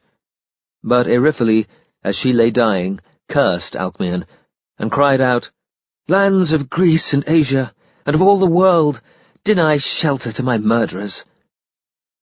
The avenging Erinyes thereupon pursued him and drove him mad. Alcmaeon fled first to Thesprotia, where he was refused entry, and then to Psophis, where King Phegeus purified him for Apollo's sake. Phegeus married him to his daughter Arsinoe, to whom Alcmaeon gave the necklace and the robe which he had brought in his baggage. But the Erinyes, disregarding this purification, continued to plague him, and the land of Psophis grew barren on his account. The Delphic oracle then advised Alcmaeon to approach the river god Archelaus, by whom he was once more purified. He married Archelaus's daughter Callirrhoe, and settled on land recently formed by the silt of the river, which had not been included in Ariphiles' ban. There he lived at peace for a while. A year later, Callirrhoe, fearing that she might lose her beauty, refused Alcmaeon admittance to her couch, unless he gave her the celebrated robe and necklace. For love of Callirrhoe, he dared revisit Psophis, where he deceived Phegeus. Making no mention of his marriage to Callirrhoe, he invented a prediction of the Delphic oracle, to the effect that he would never be rid of the Erinyes until he had dedicated both robe and necklace to Apollo's shrine. Phegeus thereupon made Arsinoe surrender them, which she was glad to do, believing that Alcmaeon would return to her as soon as the Erinyes left him, for they were hard on his track again. But one of Alcmaeon's servants blabbed the truth about Callirrhoe, and Phegeus grew so angry that he ordered his sons to ambush and kill Alcmaeon when he left the palace. Arsinoe witnessed the murder from a window, and, unaware of Alcmaeon's double-dealing, loudly upbraided her father and brothers for having violated guest right, and made her a widow. Phegeus begged her to be silent, and listen while he justified himself, but Arsinoe stopped her ears, and wished violent death upon him and her brothers before the next new moon. In retaliation, Phegeus locked her in a chest, and presented her as a slave to the king of Nemea, at the same time telling his sons, "Take this robe and this necklace to Delphic Apollo. He will see to it that they cause no further mischief." Phegeus' sons obeyed him, but meanwhile Callirrhoe, informed of what had happened at Psophis, prayed that her infant sons by Alcmaeon might become full-grown men in a day and avenge his murder. Zeus heard her plea, and they shot up into manhood, took arms, and went to Nemea, where, they knew, the sons of Phegeus had broken their return journey from Delphi in the hope of persuading Arsinoe to retract her curse. They tried to tell her the truth about Alcmaeon, but she would not listen to them either, and Callirrhoe's sons not only surprised and killed them, but, hastening towards Psophis, killed Phegeus too, before the next moon appeared in the sky. Since no king or river god in Greece would consent to purify them of their crimes, they travelled westward to Epirus, and colonized Acarnania, which was named after the elder of the two, Acarnan. The robe and necklace were shown at Delphi until the Sacred War, 4th century BC, when the Phocian bandit Phalos carried them off, and it is not known whether the amber necklace, set in gold, which the people of Amathus claim to be Ariphiles, is genuine or false. And some say that Tiresias had 2 daughters, Daphne and Manto. Daphne remained a virgin and became a sibyl, but Alcmaeon begot Amphilochus and Tisiphone on Manto before sending her to Apollo at Delphi. He entrusted both children to King Creon of Corinth. Years later, Creon's wife, jealous of Tisiphone's extraordinary beauty, sold her as a slave, and Alcmaeon, not knowing who she was, bought her as his serving girl, but fortunately abstained from incest. As for Manto, Apollo sent her to Colophon in Ionia, where she married Rhachius, king of Caria. Their son was Mopsus, the famous soothsayer. Chapter 108. Tantalus. The parentage and origin of Tantalus are disputed. His mother was Pluto, a daughter of Cronus and Rhea, or some say of Oceanus and Tethys, and his father either Zeus or Tmolus, the oak-chapeleted deity of Mount Tmolus who, with his wife Omphale, ruled over the kingdom of Lydia, and had judged the contest between Pan and Apollo. Some, however, called Tantalus a king of Argos or of Corinth. and others say that he went northward from Sipylus in Lydia to reign in Paphlagonia, whence, after he had incurred the wrath of the gods, he was expelled by Ilus the Phrygian, whose young brother, Ganymedes, he had abducted and seduced. By his wife Euryonassa, daughter of the river god Pactolus, or Eurythemista, daughter of the river god Xanthus, or by Clytia, daughter of Amphidamantes, or by the Pleiad Dione, Tantalus became the father of Pelops, Niobe, and Broteus. Yet some call Pelops a bastard, or the son of Atlas and the nymph Linos. Tantalus was the intimate friend of Zeus, who admitted him to Olympian banquets of nectar and ambrosia, until, good fortune turning his head, he betrayed Zeus's secrets, and stole the divine food to share among his mortal friends. Before this crime could be discovered, he committed a worse. Having called the Olympians to a banquet on Mount Sipylus, or it may have been at Corinth, Tantalus found that the food in his larder was insufficient for the company, and either to test Zeus's omniscience, or merely to demonstrate his goodwill, cut up his son Pelops, and added the pieces to the stew prepared for them, as the sons of Lycaon had done with their brother Nyctimus when they entertained Zeus in Arcadia. None of the gods failed to notice what was on their trenchers, or to recoil in horror, except Demeter, who, being dazed by her loss of Persephone, ate the flesh from the left shoulder. For these two crimes, Tantalus was punished with the ruin of his kingdom, and after his death by Zeus's own hand, with eternal torment in the company of Ixion, Sisyphus, Titius, the Danaids, and others. Now he hangs, perennially consumed by thirst and hunger, from the bough of a fruit tree which leans over a marshy lake. Its waves lap against his waist, and sometimes reach his chin, yet whenever he bends down to drink, they slip away, and nothing remains but the black mud at his feet.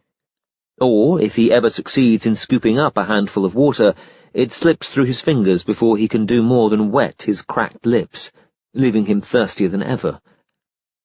The tree is laden with pears, shining apples, sweet figs, ripe olives, and pomegranates, which dangle against his shoulders, but whenever he reaches for the luscious fruit, a gust of wind whirls them out of his reach.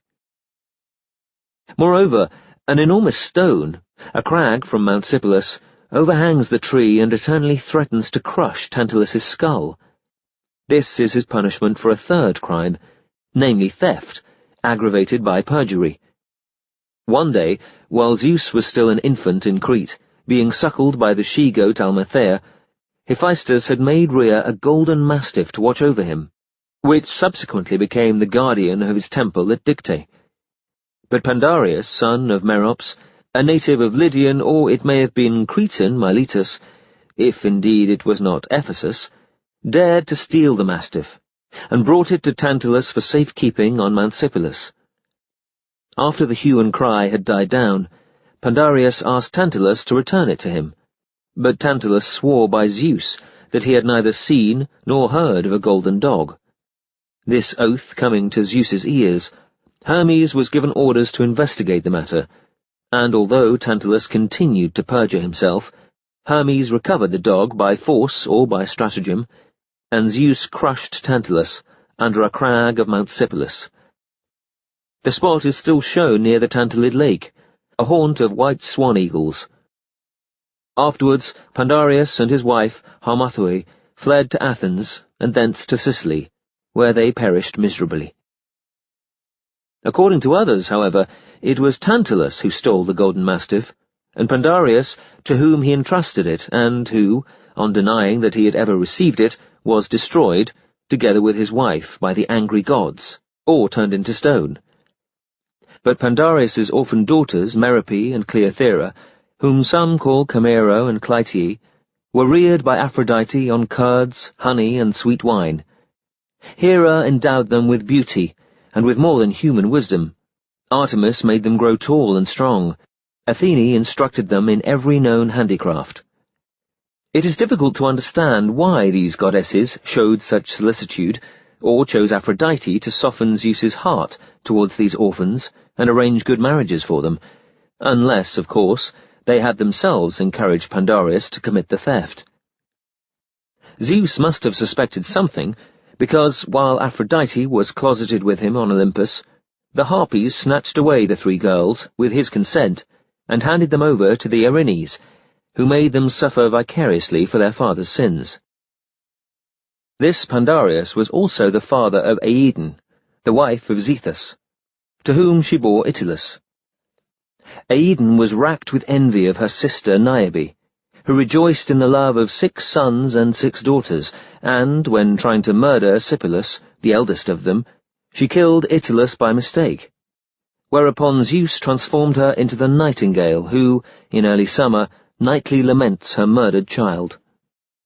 After punishing Tantalus, Zeus was pleased to revive Pelops, and therefore ordered Hermes to collect his limbs and boil them again in the same cauldron on which he laid a spell. The fate Clotho then rearticulated them. Demeter gave him a solid ivory shoulder in place of the one she had picked clean, and Rhea breathed life into him, while goat Pan danced for joy. Pelops emerged from the magic cauldron, clothed in such radiant beauty that Poseidon fell in love with him on the spot, and carried him off to Olympus in a chariot drawn by golden horses. There he appointed him his cupbearer and bedfellow, as Zeus later appointed Ganymedes, and fed him on ambrosia. Pelops first noticed that his left shoulder was of ivory when he bared his breast in mourning for his sister Niobe. All true descendants of Pelops are marked in this way, and after his death, the ivory shoulder blade was laid up at Pisa. Pelops's mother, Euryonassa, meanwhile, made the most diligent search for him, not knowing about his ascension to Olympus. She learned from the scullions that he had been boiled and served to the gods, who seemed to have eaten every last shred of his flesh. This version of the story became current throughout Lydia. Many still credit it, and deny that the Pelops whom Tantalus boiled in the cauldron was the same Pelops who succeeded him. Tantalus's ugly son, Broteus, carved the oldest image of the Mother of the Gods, which still stands on the Cydinian crag, to the north of Mount Sipylus. He was a famous hunter, but refused to honor Artemis, who drove him mad. Crying aloud that no flame could burn him, he threw himself on a lighted pyre, and let the flames consume him. But some say that he committed suicide because everyone hated his ugliness. Broteus's son and heir was named Tantalus, after his grandfather. Chapter 109. Pelops and Oenomaus. Pelops inherited the Paphlagonian throne from his father Tantalus, and for a while resided at Enete, on the shores of the Black Sea, whence he also ruled over the Lydians and Phrygians. But he was expelled from Paphlagonia by the barbarians, and retired to Lydian Mount Sipylus, his ancestral seat. When Ilus, king of Troy, would not let him live in peace even there, but ordered him to move on, Pelops brought his fabulous treasures across the Aegean Sea. He was resolved to make a new home for himself and his great horde of followers, but first to sue for the hand of Hippodamia, daughter of King Oenomaus, the Arcadian who ruled over Pisa and Elis. Some say that Oenomaus had been begotten by Ares on Harpina, daughter of the river god Asopus, or on the Pleiad Asterii, or on Asterope, or on Eurythoe, daughter of Danaus, while others call him the son of Alcyon, or of Hypericus. By his wife Sterope, or Euryte, daughter of Acrisius, Oenomaus became the father of Leucippus, Hippodamus, and Dyspontius, founder of Dyspontium, and of one daughter, Hippodamia. Oenomaus was famous for his love of horses, and forbade his subjects under the penalty of a curse ever to mate mares with asses. To this day, if the Eleans need mules, they must take their mares abroad to mate and foal. Whether he had been warned by an oracle that his son-in-law would kill him, or whether he had himself fallen in love with Hippodamia is disputed. But Oenomaus devised a new way to prevent her from ever getting married. He challenged each of Hippodamia's suitors in turn to a chariot race, and laid out a long course from Pisa, which lies beside the river Alpheus, opposite Olympia, to Poseidon's altar on the Isthmus of Corinth. Some say that the chariots were drawn by 4 horses, others say by 2. Oenomaus insisted that Hippodamia must ride beside each suitor, thus distracting his attention from the team, but allowed him a start of half an hour or so, while he himself sacrificed a ram on the altar of warlike Zeus at Olympia. Both chariots would then race towards the isthmus, and the suitor, if overtaken, must die. But should he win the race, Hippodamia would be his, and Oenomaus must die. Since, however, the wind-begotten mares, Scylla and Harpina, which Pelops' father Ares had given him, were immeasurably the best in Greece, being swifter even than the north wind, and since his chariot, skilfully driven by Myrtilus, was especially designed for racing, he had never yet failed to overtake his rival and transfix him with his spear, another gift from Ares. In this manner, Oenomaus disposed of 12, or some say 13 princes, whose heads and limbs he nailed above the gates of his palace, while their trunks were flung barbarously in a heap on the ground. When he killed Marmax, the first suitor, he also butchered his mares, Parthenia and Erypha, and buried them beside the river Parthenia, where their tomb is still shown. Some say that the second suitor, Alcathous, was buried near the horse-scarer in the hippodrome at Olympia, and that it is his spiteful ghost which balks the charioteers. Myrtilus, Oenomaus' charioteer, was the son of Hermes by Theobale, or Cleobale, or by the Danaid Phaethusa, but others say that he was the son of Zeus and Clymene. He too had fallen in love with Hippodamia, but dared not enter the contest. Meanwhile, the Olympians had decided to intervene and put an end to the slaughter, because Oenomaus was boasting that he would one day build a temple of skulls, as Evenus, Diomedes, and Antaeus had done.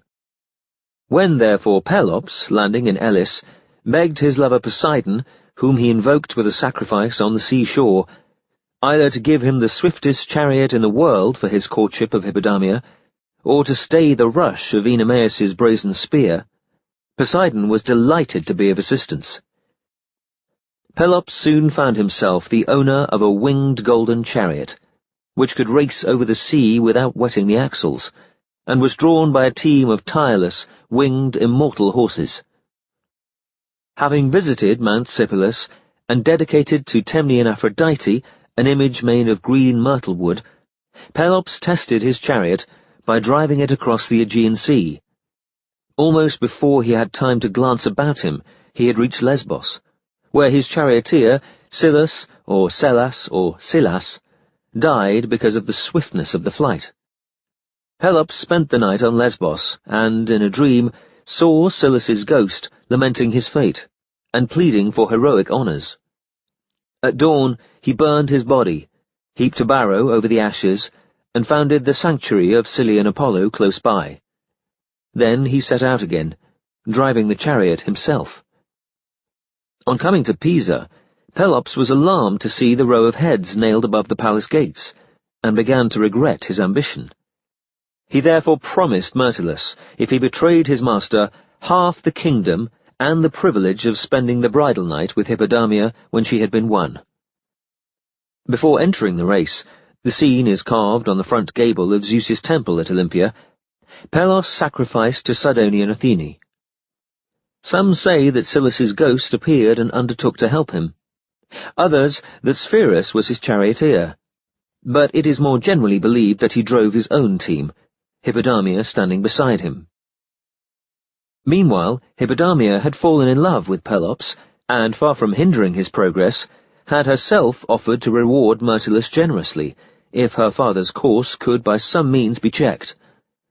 Myrtilus therefore removed the linchpins from the axles of Oenomaus' chariot, and replaced them with others made of wax. As the chariots reached the neck of the isthmus, and Oenomaus, in hot pursuit, was poising his spear, about to transfix Pelops' back, the wheels of his chariot flew off. He fell entangled in the wreckage, and was dragged to death. His ghost still haunts the horse-scarer at Olympia. There are some, however, who say that the swiftness of Poseidon's winged chariots and horses easily enabled Pelops to outdistance Oenomaus, and reach the isthmus first, whereupon Oenomaus either killed himself in despair, or was killed by Pelops at the winning post. According to others, the contest took place in the hippodrome at Olympia, and Amphion gave Pelops a magic object, which he buried by the horse-scarer, so that Oenomaus's team bolted and wrecked his chariot. But all agree that Oenomaus, before he died, laid a curse on Myrtilus, praying that he might perish at the hands of Pelops. Pelops, Hippodamia, and Myrtilus then set out for an evening drive across the sea. "Alas," cried Hippodamia, "I have drunk nothing all day. Thirst parches me."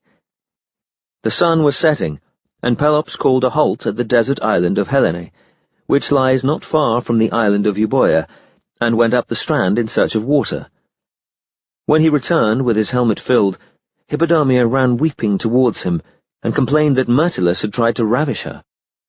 Pelops sternly rebuked Myrtilus, and struck him in the face, but he protested indignantly, "This is the bridal night, on which you swore that I should enjoy, Hippodamia. Will you break your oath?" Pelops made no reply, but took the reins from Myrtilus and drove on. As they approached Cape Garestus, the southernmost promontory of Euboea, now crowned with a remarkable temple of Poseidon, Pelops dealt Myrtilus a sudden kick, which sent him flying headlong into the sea, and Myrtilus, as he sank, laid a curse on Pelops and all his house.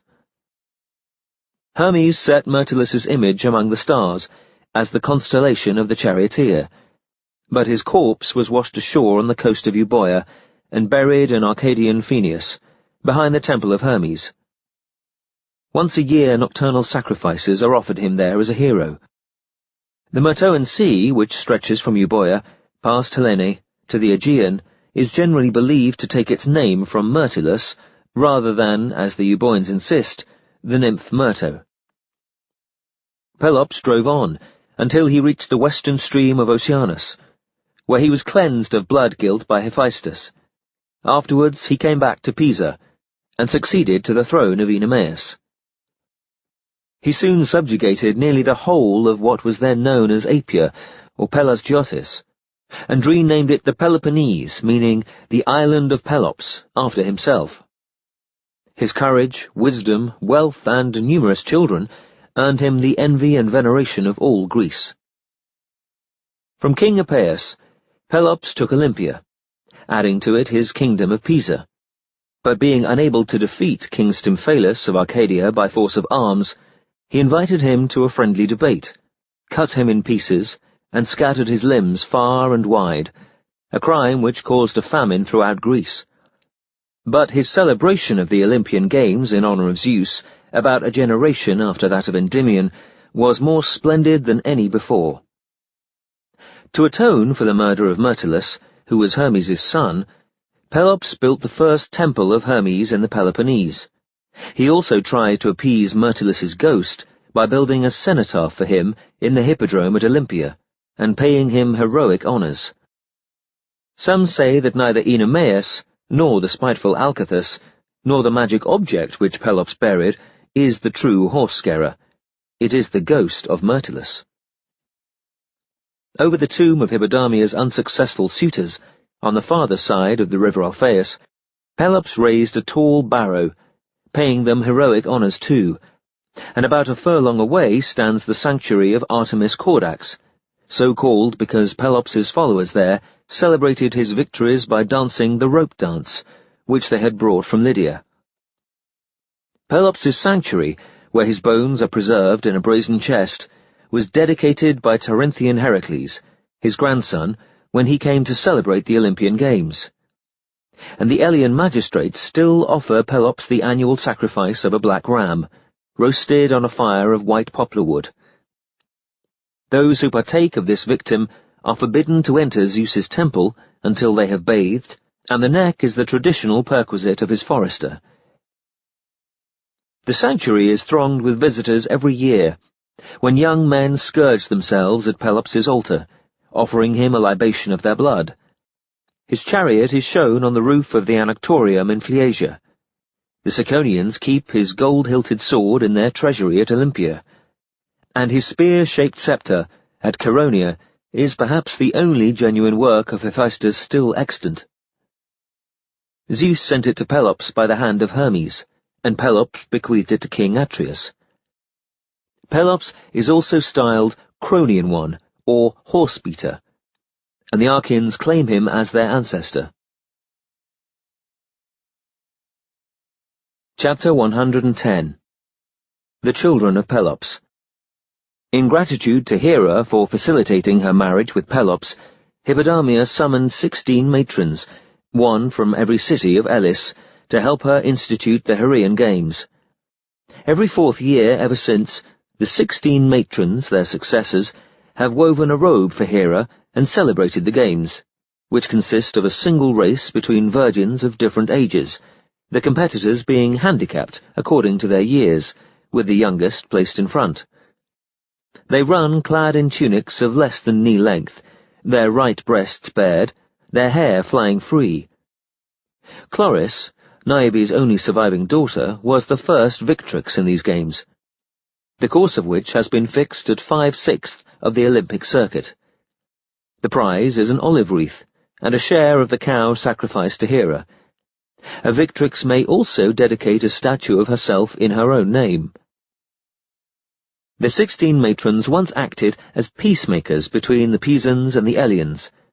Now they also organize 2 groups of dancers, one in honor of Hippodamia, the other in honor of Physcoa, the Elean.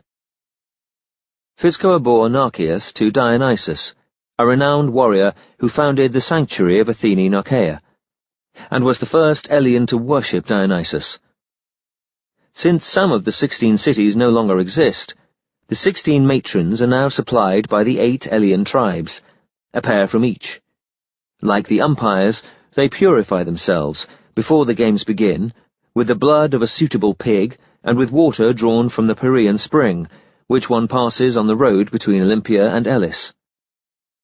The following are said to have been children of Pelops and Hippodamia: Pythias of Troezen, Atreus and Thyestes, Alcathous, not the one killed by Oenomaus, the Argonaut Hippalchus, Hippalchmus or Hippalcamus, Coprius the herald, Sciron the bandit, Epidaurus the Argive, sometimes called the son of Apollo, Pleisthenes, Dias, Cybossurus, Corinthius, Hippasus, Cleon, Argeus, Elenus, Astidamia, whom some call the mother of Amphitryon, Lycidice, whose daughter Hippothoe was carried off by Poseidon to the Echinadian islands, and there bore Taphius, Eurydice, whom some call the mother of Alcmene, Nisope, Antibia, and lastly Archippe, mother of Eurystheus and Alcyone.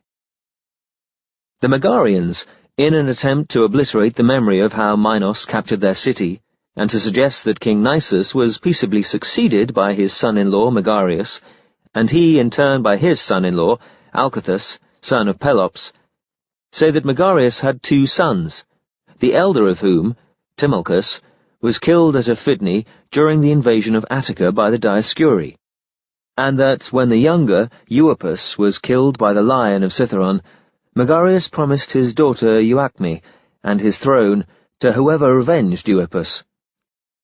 Forthwith, Alcathous killed the lion, and becoming king of Megara, built a temple there to Apollo the hunter and Artemis the huntress.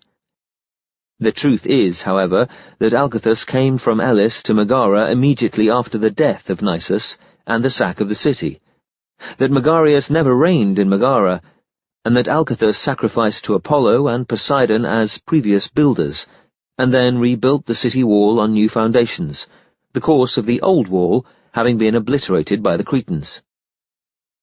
Alcathous was the father of Escopolis, of Callipolis, of Iphanoe, who died a virgin, and at whose tomb between the council hall and the shrine of Alcathous, Megarian brides pour libations, much as the Delian brides dedicate their hair to Hecate and Opis, also of Automedusa, who bore Iolaus to Iphicles, and of Peribea, who married Telamon, and whose son Ajax succeeded Alcathous as king of Megara. Alcathous' eldest son, Aesculapius, perished in the Caledonian hunt, and Callipolis, the first Megarian to hear the sorrowful news, rushed up to the Acropolis, where Alcathous was offering burnt sacrifices to Apollo, and flung the faggots from the altar in token of mourning. Unaware of what had happened, Alcathous raged at his impiety, and struck him dead with a faggot. Aesculapius and Euippus are buried in the law courts, Megarius on the right side of the ascent to the second Megarian Acropolis. Alcathous' hero shrine is now the public record office, and that of Timalchus the council hall. Chrysippus also passed as a son of Pelops and Hippodamia, but was in fact a bastard, whom Pelops had begotten on the nymph Astyrache, a Danaid.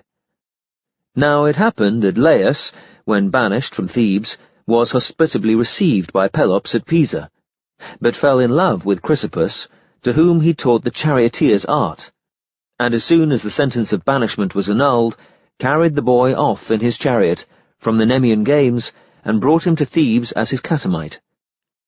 Some say that Chrysippus killed himself for shame, others that Hippodamia, to prevent Pelops from appointing Chrysippus his successor over the heads of her own sons, came to Thebes, where she tried to persuade Atreus and Thyestes to kill the boy by throwing him down a well.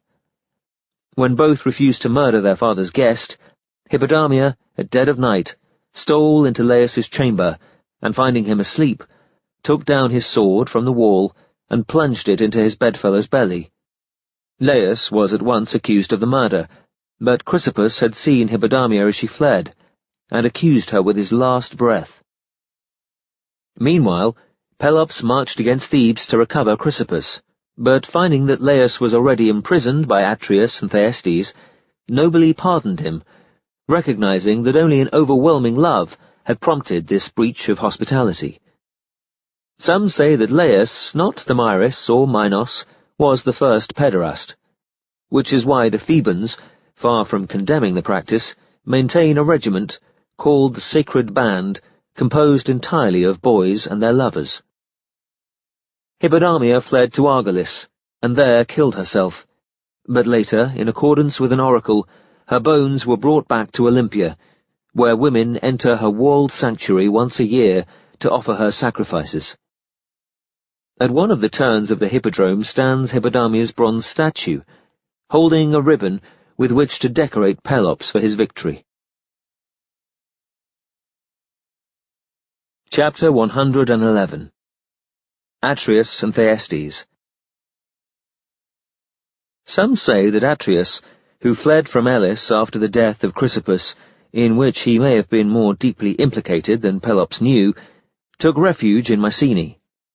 There fortune favoured him. His nephew Eurystheus, who was just about to march against the sons of Heracles, appointed him regent in his absence, and when presently news came of Eurystheus's defeat and death, the Mycenaean notables chose Atreus as their king, because he seemed a likely warrior to protect them against the Hecrilids, and had already won the affection of the commons. Thus the royal house of Pelops became more famous even than that of Perseus. But others say, with greater authority, that Eurystheus's father, Stelanus, having banished Amphitryon, and seized the throne of Mycenae, sent for Atreus and Thyestes, his brother-in-law, and installed them at nearby Media. A few years later, when Sthenelus and Eurystheus were both dead, an oracle advised the Mycenaeans to choose a prince of the Pelopid house to rule over them. They thereupon summoned Atreus and Thyestes from Media, and debated which of these two, who were fated to be always at odds, should be crowned king.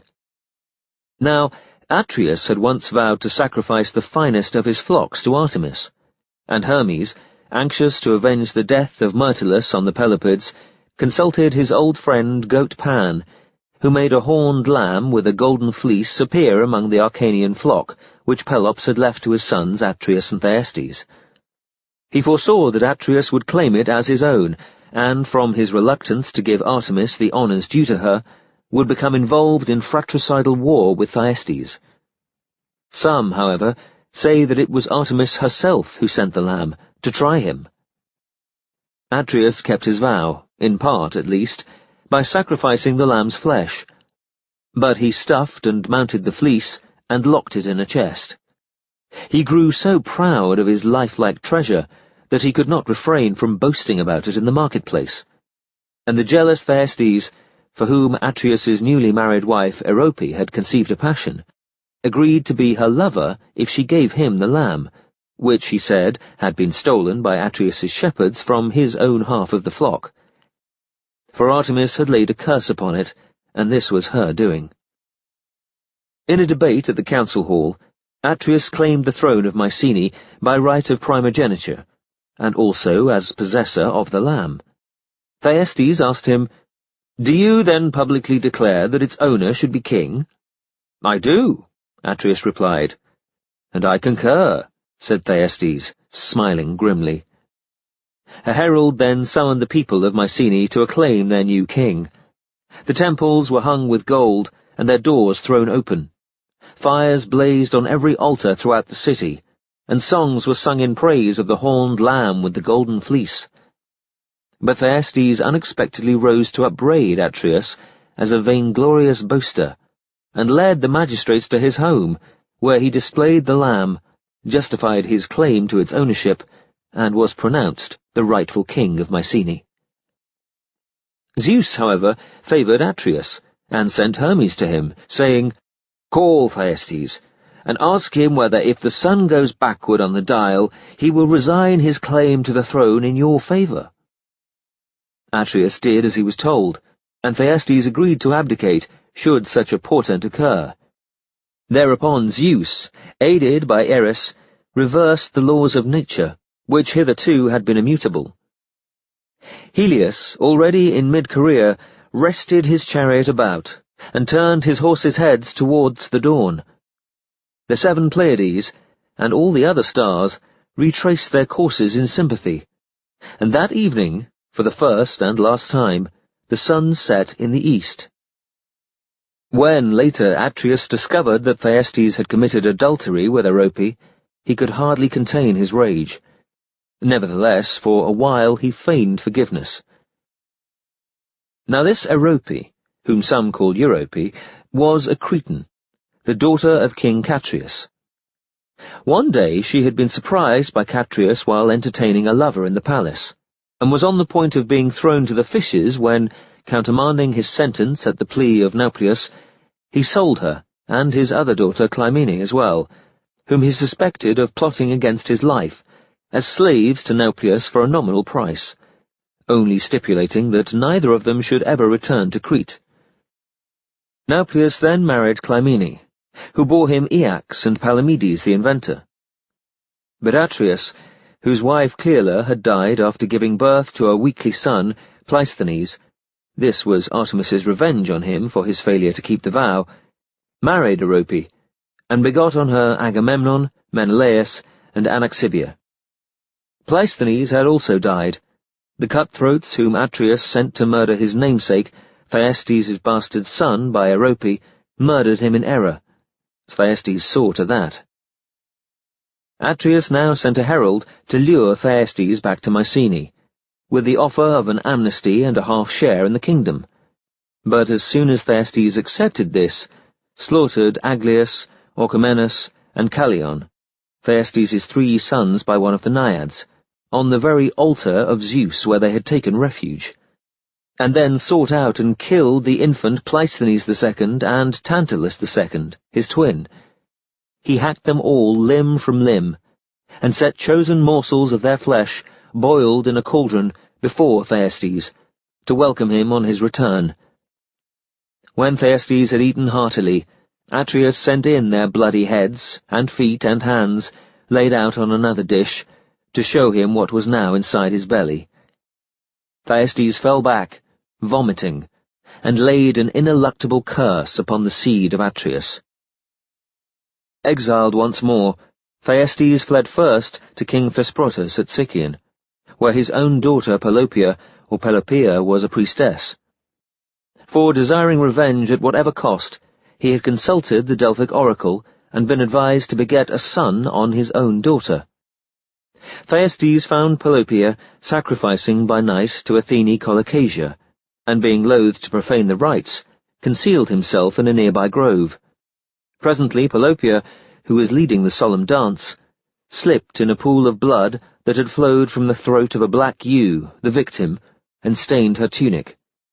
She ran at once to the temple fish pond, removed her tunic, and was washing out the stain when Thyestes sprang from the grove and ravished her. Pelopeia did not recognize him, because he was wearing a mask, but contrived to steal his sword and carry it back to the temple, where she hid it under the pedestal of Athene's image, and Thyestes, finding the scabbard empty and fearing detection, escaped to Lydia, the land of his fathers. Meanwhile, fearing the consequences of his crime, Atreus consulted the Delphic oracle, and was told, "Recall Thyestes from Sicyon." He reached Sicyon too late to meet Thyestes, and falling in love with Pelopeia, whom he assumed to be King Thesprotus's daughter, asked leave to make her his third wife, having by this time executed Orope. Eager for an alliance with so powerful a king, and wishing at the same time to do Pelopeia a service, Thesprotus did not undeceive Atreus, and the wedding took place at once. In due course she bore the son begotten by her on Thyestes, whom she exposed on a mountain, but goatherds rescued him and gave him to a she-goat for suckling, hence his name, Aegisthus, or goat-strength. Atreus believed that Thyestes had fled from Sicyon at news of his approach, that the child was his own, and that Pelopeia had been affected by the temporary madness which sometimes overtakes women after childbirth. He therefore recovered Aegisthus from the goatherds and reared him as his heir. A succession of bad harvests then plagued Mycenae, and Atreus sent Agamemnon and Menelaus to Delphi for news of Thyestes, whom they met by chance on his return from a further visit to the oracle. They hailed him back to Mycenae, where Atreus, having thrown him into prison, ordered Aegisthus, then 7 years of age, to kill him as he slept. Thyestes awoke suddenly to find Aegisthus standing over him, sword in hand. He quickly rolled sideways and escaped death. Then he rose, disarmed the boy with a shrewd kick at his wrist, and sprang to recover the sword. But it was his own, lost years before in Sicyon. He seized Aegisthus by the shoulder and cried, "Tell me instantly how this came into your possession." Aegisthus stammered, "Alas, my poor mother Pelopeia gave it me." "I will spare your life, boy," said Thyestes, "if you carry out the 3 orders I now give you." "I am your servant in all things," wept Aegisthus, who had expected no mercy. "My first order is to bring your mother here," Thyestes told him. Aegisthus thereupon brought Pelopeia to the dungeon, and, recognizing Thyestes, she wept on his neck, called him her dearest father, and commiserated with his sufferings. "How did you come by this sword, daughter?" Thyestes asked. "I took it from the scabbard of an unknown stranger who ravished me one night at Sicyon," she replied. "It is mine," said Thyestes. Pelopeia, stricken with horror, seized the sword and plunged it into her breast. Aegisthus stood aghast, not understanding what had been said. "Now take this sword to Atreus," was Thyestes' second order, "and tell him that you have carried out your commission. Then return." Dumbly, Aegisthus took the bloody thing to Atreus, who went joyfully down to the seashore, where he offered a sacrifice of thanksgiving to Zeus, convinced that he was rid of Thyestes at last. When Aegisthus returned to the dungeon, Thyestes revealed himself as his father, and issued his third order. "Kill Atreus, my son Aegisthus, and this time do not falter." Aegisthus did as he was told, and Thyestes reigned once more in Mycenae. Another golden-fleeced horned lamb then appeared among Thyestes' flocks, and grew to be a ram, and afterwards every new Pelopid king was thus divinely confirmed in possession of his golden sceptre. These rams grazed at ease in a paddock enclosed by unscalable walls. but some say that the token of royalty was not a living creature, but a silver bowl, on the bottom of which a golden lamb had been inlaid, and others that it cannot have been Aegisthus who killed Atreus, because he was only an infant in swaddling clothes when Agamemnon drove his father Thyestes from Mycenae, wresting the sceptre from him. Thyestes lies buried beside the road that leads from Mycenae to Argos, near the shrine of Perseus. Above his tomb stands the stone figures of a ram. The tomb of Atreus and his underground treasury are still shown among the ruins of Mycenae. Thyestes was not the last hero to find his own child served up to him on a dish. This happened some years later to Clymenus, the Arcadian son of Scaeus, who conceived an incestuous passion for Harpalyce, his daughter by Epicaste. Having debauched Harpalyce, he married her to Alastor, but afterwards took her away again. Harpalyce, to revenge herself, murdered the son she bore him, who was also her brother, cooked the corpse, and laid it before Clymenus. She was transformed into a bird of prey, and Clymenus hanged himself.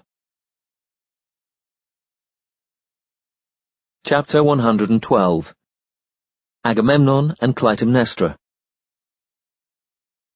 Some say that Agamemnon and Menelaus were of an age to arrest Thyestes at Delphi, others that when Aegisthus killed Atreus they were still infants, whom their nurse had the presence of mind to rescue. Snatching them up, one under each arm, she fled with them to Polyphides, their 24th king of Sicyon, at whose insistence they were subsequently entrusted to Aeneas the Aetolian. It is agreed, however, that after they had spent some years at Aeneas's court, King Tyndareus of Sparta restored their fortunes. Marching against Mycenae, he exacted an oath from Thyestes, who had taken refuge at the altar of Hera, that he would bequeath the sceptre to Agamemnon, as Atreus's heir, and go into exile never to return. Thyestes thereupon departed to Cythera, while Aegisthus, fearing Agamemnon's vengeance, fled to King Celaribes, son of King Sthenelus the Argive. It is said that Zeus gave power to the house of Aeacus, wisdom to the house of Amithaon, but wealth to the house of Atreus. Wealthy indeed it was.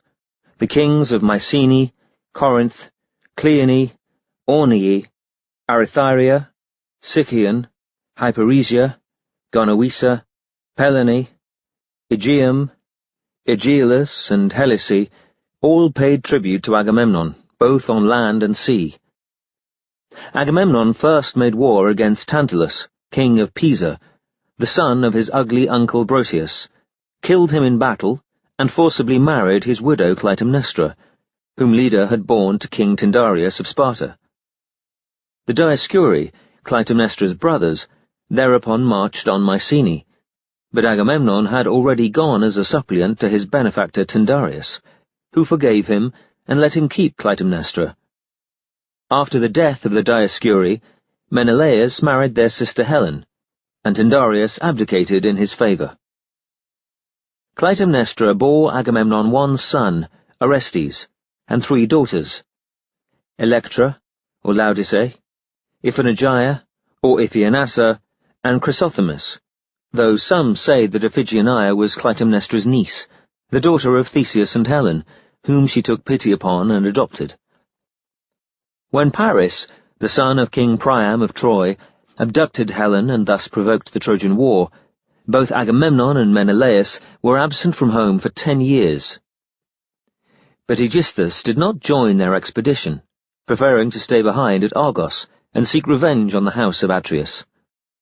Now, Nauplius, the husband of Clymene, having failed to obtain requital from Agamemnon and the other Greek leaders for the stoning of his son Palamedes, had sailed away from Troy and coasted around Attica and the Peloponnese, inciting the lonely wives of his enemies to adultery.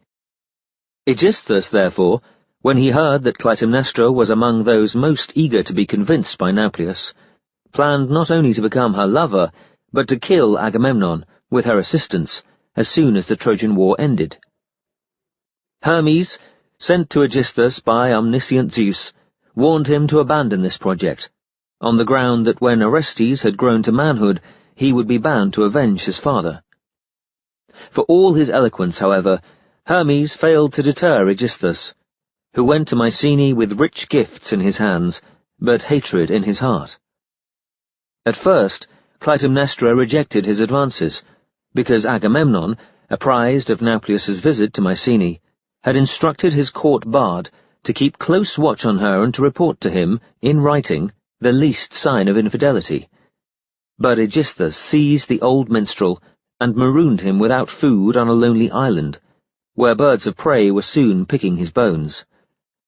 Clytemnestra then yielded to Aegisthus's embraces, and he celebrated his unhoped-for success with burnt offerings to Aphrodite, and gifts of tapestries and gold to Artemis, who was nursing a grudge against the house of Atreus. Clytemnestra had small cause to love Agamemnon.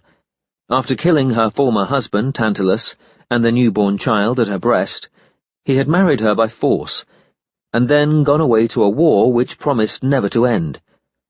He had also sanctioned the sacrifice of Iphigenia at Aulis, and, this she found even harder to bear, was said to be bringing back Priam's daughter Cassandra, the prophetess, as his wife in all but name. It is true that Cassandra had borne Agamemnon twin sons, Teledamus and Pelops, but he does not seem to have intended any insult to Clytemnestra. Her informant had been Nauplius's surviving son Aeax, who, in vengeance for his brother's death, was maliciously provoking her to do murder. Clytemnestra therefore conspired with Aegisthus to kill both Agamemnon and Cassandra. Fearing, however, that they might arrive unexpectedly, she wrote Agamemnon a letter, asking him to light a beacon on Mount Ida when Troy fell, and herself arranged for a chain of fires to relay his signal to Argolis by way of Cape Hermaeum on Lemnos, and the mountains of Athos, Macystus, Messapius, Cithaeron, Aegiplanctus, and Arachne.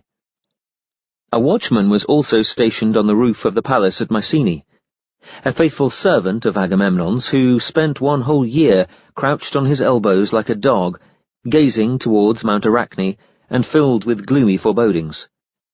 At last, one dark night, he saw the distant beacon blaze and ran to wake Clytemnestra. She celebrated the news with sacrifices of thanksgiving, though, indeed, she would now have liked the siege of Troy to last forever. Aegisthus thereupon posted one of his own men in a watchtower near the sea, promising him 2 gold talents for the first news of Agamemnon's landing. Hera had rescued Agamemnon from the fierce storm which destroyed many of the returning Greek ships, and drove Menelaus to Egypt. And, at last, a fair wind carried him to Nauplia. No sooner had he disembarked than he bent down to kiss the soil, weeping for joy. Meanwhile, the watchman hurried to Mycenae to collect his fee, and Aegisthus chose 20 of the boldest warriors, posted them in ambush inside the palace, ordered a great banquet, and then, mounting his chariot, rode down to welcome Agamemnon.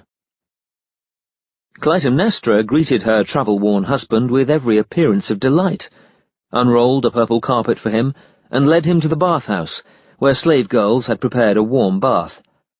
But Cassandra remained outside the palace, caught in a prophetic trance, refusing to enter, and crying that she smelt blood, and that the curse of Thyestes was heavy upon the dining hall.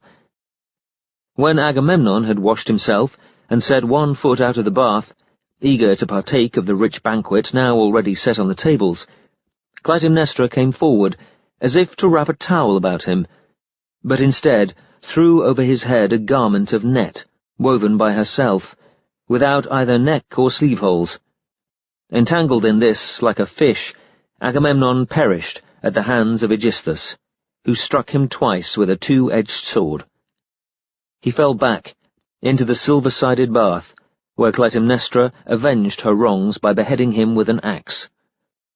She then ran out to kill Cassandra with the same weapon, not troubling first to close her husband's eyelids or mouth, but wiped off on his hair the blood which had splashed her, to signify that he had brought about his own death. A fierce battle was now raging in the palace, between Agamemnon's bodyguard and Aegisthus's supporters. Warriors were slain like swine for a rich man's feast, or lay wounded and groaning beside the laden boards in a welter of blood, but Aegisthus won the day. Outside, Cassandra's head rolled to the ground, and Aegisthus also had the satisfaction of killing her twin sons by Agamemnon, yet he failed to do away with another of Agamemnon's bastards, by name Halesus, or Haliscus. Halesus contrived to make his escape, and after long wandering in exile, founded the Italian city of Falerii, and taught its inhabitants the mysteries of Hera, which are still celebrated there in the Argive manner. This massacre took place on the 13th day of the month Gemelian, January, and, unafraid of divine retribution, Clytemnestra decreed the 13th day a monthly festival, celebrating it with dancing and offerings of sheep to her guardian deities.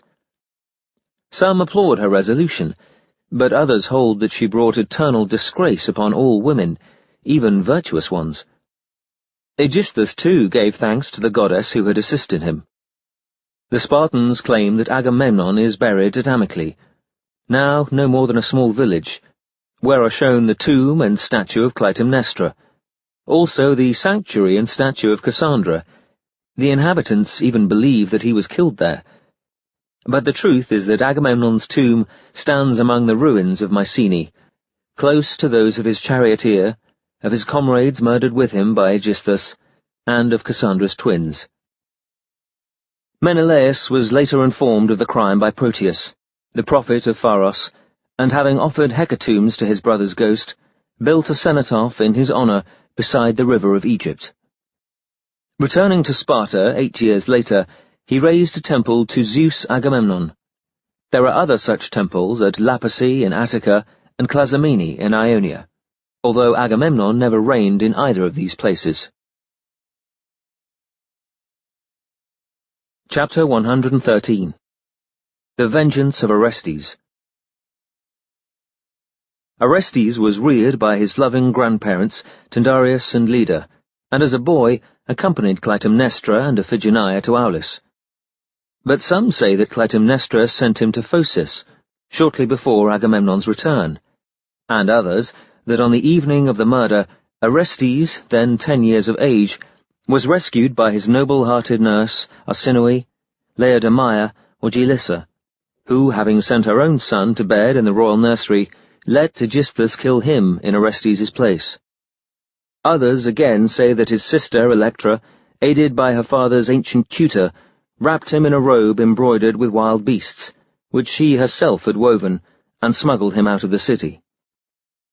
After hiding for a while among the shepherds of the river Tanus, which divides Argolis from Laconia, the tutor made his way with Orestes to the court of Strophius, a firm ally of the house of Atreus, who ruled over Crisa, at the foot of Mount Parnassus. This Strophius had married Agamemnon's sister, Astyochia, or Anaxibia, or Syndragora.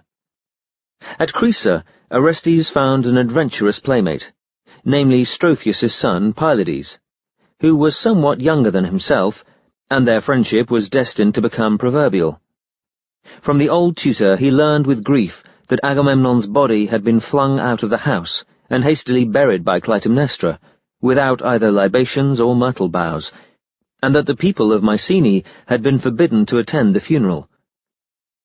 Aegisthus reigned at Mycenae for 7 years, riding in Agamemnon's chariot, sitting on his throne, wielding his sceptre, wearing his robes, sleeping in his bed, and squandering his riches. Yet despite all these trappings of kingship, he was little more than a slave to Clytemnestra, the true ruler of Mycenae. When drunk, he would leap on Agamemnon's tomb and pelt the headstone with rocks, crying, "Come, Orestes, come and defend your own!" The truth was, however, that he lived in abject fear of vengeance, even while surrounded by a trusty foreign bodyguard, never passed a single night in sound sleep, and had offered a handsome reward in gold for Orestes's assassination. Electra had been betrothed to her cousin Castor of Sparta before his death and demi-deification. Though the leading princes of Greece now contended for her hand, Aegisthus feared that she might bear a son to avenge Agamemnon, and therefore announced that no suitor could be accepted. He would gladly have destroyed Electra, who showed him implacable hatred, lest she lay secretly with one of the palace officers and bear him a bastard. But Clytemnestra, feeling no qualms about her part in Agamemnon's murder, and scrupulous not to incur the displeasure of the gods, forbade him to do so. She allowed him, however, to marry Electra to a Mycenaean peasant, who, being afraid of Orestes and also chaste by nature, never consummated their unequal union. Thus, neglected by Clytemnestra, who had now borne Aegisthus 3 children, by name Erigone, Alates, and the second Helen, Electra lived in disgraceful poverty, and was kept under constant close supervision.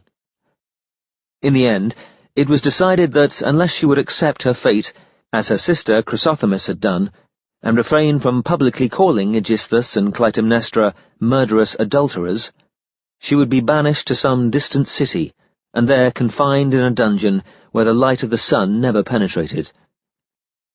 Yet Electra despised Chrysothemis for her subservience and disloyalty to their dead father, and secretly sent frequent reminders to Orestes of the vengeance required from him. Orestes, now grown to manhood, visited the Delphic oracle to inquire whether or not he should destroy his father's murderers. Apollo's answer, authorized by Zeus, was that if he neglected to avenge Agamemnon, he would become an outcast from society, debarred from entering any shrine or temple, and afflicted with a leprosy that ate into his flesh, making it sprout white mould. He was recommended to pour libations beside Agamemnon's tomb, lay a ringlet of his hair upon it, and, unaided by any company of spearmen, craftily exact the due punishment from the murderers. At the same time, the Pythoness observed that the Erinyes would not readily forgive a matricide, and therefore, on behalf of Apollo, she gave Orestes a bow of horn with which to repel their attacks, should they become insupportable. After fulfilling his orders, he must come again to Delphi, where Apollo would protect him. In the 8th year, or according to some, after a passage of 20 years, Orestes secretly returned to Mycenae, by way of Athens, determined to destroy both Aegisthus and his own mother. One morning, with Pylades at his side, he visited Agamemnon's tomb, and there, cutting off a lock of his hair, he invoked infernal Hermes, patron of fatherhood. When a group of slave women approached, dirty and dishevelled for the purposes of mourning, he took shelter in a nearby thicket to watch them. Now, on the previous night, Clytemnestra had dreamed that she gave birth to a serpent, which she wrapped in swaddling clothes and suckled. Suddenly she screamed in her sleep, and alarmed the whole palace by crying that the serpent had drawn blood from her breast, as well as milk. The opinion of the soothsayers whom she consulted was that she had incurred the anger of the dead, and these mourning slave women consequently came on her behalf to pour libations upon Agamemnon's tomb in the hope of appeasing his ghost. Electra, who was one of the party, poured the libations in her own name, not her mother's, offered prayers to Agamemnon for vengeance instead of pardon, and bade Hermes summon Mother Earth and the gods of the underworld to hear her plea. Noticing a ringlet of fair hair upon the tomb, she decided that it could only belong to Orestes, both because it closely resembled her own in colour and texture, and because no one else would have dared to make such an offering. Torn between hope and doubt, she was measuring her feet against Orestes's footprints in the clay beside the tomb, and finding a family resemblance, when he emerged from his hiding-place, and showed her that the ringlet was his own, and produced the robe in which he had escaped from Mycenae. Electra welcomed him with delight, and together they invoked their ancestor, Father Zeus, whom they reminded that Agamemnon had always paid him great honour, and that were the house of Atreus to die out, no one would be left in Mycenae to offer him the customary hecatombs, for Aegisthus worshipped other deities.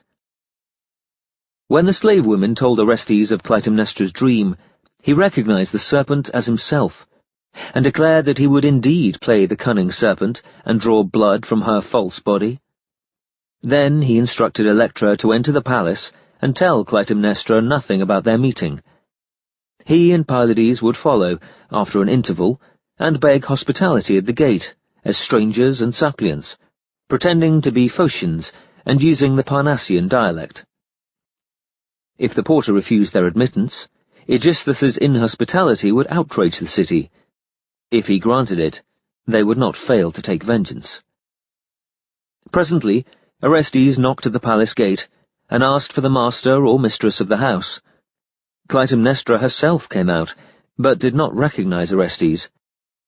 He pretended to be an Aeolian from Daulis, bearing sad news from one Strophius, whom he had met by chance on the road to Argos, namely that her son Orestes was dead, and that his ashes were being kept in a brazen urn.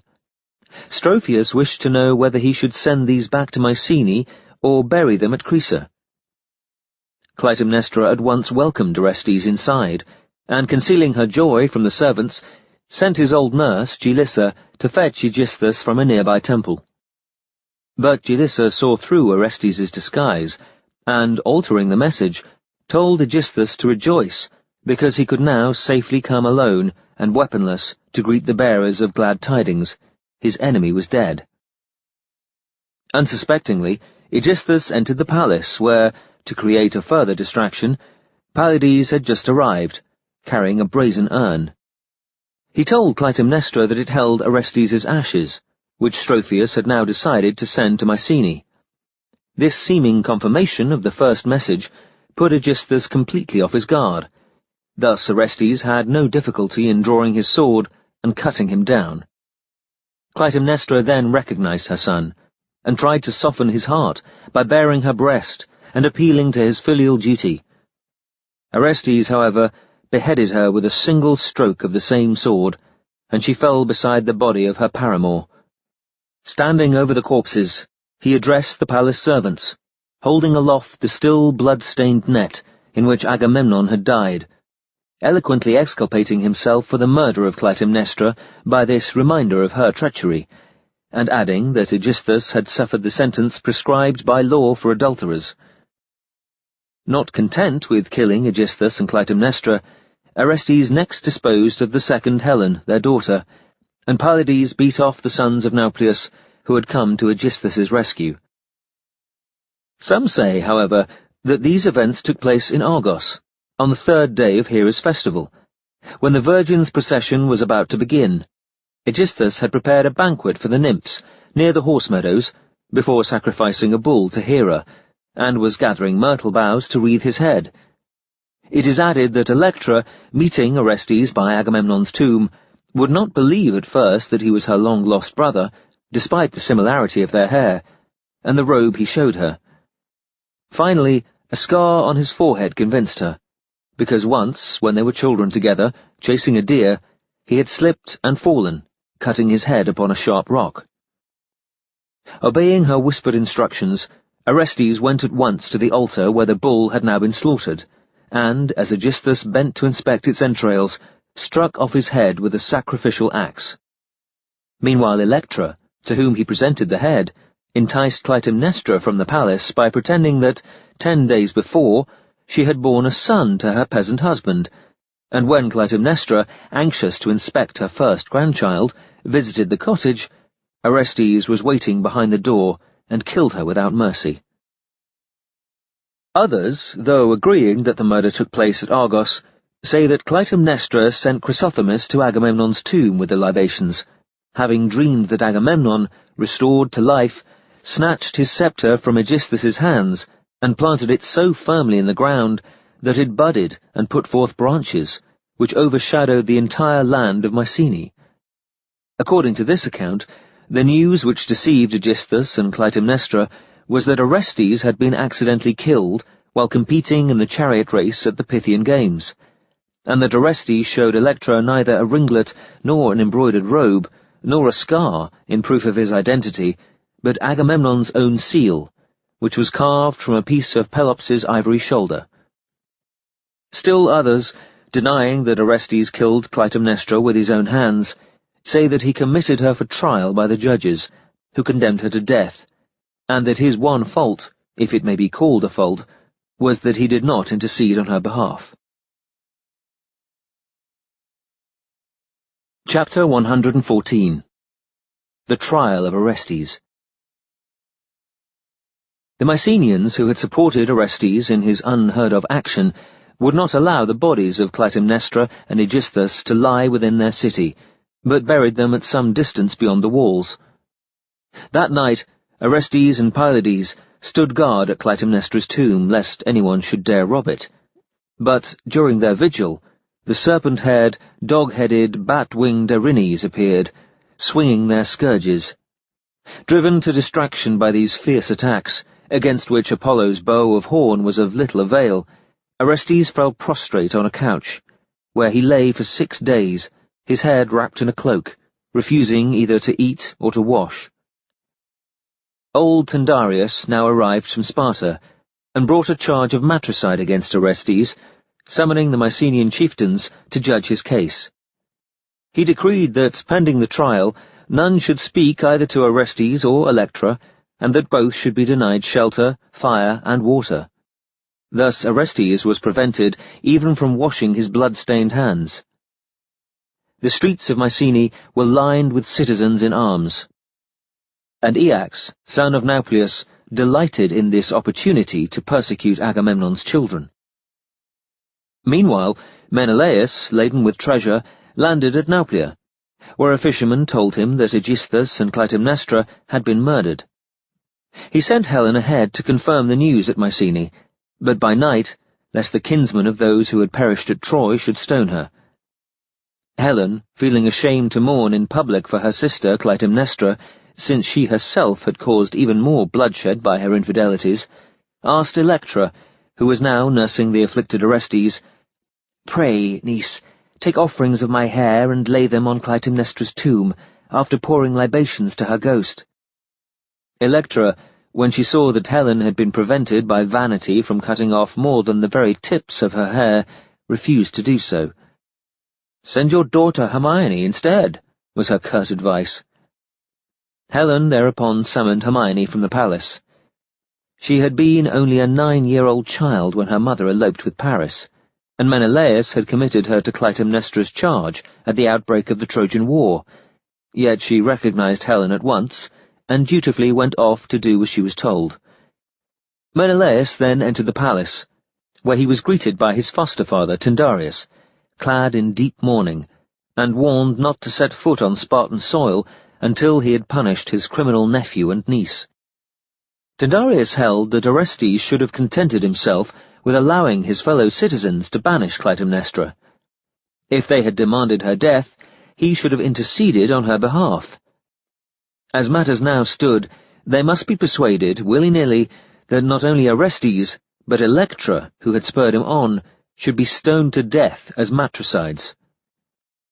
Fearing to offend Tyndareus, Menelaus secured the desired verdict.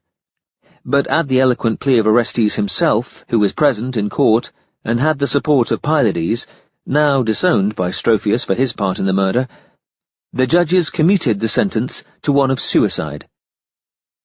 Pylades then led Orestes away, nobly refusing to desert either him or Electra, to whom he was betrothed, and proposed that, since all three must die, they should first punish Menelaus's cowardice and disloyalty by killing Helen, the originator of every misfortune that had befallen them. While, therefore, Electra waited outside the walls to execute her own design, that of intercepting Hermione on her return from Clytemnestra's tomb, and holding her as a hostage for Menelaus's good behaviour, Orestes and Pylades entered the palace, with swords hidden beneath their cloaks, and took refuge at the central altar, as though they were suppliants. Helen, who sat nearby, spinning wool for a purple robe to lay as a gift on Clytemnestra's tomb, was deceived by their lamentations, and approached to welcome them. Whereupon both drew their swords, and while Pylades chased away Helen's Phrygian slaves, Orestes attempted to murder her.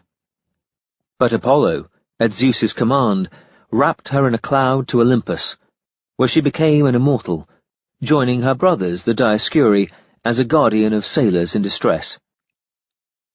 Meanwhile, Electra had secured Hermione, led her into the palace, and barred the gates. Menelaus, seeing that death threatened his daughter, ordered an immediate rescue.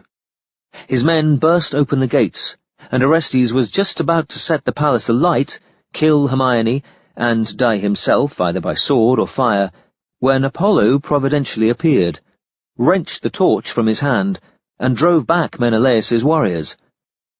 In the awed hush caused by his presence, Apollo commanded Menelaus to take another wife, betroth Hermione to Orestes, and return to rule over Sparta. Clytemnestra's murder need no longer concern him, now that the gods had intervened. With wool-wreathed laurel branch and chaplet, to show that he was under Apollo's protection, Orestes then set out for Delphi, still pursued by the Erinyes. The Pythian priestess was terrified to see him crouched as a suppliant on the marble navel-stone, stained by the blood from his unwashed hands, and the hideous troop of black Erinyes sleeping beside him. Apollo, however, reassured her by promising to act as advocate for Orestes, whom he ordered to face his ordeal with courage.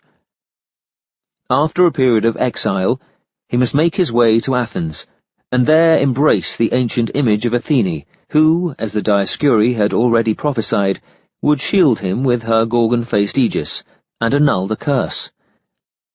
While the Erinyes were still fast asleep, Orestes escaped under the guidance of Hermes, but Clytemnestra's ghost soon entered the precinct, taking them to task, and reminding them that they had often received libations of wine and grim midnight banquets from her hand. They therefore set off in renewed pursuit, scornful of Apollo's angry threats to shoot them down. Orestes' exile lasted for 1 year, the period which must elapse before a homicide may again move among his fellow citizens. He wandered far, over land and sea, pursued by the tireless Erinyes, and constantly purified, both with the blood of pigs and with running water. Yet these rites never served to keep his tormentors at bay for more than an hour or two, and he soon lost his wits. To begin with, Hermes escorted him to Troezen, where he was lodged in what is now called the Booth of Orestes, which faces the sanctuary of Apollo, and presently 9 Troezenians purified him at the sacred rock, close to the temple of wolfish Artemis, using water from the spring of Hippocrene, and the blood of sacrificial victims. An ancient laurel tree marks the place where the victims were afterwards buried, and the descendants of these 9 men still dine annually at the Booth on a set day. Opposite the island of Cranae, 3 furlongs from Gythium, stands an unwrought stone, named the Stone of Zeus the Reliever, upon which Orestes sat and was temporarily relieved of his madness. He is said to have also been purified in 7 streams near Italian Rhegium, where he built a temple, in 3 tributaries of the Thracian Hebrus, and in the Orontes, which flows past Antioch. 7 furlongs down the high road from Megalopolis to Messene, on the left, is shown a sanctuary of the Mad Goddesses, a title of the Erinyes, who inflicted a raging fit of madness on Orestes. Also a small mound, surmounted by a stone finger and called the Finger Tomb. This marks the place where, in desperation, he bit off a finger to placate these black goddesses, and some of them, at least, changed their hue to white, so that his sanity was restored. He then shaved his head at a nearby sanctuary called Assi, and made a sin offering to the black goddesses, also a thank offering to the white. It is now customary to sacrifice the latter conjointly with the Graces. Next, Orestes went to live among the Azanes and Arcadians of the Parrhasian plain, which, with the neighbouring city, formerly called Orestasium, after its founder Orestheus, son of Laocoon, changed its name to Oresteum. Some, however, say that Oresteum was formerly called Azania, and that he went to live there only after a visit to Athens.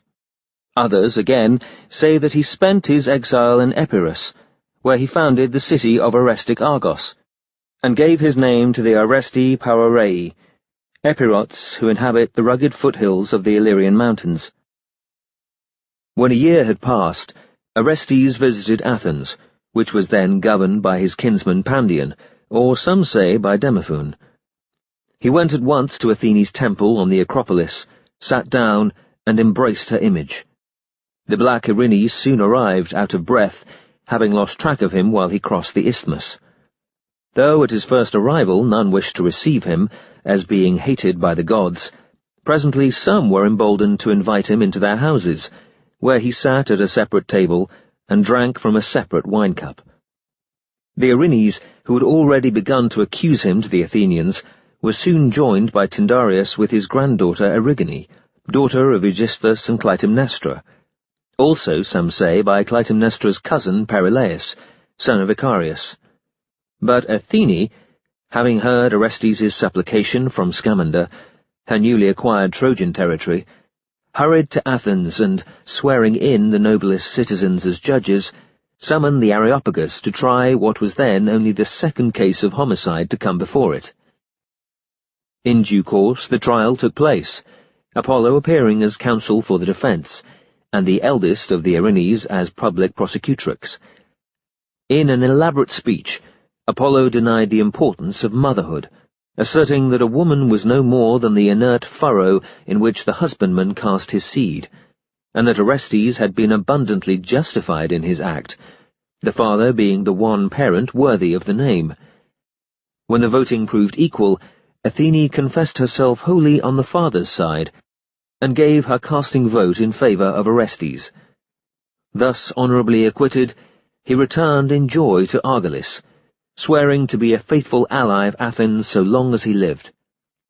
The Erinyes, however, loudly lamented this subversal of the ancient law by upstart gods, and Erigone hanged herself for mortification. Of Helen's end 3 other contradictory accounts survive. The first, that in fulfilment of Proteus's prophecy, she returned to Sparta, and there lived with Menelaus in peace, comfort, and prosperity, until they went hand in hand to the Elysian fields.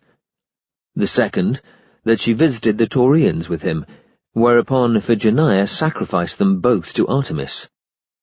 The third, that Polyxo, widow of the Rhodian king Tlepolemus, avenged his death by sending some of her serving women, disguised as Erinyes, to hang Helen. Chapter 115. The Pacification of the Erinyes. In gratitude for his acquittal, Orestes dedicated an altar to warlike Athene, but the Erinyes threatened, if the judgment were not reversed, to let fall a drop of their own heart's blood, which would bring barrenness upon the soil, blight the crops, and destroy the offspring of Athens. Athene nevertheless soothed their anger by flattery. Acknowledging them to be far wiser than herself, she suggested that they should take up residence in a grotto at Athens, where they would gather such throngs of worshippers as they could never hope to find elsewhere. Hearth altars proper to underworld deities should be theirs, as well as sober sacrifices, torchlight libations, first fruits offered after the consummation of marriage or the birth of children, and even seats in the Erechtheum. If they accepted this invitation, she would decree that no house where worship was withheld from them might prosper, but they, in return, must undertake to invoke fair winds for her ships, fertility for her land, and fruitful marriages for her people, also rooting out the impious, so that she might see fit to grant Athens victory in war. The Erinyes, after a short deliberation, graciously agreed to these proposals. With expressions of gratitude, good wishes, and charms against withering winds, drought, blight, and sedition, the Erinyes, henceforth addressed as the Solemn Ones, bade farewell to Athene, and were conducted by her people in a torchlight procession of youths, matrons, and crones, dressed in purple, and carrying the ancient image of Athene, to the entrance of a deep grotto at the south-eastern angle of the Areopagus. Appropriate sacrifices were there offered to them, and they descended into the grotto, which is now both an oracular shrine and, like the sanctuary of Theseus, a place of refuge for suppliants. Yet only 3 of the Erinyes had accepted Athene's generous offer. The remainder continued to pursue Orestes, and some people go so far as to deny that the Solemn Ones were ever Erinyes. The name Eumenides was first given to the Erinyes by Orestes, in the following year after his daring adventure to the Tauric Chersonese, where he finally succeeded in appeasing their fury at Carnaia with the holocaust of a black sheep. They are called Eumenides also at Colonus, where none may enter their ancient grove, and at Archean Chaeronea, where, towards the end of his life, Orestes dedicated a new sanctuary to them. In the grotto of the Solemn Ones at Athens, which is closed only to the second fated, that is to say, to men who have been prematurely mourned for dead, their 3 images wear no more terrible an aspect than do those of the underworld gods standing beside them, namely Hades, Hermes, and Mother Earth. Here, those who have been acquitted of murder by the Areopagus sacrifice a black victim. Numerous other offerings are brought to the Solemn Ones in accordance with Athene's promise, and one of the 3 nights set aside every month by the Areopagus for the hearing of murder trials is assigned to each of them. The rites of the Solemn Ones are silently performed, hence their priesthood is hereditary in the clan of the Hesychids, who offer a preliminary sacrifice of a ram to their ancestor Hesychus at his hero shrine outside the 9 gates. A hearth altar has also been provided for the Solemn Ones at Phila, a small Attic township, and a grove of evergreen oaks is sacred to them near Tertani, on the farther bank of the river Asopus. At their Philian festival, celebrated yearly, pregnant sheep are sacrificed, libations of honey water poured, and flowers worn instead of the usual myrtle wreaths. Similar rites are performed at the altar of the Fates, which stands in the oak grove, unprotected from the weather. Chapter 116. Iphigenia among the Taurians. Still pursued by such of the Erinyes as had turned deaf ears to Athene's eloquent speeches, Orestes went in despair to Delphi, where he threw himself on the temple floor and threatened to take his own life unless Apollo saved him from their scourgings. In reply, the Pythian priestess ordered him to sail up the Bosphorus and northward across the Black Sea. His woes would end only when he had seized an ancient wooden image of Artemis from her temple in the Tauric Chersonese, and brought it to Athens, or, some say, to Argolis. Now, the king of the Taurians was the fleet-footed Thoas, a son of Dionysus and Ariadne, and father of Hypsipyle, and his people, so called because Osiris once yoked bulls, tauroi, and ploughed their land, came of Scythian stock. They still live by rapine, as in Thoas's days, and whenever one of their warriors takes a prisoner, he beheads him, carries the head home, and there impales it on a tall stake above the chimney, so that his household may live under the dead man's protection. Moreover, every sailor who has been shipwrecked, or driven into their port by rough weather, is publicly sacrificed to Taurian Artemis.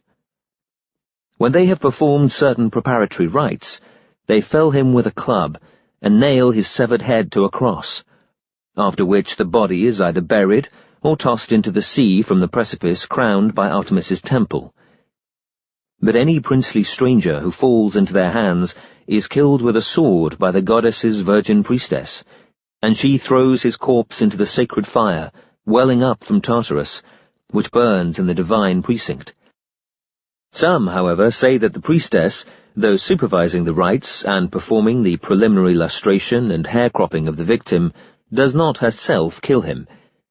The ancient image of the goddess, which Orestes was ordered to seize, had fallen here from heaven. This temple is supported by vast columns, and approached by 40 steps. Its altar of white marble is permanently stained with blood. Taurian Artemis has several Greek titles. Among them are Artemis Tauropolis, or Tauropoli, Artemis Dictina, Artemis Orthia, Thoantia, Hecate, and to the Latins she is Trivia. Now Iphigenia had been rescued from sacrifice at Aulis by Artemis, wrapped in a cloud, and wafted to the Tauric Chersonese, where she was at once appointed chief priestess and granted the sole right of handling the sacred image. The Taurians thereafter addressed her as Artemis, or Hecate, or Orsiloche. Iphigenia loathed human sacrifice, but piously obeyed the goddess. Orestes and Pylades knew nothing of all this, They still believed that Iphigenia had died under the sacrificial knife at Aulis. Nevertheless, they hastened to the land of the Taurians in a 50-oared ship, which on arrival they left at anchor, guarded by their oarsmen, while they hid in a sea cave. It was their intention to approach the temple at nightfall, but they were surprised beforehand by some credulous herdsmen who, assuming them to be the Dioscuri, or some other pair of immortals, fell down and adored them. At this juncture Orestes went mad once more, bellowing like a calf and howling like a dog. He mistook a herd of calves for Erinyes, and rushed from the cave, sword in hand, to slaughter them. The disillusioned herdsmen thereupon overpowered the two friends, who, at Thoas's orders, were marched off to the temple for immediate sacrifice. During the preliminary rites, Orestes conversed in Greek with Iphigenia. Soon they joyfully discovered each other's identity, and on learning the nature of his mission, she began to lift down the image for him to carry away. Thoas, however, suddenly appeared, impatient at the slow progress of the sacrifice, and the resourceful Iphigenia pretended to be soothing the image. She explained to Thoas that the goddess had averted her gaze from the victims whom he had sent, because one was a matricide and the other was abetting him. Both were quite unfit for sacrifice. She must take them, together with the image which their presence had polluted, to be cleansed in the sea, and offer the goddess a torchlight sacrifice of young lambs. Meanwhile, Thoas was to purify the temple with a torch, cover his head when the strangers emerged, and order everyone to remain at home and thus avoid pollution. Thoas, wholly deceived, stood for a time lost in admiration of such sagacity, and then began to purify the temple.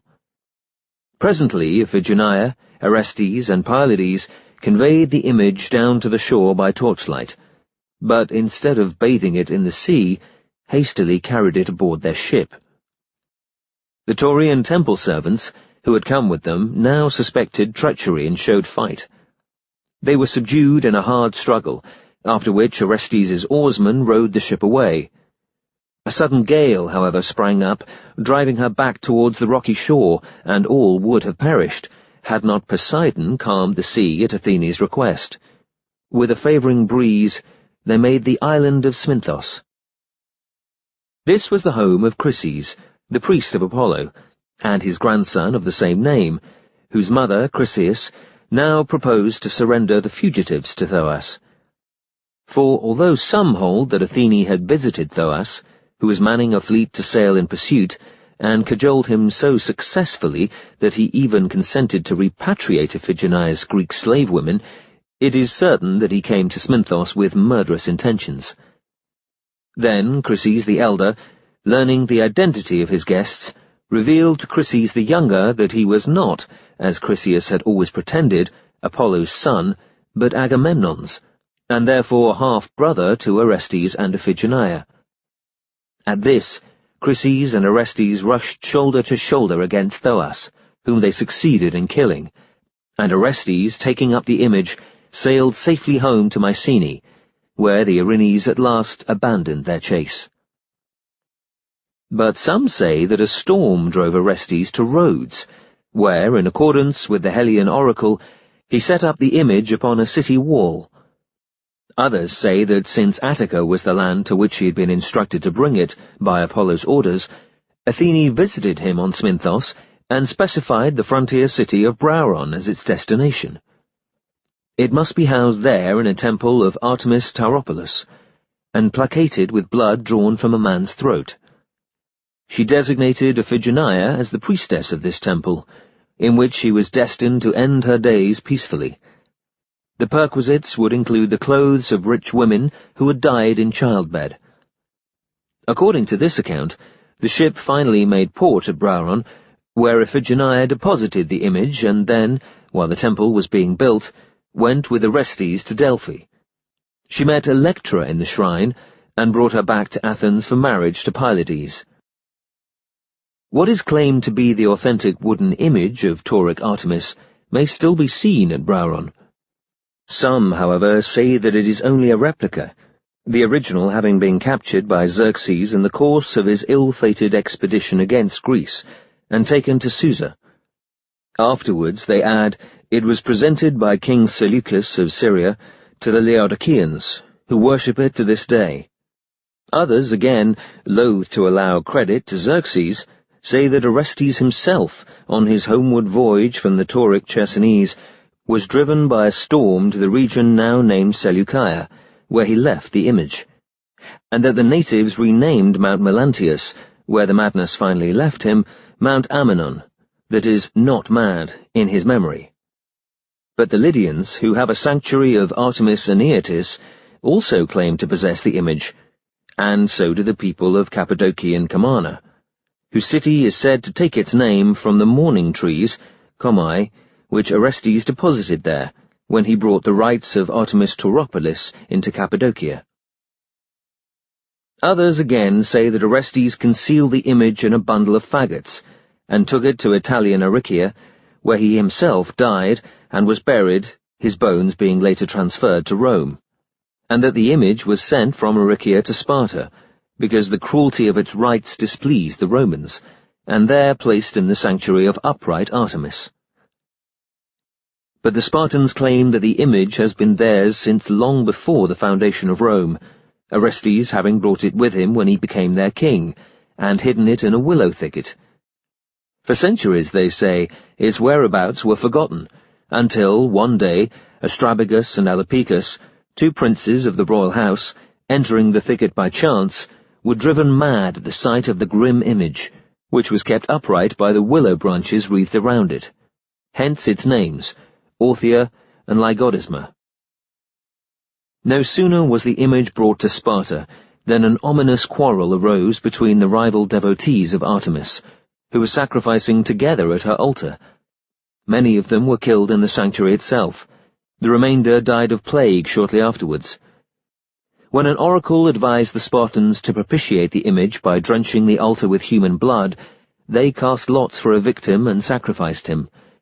And this ceremony was repeated yearly until King Lycurgus, who abhorred human sacrifice, forbade it, and instead ordered boys to be flogged at the altar until it reeked with blood. Spartan boys now compete once a year as to who can endure the most blows. Artemis's priestess stands by, carrying the image, which, although small and light, acquired such relish for blood in the days when human sacrifices were offered to it by the Taurians, that even now, if the floggers lay on gently, because the boy is of noble birth, or exceptionally handsome, it grows almost too heavy for her to hold, and she chides the floggers, "Harder! Harder! You are weighing me down!" Little credence should be given to the tale that Helen and Menelaus went in search of Orestes, and, arriving among the Taurians shortly after he did, were both sacrificed to the goddess by Iphigenia. Chapter 117. The Reign of Orestes. Aegisthus' son, Aletes, now usurped the kingdom of Mycenae, believing the malicious rumour, spread by Aeax, that Orestes and Pylades had been sacrificed on the altar of Tauric Artemis. But Electra, doubting its truth, went to consult the Delphic oracle. Iphigenia had just arrived at Delphi, and Aeax pointed her out to Electra as Orestes' murderess. Revengefully she seized a firebrand from the altar, and, not recognizing Iphigenia after the lapse of years, was about to blind her with it when Orestes himself entered and explained all. The reunited children of Agamemnon then went joyfully back to Mycenae, where Orestes ended the feud between the house of Atreus and the house of Thyestes by killing Aletes, whose sister Erigone, it is said, would also have perished by his hand, had not Artemis snatched her away to Attica. But afterwards Orestes relented towards her. Some say that Iphigenia died either at Brauron or at Megara, where she now has a sanctuary. Others that Artemis immortalized her as the younger Hecate. Electra, married to Pylades, bore him Medon and Strophius II. She lies buried at Mycenae. Orestes married his cousin Hermione, having been present at the sacrificial murder of Achilles' son, Neoptolemus, to whom she was betrothed. By her he became the father of Tisamenus, his heir and successor, and by Erigone, his second wife, of Penthilus. When Menelaus died, the Spartans invited Orestes to become their king, preferring him as a grandson of Tyndareus to Nicostratus and Megapenthes, begotten of Menelaus on a slave girl. Orestes, who, with the help of troops furnished by his Phocian allies, had already added a large part of Arcadia to his Mycenaean domains, now made himself master of Argos as well. For King Silarables, grandson of Capaneus, left no issue. He also subdued Archaea, but, in obedience to the Delphic oracle, finally emigrated from Mycenae to Arcadia, where, at the age of 70, he died of a snakebite at Orestium, or Orestia, the town which he had founded during his exile. Orestes was buried at Tegea, but in the reign of Anaxandrides, co-king with Aristo, and the only Laconian who ever had 2 wives and occupied 2 houses at the same time, the Spartans, in despair because they had hitherto lost every battle fought with the Tegeans, sent to Delphi for advice, and were instructed to possess themselves of Orestes' bones. Since the whereabouts of these were unknown, they sent Lycus, one of Sparta's benefactors, to ask for further enlightenment. He was given the following response in hexameters. Level and smooth the plain of Arcadian Tegea. Go thou, where 2 winds are ever by strong necessity blowing, where stroke rings upon stroke, where evil lies upon evil. There all teeming earth doth enclose the prince whom thou seekest. Bring thou him to thy house, and thus be Tegea's master. Because of a temporary truce between the 2 states, Lycus had no difficulty in visiting Tegea, where he came upon a smith forging a sword of iron instead of bronze, and gazed open-mouthed at the novel sight. "Does this work surprise you?" cried the jovial smith. "Well, I have something here to surprise you even more. It is a coffin, 7 cubits long, containing a corpse of the same length, which I found beneath the smithy floor while I was digging yonder well." Lycus guessed that the winds mentioned in the verses must be those raised by the smith's bellows, the strokes those of his hammer, and the evil lying upon evil, his hammer head beating out the iron sword, for the Iron Age brought in cruel days. He at once returned with the news to Sparta, where the judges, at his own suggestion, pretended to condemn him for a crime of violence. Then, fleeing to Tegea as if from execution, he persuaded the smith to hide him in the smithy. At midnight, he stole the bones out of the coffin and hurried back to Sparta, where he reinterred them near the sanctuary of the Fates. The tomb is still shown. Spartan armies have ever since been consistently victorious over the Tegeans. Pelops' spear scepter, which his grandson Orestes also wielded, was discovered in Phocis about this time, lying buried with a hoard of gold on the frontier between Chaeronea and Phanatius, where it had probably been hidden by Electra. When an inquest was held on this treasure trove, the Phoenicians were content with the gold, but the Chaeroneans took the scepter and now worship it as their supreme deity. Each priest of the spear, appointed for 1 year, keeps it in his own house, offering daily victims to its divinity, beside tables lavishly spread with every kind of food. Yet some deny that Orestes died in Arcadia. They say that after his term of exile there, he was ordered by an oracle to visit Lesbos and Tenedos, and found colonies, with settlers gathered from various cities, including Amyclae.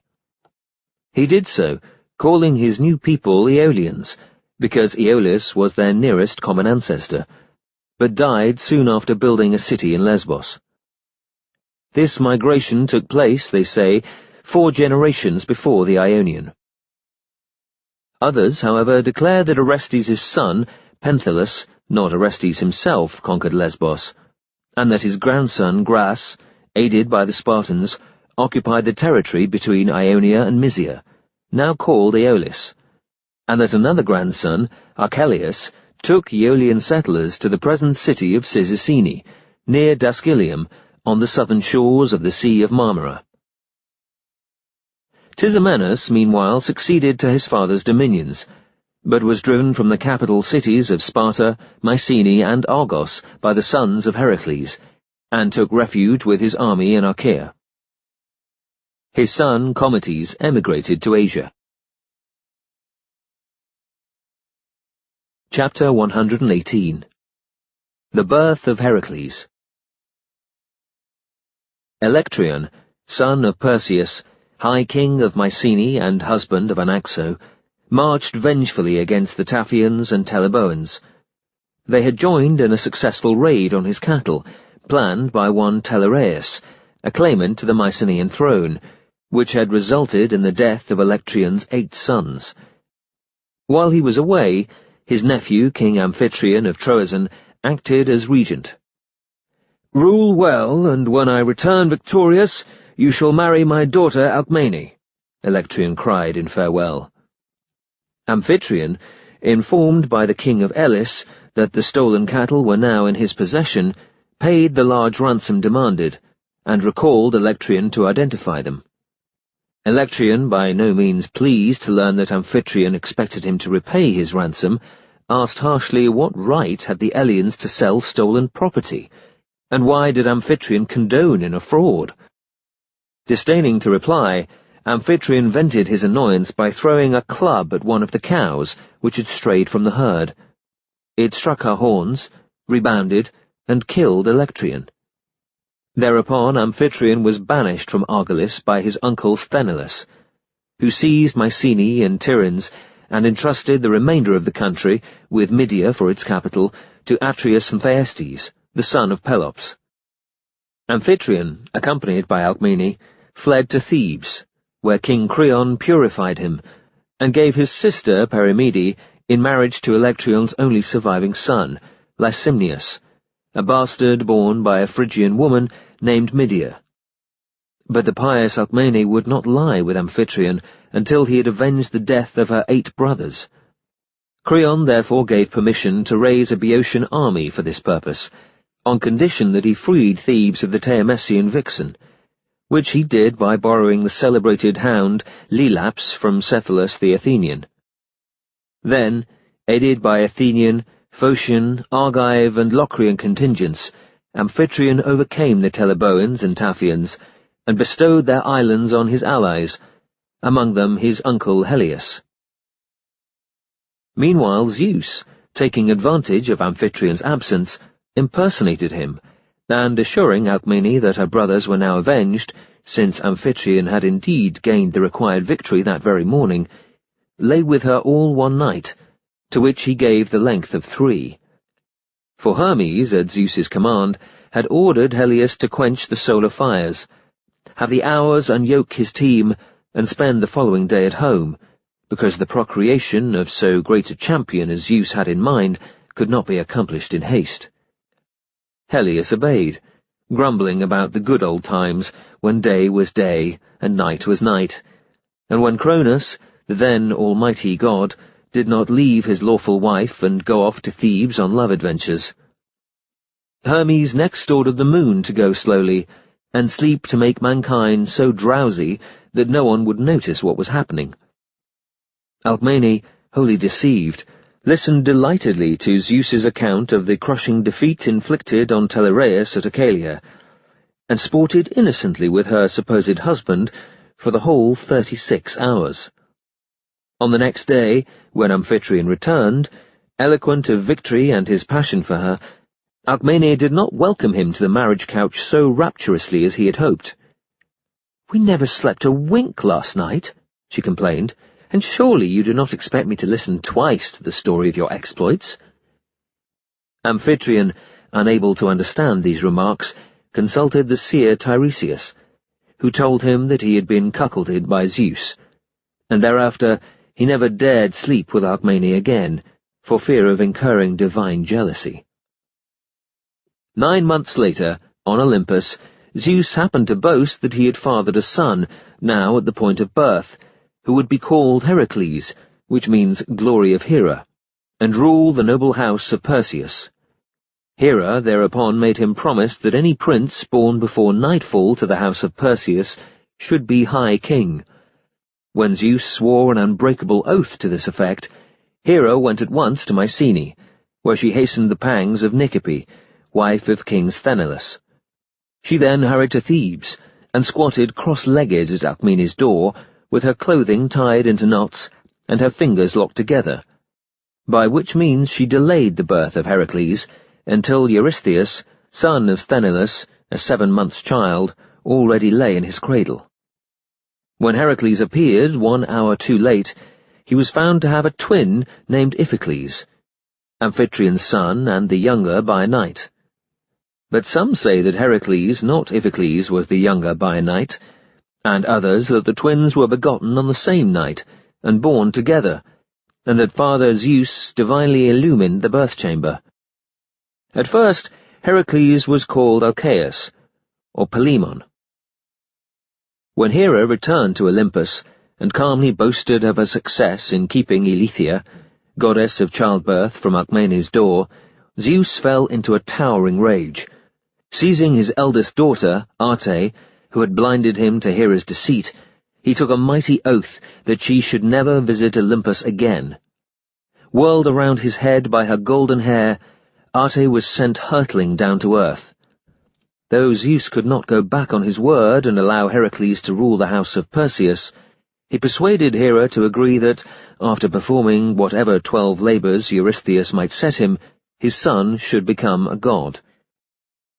Now, unlike Zeus's former human loves, from Niobe onwards, Alcmene had been selected not so much for his pleasure, though she surpassed all other women of her day in beauty, stateliness, and wisdom, as with a view to begetting a son powerful enough to protect both gods and men against destruction.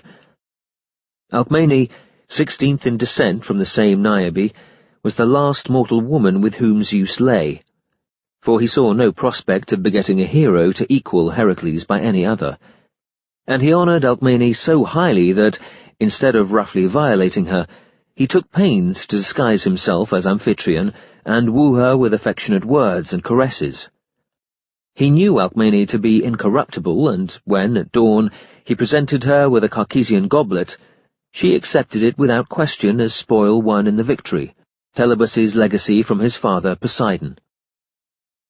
Some say that Hera did not herself hinder Alcmene's travail, but sent witches to do so, and that Historis, daughter of Tiresias, deceived them by raising a cry of joy from the birth-chamber, which is still shown at Thebes, so that they went away and allowed the child to be born.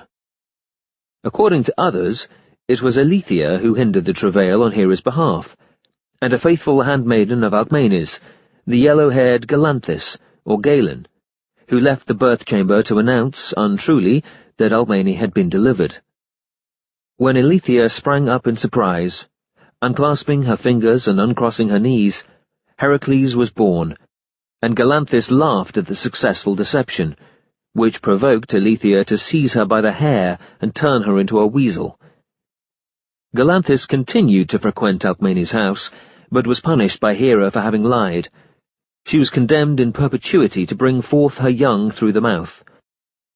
When the Thebans pay Heracles divine honours, they still offer preliminary sacrifices to Galanthis, who is also called Galanthius, and described as Proetus's daughter, saying that she was Heracles' nurse, and that he built her a sanctuary. This Theban account is derided by the Athenians. They hold that Galanthis was a harlot, turned weasel by Hecate in punishment for practising unnatural lust, who, when Hera unduly prolonged Alcmene's labour, happened to run past and frighten her into delivery. Heracles' birthday is celebrated on the 4th day of every month, but some hold that he was born as the sun entered the 10th sign, others that the Great Bear, swinging westward at midnight over Orion, which it does as the sun quits the 12th sign, looked down on him in his 10th month. Chapter 119. The Youth of Heracles.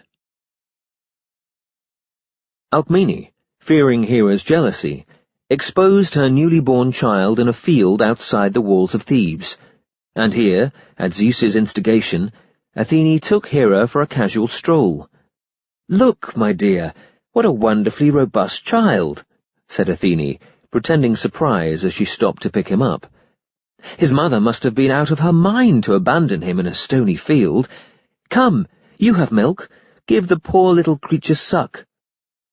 Thoughtlessly Hera took him and bared her breast, at which Heracles drew with such force that she flung him down in pain, and a spurt of milk flew across the sky and became the Milky Way. "The young monster!" Hera cried. But Heracles was now immortal, and Athene returned him to Alcmene with a smile, telling her to guard and rear him well. The Thebans still show the place where this trick was played on Hera. It is called the Plain of Heracles. Some, however, say that Hermes carried the infant Heracles to Olympus, that Zeus himself laid him at Hera's breast while she slept, and that the Milky Way was formed when she awoke and pushed him away, or when he greedily sucked more milk than his mouth would hold and coughed it up. At all events, Hera was Heracles' foster mother, if only for a short while, and the Thebans therefore style him her son, and say that he had been Alcaeus before she gave him suck, but was renamed in her honour.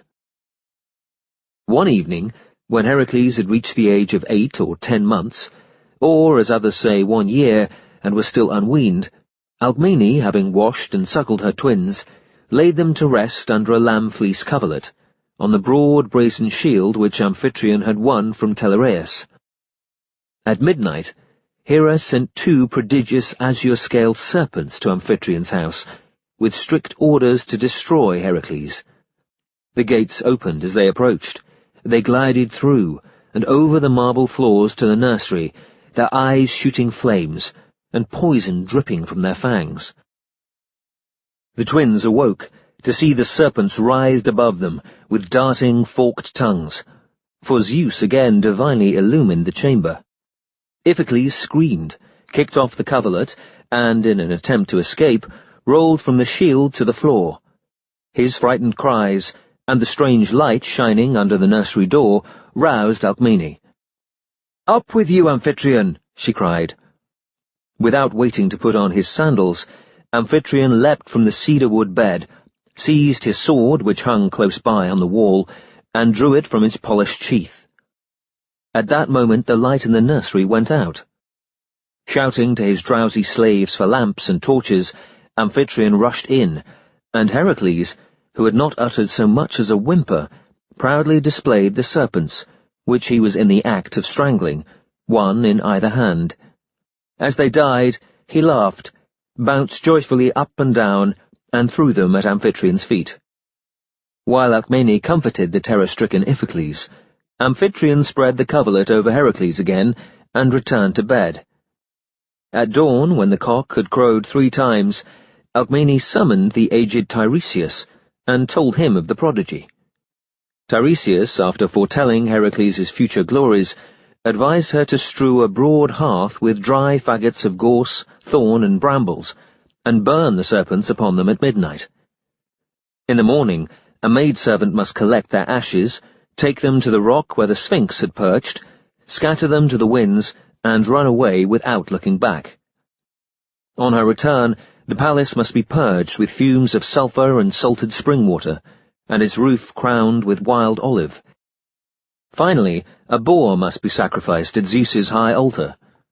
All this Alcmene did. But some hold that the serpents were harmless, and placed in the cradle by Amphitryon himself. He had wished to discover which of the twins was his son, and now he knew well. When Heracles ceased to be a child, Amphitryon taught him how to drive a chariot, and how to turn corners without grazing the goal. Castor gave him fencing lessons, instructed him in weapon drill, in cavalry and infantry tactics, and in the rudiments of strategy. One of Hermes' sons became his boxing teacher. It was either Autolycus or else Harpalycus, who had so grim a look when fighting that none dared face him. Eurytus taught him archery, or it may have been the Scythian Teutorus, one of Amphitryon's herdsmen, or even Apollo. But Heracles surpassed all archers ever born, even his companion Alcon, father of Phalaris the Argonaut, who could shoot through a succession of rings set on the helmets of soldiers standing in file, and could cleave arrows held up on the points of swords or lances. Once, when Alcon's son was attacked by a serpent, which wound its coils about him, Alcon shot with such skill as to wound it mortally without hurting the boy. Eumolpus taught Heracles how to sing and play the lyre, while Linus, son of the river god Ismenias, introduced him to the study of literature.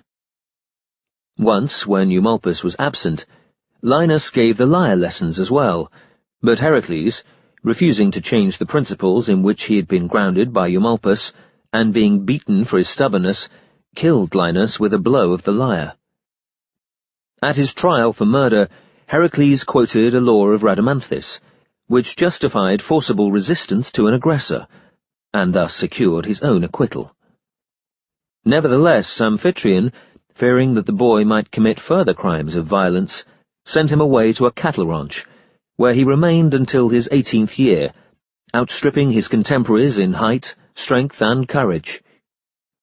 Here he was chosen to be a laurel-bearer of Ismenian Apollo, and the Thebans still preserve the tripod which Amphitryon dedicated for him on this occasion. It is not known who taught Heracles astronomy and philosophy, yet he was learned in both these subjects.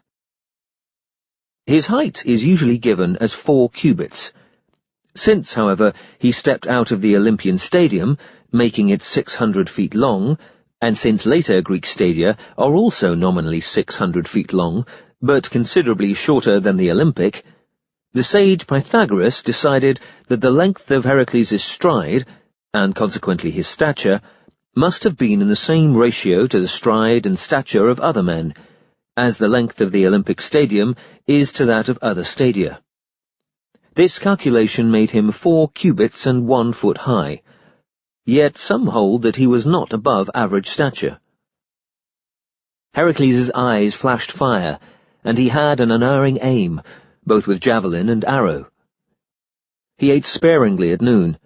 For supper his favourite food was roast meat and Doric barley cakes, of which he ate sufficient, if that is credible, to have made a hired labourer grunt, "Enough!" His tunic was short-skirted and neat, and he preferred a night under the stars to one spent indoors. A profound knowledge of augury led him especially to welcome the appearance of vultures, whenever he was about to undertake a new labour. "Vultures," he would say, "are the most righteous of birds. They do not attack even the smallest living creature." Heracles claimed never to have picked a quarrel, but always to have given aggressors the same treatment as they intended for him. One Temerus used to kill travellers by challenging them to a butting match. Heracles' skull proved the stronger, and he crushed Temerus's head as though it had been an egg. Heracles was, however, naturally courteous, and the first mortal who freely yielded the enemy their dead for burial. Chapter 120. The Daughters of Thespius. In his 18th year, Heracles left the cattle ranch and set out to destroy the lion of Kithaeron, which was havocing the herds of Amphitryon and his neighbour King Thespius, also called Thestius, the Athenian Erechthid. The lion had another lair on Mount Helicon, at the foot of which stands the city of Thespii. Helicon has always been a gay mountain. The Thespians celebrate an ancient festival on its summit in honour of the Muses, and play amorous games at its foot around the statue of Eros, their patron. King Thespius had 50 daughters by his wife Megamede, daughter of Arnius, as gay as any in Thespii. Fearing that they might make unsuitable matches, he determined that every one of them should have a child by Heracles, who was now engaged all day in hunting the lion, for Heracles lodged at Thespii for 50 nights running. "You may have my eldest daughter Procris as your bedfellow," Thespius told him hospitably. But each night another of his daughters visited Heracles, until he had laid with every one. Some say, however, that he enjoyed them all in a single night, except one, who declined his embraces and remained a virgin until her death, serving as his priestess in the shrine at Thespie. For to this day the Thespian priestess is required to be chaste. But he had begotten 51 sons on her sisters, Procris, the eldest, bearing him the twin sons Antilion and Hippias, and the younger sister another pair. Having at last tracked down the lion and dispatched it with an untrimmed club cut from a wild olive tree which he uprooted on Helicon, Heracles dressed himself in its pelt, and wore the gaping jaws for a helmet. Some, however, say that he wore the pelt of the Nemean lion, or of yet another beast, which he killed at Tumessus near Thebes, and that it was Alcathous who accounted for the lion at Kithaeron. Chapter 121. Erginus.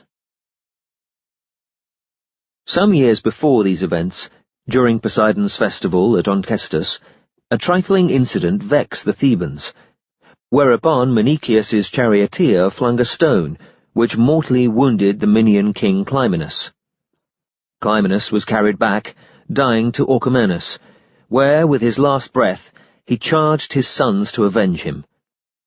The eldest of these, Erginus, whose mother was the Boeotian princess Berdaia, or Bezaigi, mustered an army, marched against the Thebans, and utterly defeated them.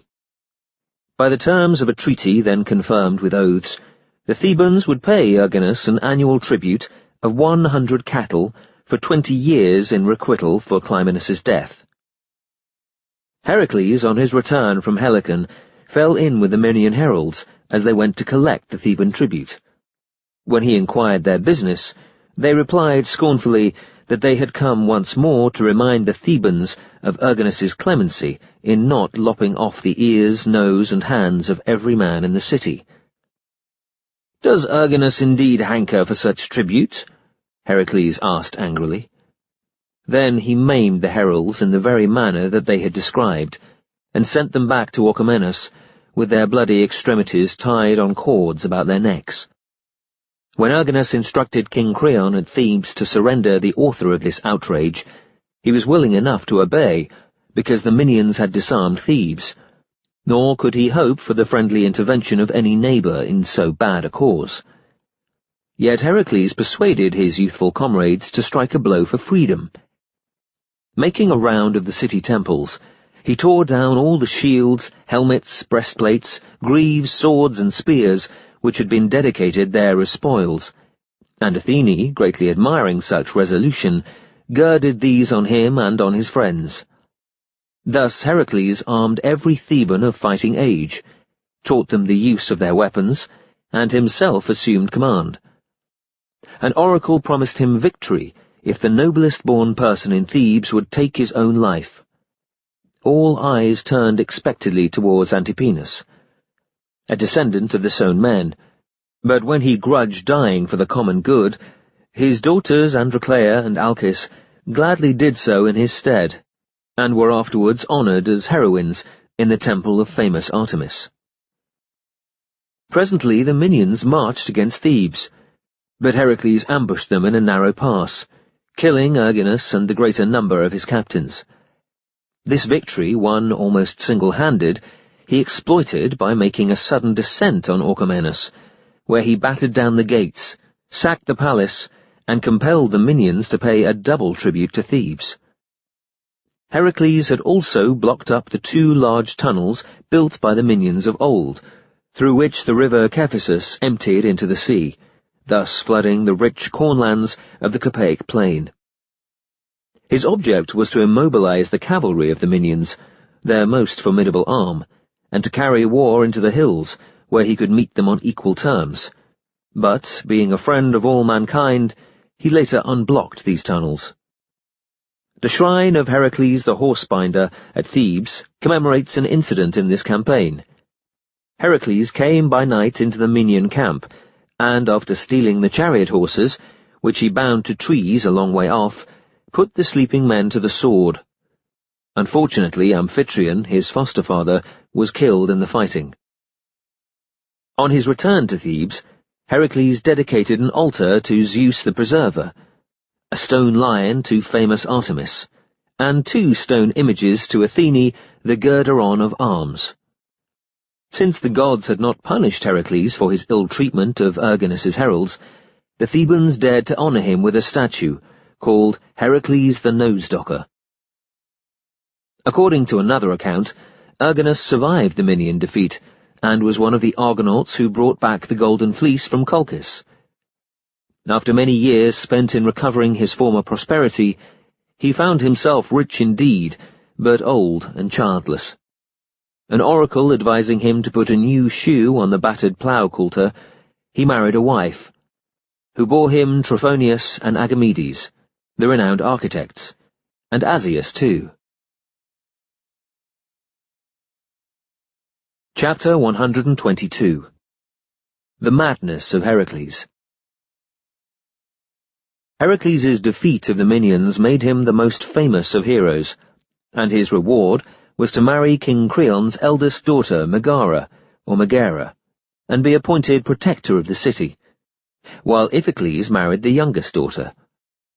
Some say that Heracles had 2 sons by Megara, others that he had 3, 4, or even 8. They are known as the Alcids. Heracles next vanquished Pyraechmus, king of the Euboeans, an ally of the Minians when he marched against Thebes, and created terror throughout Greece by ordering his body to be torn in 2 by colts, and exposed unburied beside the river Heracleus, at a place called the Colts of Pyraechmus, which gives out a neighing echo whenever horses drink there. Hera, vexed by Heracles' excesses, drove him mad. He first attacked his beloved nephew, Iolaus, Iphicles' eldest son, who managed to escape his wild lunges, and then, mistaking 6 of his own children for enemies, shot them down and flung their bodies into a fire, together with 2 other sons of Iphicles, by whose side they were performing martial exercises. The Thebans celebrate an annual festival in honour of these 8 male-clad victims. On the first day, sacrifices are offered and fires burn all night. On the second, funeral games are held, and the winner is crowned with white myrtle. The celebrants grieve in memory of the brilliant futures that had been planned for Heracles' sons. One was to have ruled Argos, occupying Eurystheus' palace, and Heracles had thrown his lion pelt over his shoulders. Another was to have been king of Thebes, and in his right hand Heracles had set the mace of defence, Daedalus' deceitful gift. A third was promised Oechalia, which Heracles afterwards laid waste. And the choicest brides had been chosen for them all, alliances with Athens, Thebes, and Sparta. So dearly did Heracles love these sons that many deny now his guilt, preferring to believe that they were treacherously slain by his guests, by Lycus perhaps, or, as Socrates has suggested, by Augeas. When Heracles recovered his sanity, he shut himself up in a dark chamber for some days, avoiding all human intercourse, and then, after purification by King Thespius, went to Delphi to inquire what he should do. The Pythoness, addressing him for the first time as Heracles, rather than Palemon, advised him to reside at Tiryns, to serve Eurystheus for 12 years, and to perform whatever labours might be set him, in payment for which he would be rewarded with immortality. At this, Heracles fell into deep despair, loathing to serve a man whom he knew to be far inferior to himself, yet afraid to oppose his father's use. Many friends came to solace him in his distress, and finally, when the passage of time had somewhat alleviated his pain, he placed himself at Eurystheus' disposal. Some, however, hold that it was not until his return from Tartarus that Heracles went mad and killed the children, that he killed Megara too, and that the Pythoness then told them, "You shall no longer be called Palemon. Phoebus Apollo names you Heracles, since from Hera you shall have undying fame among men," as though he had done Hera a great service. Others say that Heracles was Eurystheus' lover, and performed the 12 labours for his gratification. Others again, that he undertook to perform them only if Eurystheus would annul the sentence of banishment passed on Amphitryon. It has been said that when Heracles set forth on his labours, Hermes gave him a sword, Apollo a bow and smooth-shafted arrows, feathered with eagle feathers, Hephaestus a golden breastplate, and Athene a robe, or that Athene gave him the breastplate, but Hephaestus bronze greaves and an adamantine helmet. Athene and Hephaestus, it is added, vied with one another throughout in benefiting Heracles. She gave him enjoyment of peaceful pleasures, he protection from the dangers of war. The gift of Poseidon was a team of horses, that of Zeus a magnificent and unbreakable shield. Many were the stories worked on this shield in enamel, ivory, electrum, gold, and lapis lazuli. Moreover, 12 serpents' heads, carved about the boss, clashed their jaws whenever Heracles went into battle, and terrified his opponents. The truth, however, is that Heracles scorned armour, and after his first labour seldom carried even a spear, relying rather on his club, bow, and arrows. He had little use for the bronze-tipped club which Hephaestus gave him, preferring to cut his own from wild olive, first on Helicon, next at Nemea. This second club he later replaced with a third, also cut from wild olive, by the shores of the Saronic Sea, the club which, on his visit to Troezen, he leaned against the image of Hermes. It struck root, sprouted, and is now a stately tree.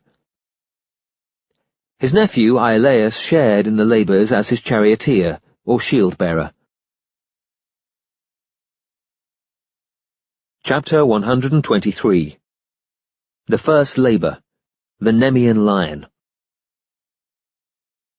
The first labour which Eurystheus imposed on Heracles when he came to reside at Tiryns was to kill and flay the Nemean or Cleonian lion, an enormous beast with a pelt proof against iron, bronze, and stone. Although some call this lion the offspring of Typhon, or of Chimera and the dog Orthrus, others say that Selene bore it with a fearful shudder and dropped it to earth on Mount Trithys near Nemea, beside a two-mouthed cave, and that in punishment for an unfulfilled sacrifice, she set it to prey on her own people, the chief sufferers being the Bambineans. Still others say that at Hera's desire, Selene created the lion from sea foam enclosed in a large ark, and that Iris, binding it with her girdle, carried it to the Nemean mountains. These were named after a daughter of Asopus, or of Zeus and Selene, and the lion's cave is still shown about 2 miles from the city of Nemea. Arriving at Cleone, between Corinth and Argos, Heracles lodged in the house of a day labourer, or shepherd called Molorchus, whose son the lion had killed. When Molorchus was about to offer a ram in propitiation of Hera, Heracles restrained him. "Wait 30 days, he said. "If I return safely, sacrifice to Saviour Zeus. If I do not, sacrifice to me as a hero." Heracles reached Nemea at midday, but since the lion had depopulated the neighbourhood, he found no one to direct him, nor were any tracks to be seen. Having first searched Mount Apisas, so called after Apisantus, a shepherd whom the lion had killed, though some say that Apisantus was a son of Acrisius, who died of a snake-bite in his heel, Heracles visited Mount Trithys, and presently descried the lion coming back to its lair, bespattered with blood from the day's slaughter. He shot a flight of arrows at it, but they rebounded harmlessly from the thick pelt, and the lion licked its chops, yawning. Next, he used his sword, which bent as though made of lead. Finally, he heaved up his club, and dealt the lion such a blow on the muzzle that it entered its double-mouthed cave, shaking its head, not for pain, however, but because of the singing in its ears. Heracles, with a rueful glance at his shattered club, then netted one entrance of the cave, and went in by the other. Aware that the monster was proof against all weapons, he began to wrestle with it. The lion bit off one of his fingers, but holding its head in chancery, Heracles squeezed hard until it choked to death. Carrying the carcass on his shoulders, Heracles returned to Cleone, where he arrived on the 30th day, and found Molorchus on the point of offering him a heroic sacrifice. Instead, they sacrificed together to saviour Zeus. When this had been done, Heracles cut himself a new club, and after making several alterations in the Nemean games, hitherto celebrated in honour of Epheltes, and rededicating them to Zeus, took the lion's carcass to Mycenae. Eurystheus, amazed and terrified, forbade him ever again to enter the city. In future he was to display the fruits of his labours outside the gates. For a while, Heracles was at a loss how to flay the lion, until, by divine inspiration, he thought of employing its own razor-sharp claws, and could soon wear the invulnerable pelt as armour, and the head as a helmet. Meanwhile, Eurystheus ordered his smiths to forge him a brazen urn, which he buried beneath the earth. Henceforth, whenever the approach of Heracles was signalled, he took refuge in it, and sent his orders by a herald, a son of Pelops, named Coprius, whom he had purified from murder. The honours received by Heracles from the city of Nemea in recognition of this feat, he later ceded to his devoted allies of Cleone, who fought at his side in the Elean War, and fell to the number of 360.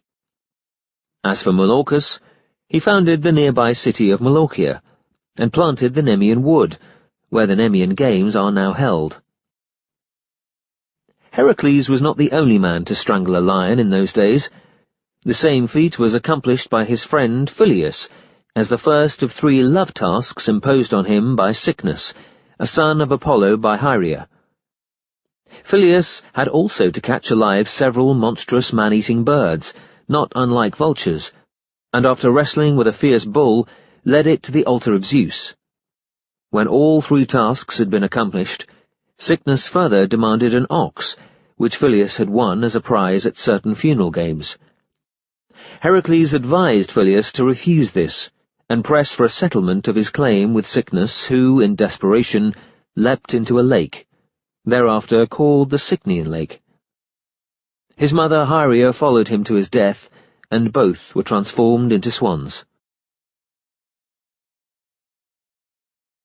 Chapter 124. The Second Labour, the Lernaean Hydra. The second labour ordered by Eurystheus was the destruction of the Lernaean Hydra, a monster born to Typhon and Echidna, and reared by Hera as a menace to Heracles. Lerna stands beside the sea, some 5 miles from the city of Argos. To the west rises Mount Pontonus, with its sacred grove of plane trees stretching down to the sea. In this grove, bounded on one flank by the river Pontonus, beside which Danaus dedicated a shrine to Athene, and on the other by the river Amymone, stand images of Demeter, Dionysus the Saviour, and Prosimne, one of Hera's nurses, and on the shore a stone image of Aphrodite, dedicated by the Danaids. Every year, secret nocturnal rites are held at Lerna in honour of Dionysus, who descended to Tartarus at this point when he went to fetch Semele. And not far off, the mysteries of Lernaean Demeter are celebrated in an enclosure, which marks the place where Hades and Persephone also descended to Tartarus.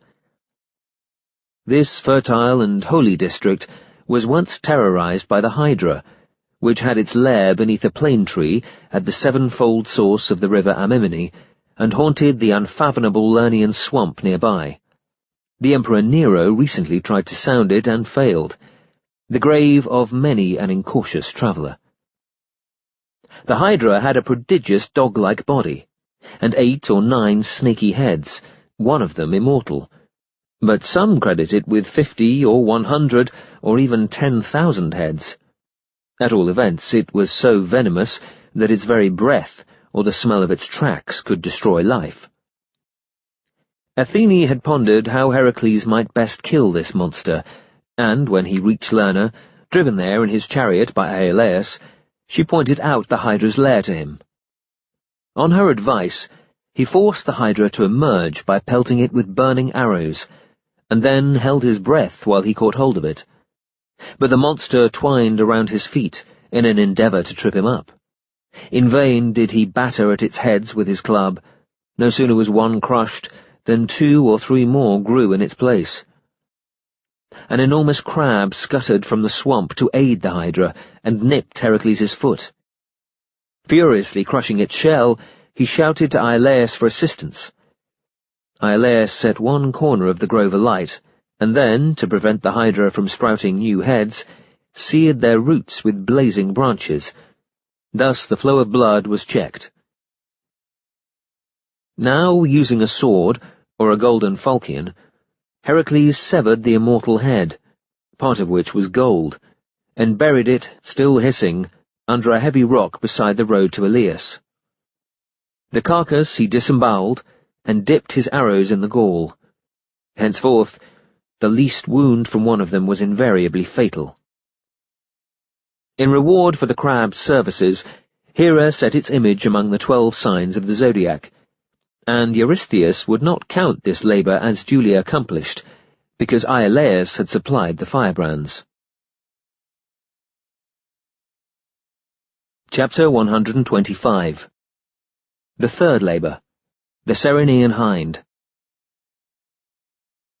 Heracles' third labour was to capture the Ceryneian Hind, and bring her alive from Oene to Mycenae. The swift, dappled creature had brazen hooves, and golden horns like a stag, so that some call her a stag. She was sacred to Artemis, who, when only a child, saw 5 hinds, larger than bulls, grazing on the banks of the dark-pebbled Thessalian river Anaerus at the foot of the Parasian mountains. The sun twinkled on their horns.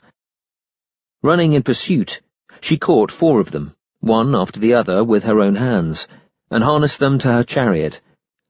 The 5th fled across the river Celadon to the Ceryneian hill, as Hera intended, already having Heracles' labours in mind.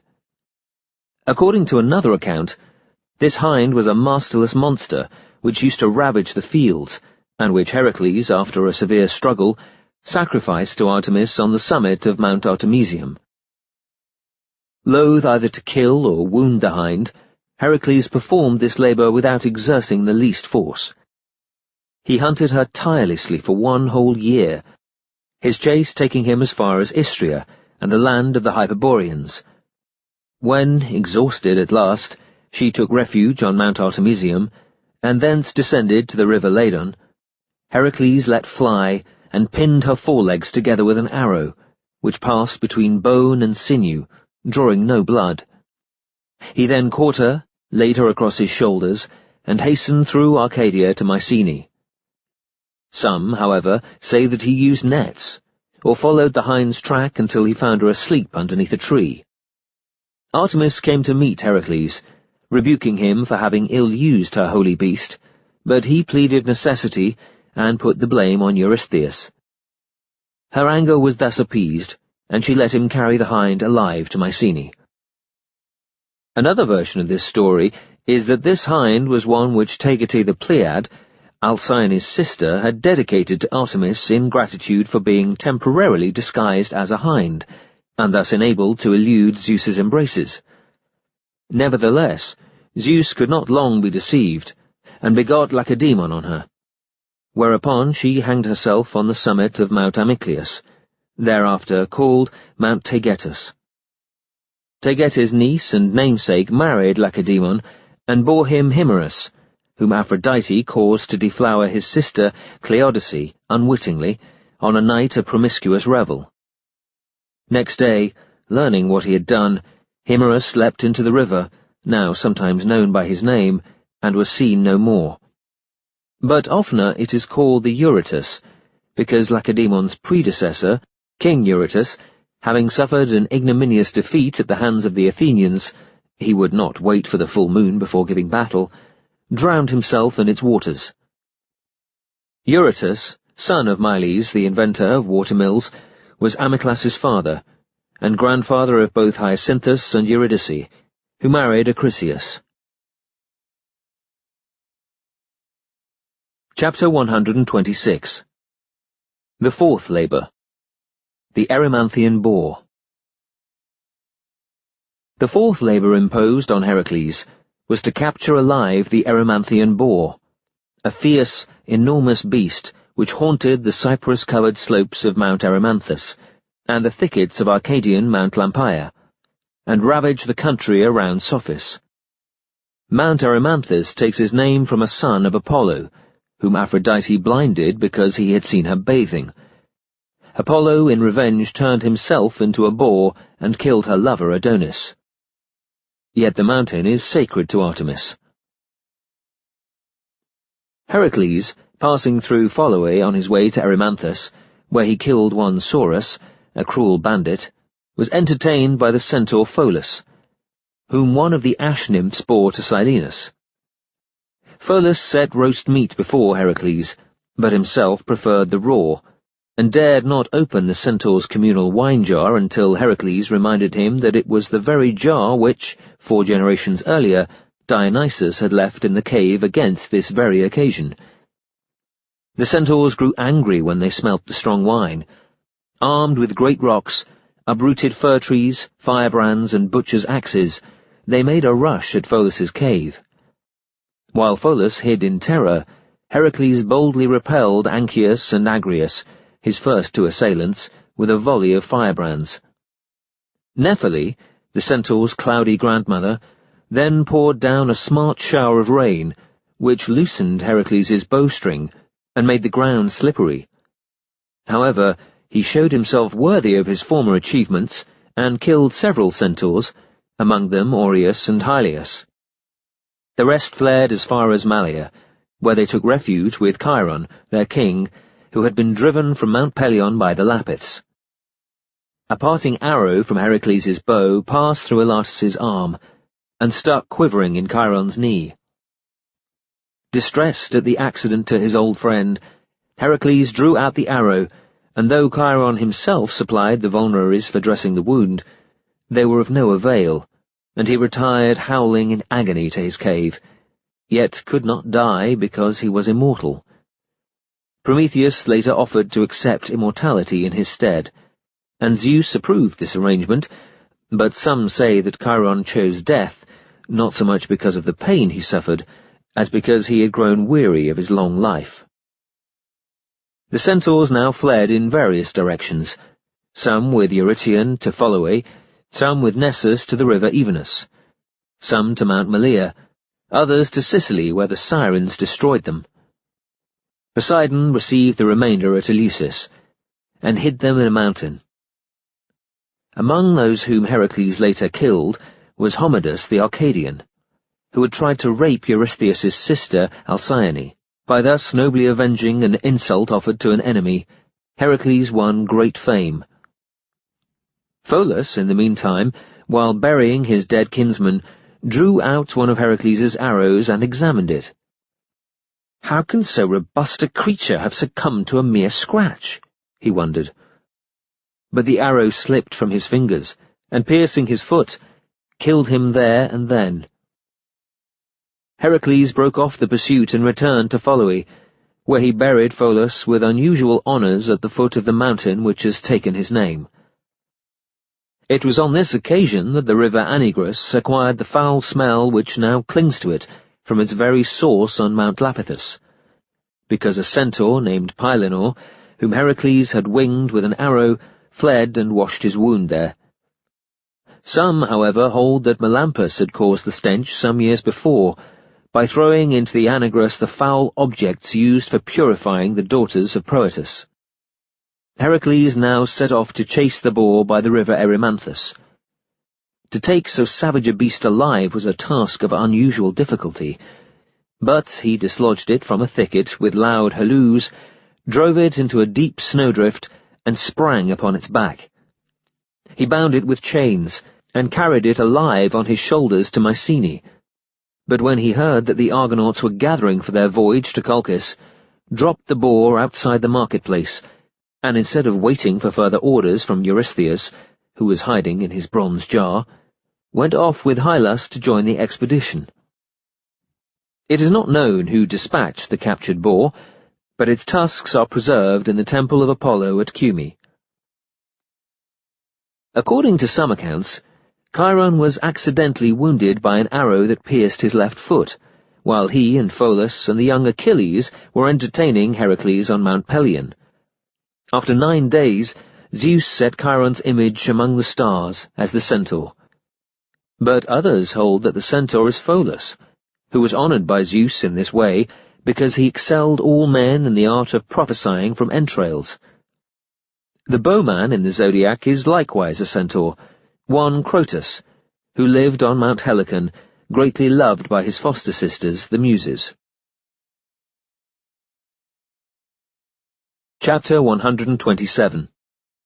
The Fifth Labour, the Stables of Augeas. Heracles' fifth labour was to cleanse King Augeas's filthy cattle yard in 1 day. Eurystheus gleefully pictured Heracles' disgust at having to load the dung into baskets and carry these away on his shoulders. Augeas, king of Elis, was the son of Helios, or Elias, by Naupiodame, a daughter of Amphidamas, or some say by Iphiboe. Others call him the son of Poseidon.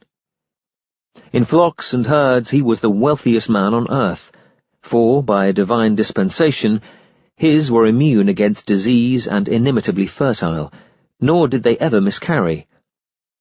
Although in almost every case they produced female offspring, he nevertheless had 300 white-legged black bulls and 200 red stud bulls, besides 12 outstanding silvery white bulls, sacred to his father Helios. These 12 defended his herds against marauding wild beasts from the wooded hills. Now, the dung in Augeas's cattle yard and sheepfolds had not been cleared away for many years, and though its noisome stench did not affect the beasts themselves, it spread a pestilence across the whole Peloponnese. Moreover, the valley pastures were so deep in dung that they could no longer be ploughed for grain. Heracles hailed Augeas from afar, and undertook to cleanse the yard before nightfall in return for a tithe of the cattle. Augeas laughed incredulously, and called Phyleus, his eldest son, to witness Heracles' offer. "Swear to accomplish the task before nightfall," Phyleus demanded. The oath which Heracles now took by his father's name was the first and last one he ever swore. Augeas likewise took an oath to keep his side of the bargain. At this point, Phaethon, the leader of the 12 bulls, charged at Heracles, mistaking him for a lion, whereupon he seized the bull's left horn, forced its neck downwards, and floored it by main strength. On the advice of Menedemus the Elean, and aided by Iolaus, Heracles first breached the wall of the yard in 2 places, and next diverted the neighbouring rivers Alpheus and Peneus, or Menneus, so that their streams rushed through the yard, swept it clean, and then went on to cleanse the sheepfolds and the valley pastures. Thus Heracles accomplished this labour in 1 day, restoring the land to health, and not soiling so much as his little finger. But Augeas, on being informed by Copreus that Heracles had already been under orders from Eurystheus to cleanse the cattle yards, refused to pay the reward, and even dared deny that he and Heracles had struck a bargain. Heracles suggested that the case be submitted to arbitration. Yet when the judges were seated, and Phyleus, subpoenaed by Heracles, testified to the truth, Augeas sprang up in a rage and banished them both from Elis, asserting that he had been tricked by Heracles, since the river gods, not he, had done the work. To make matters even worse, Eurystheus refused to count this labour as one of the 10, because Heracles had been in Augeas's hire. Phyleus then went to Dulichium, and Heracles to the court of Deximenes, king of Olenus, whose daughter Nisimache he later rescued from the centaur Eurytion.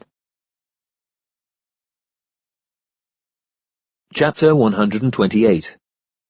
The Sixth Labour, the Stymphalian Birds. Heracles' sixth labour was to remove the countless brazen-beaked, brazen-clawed, brazen-winged, man-eating birds sacred to Ares, which, frightened by the wolves of Wolves' Ravine on the Orchomenon road, had flocked to the Stymphalian marsh.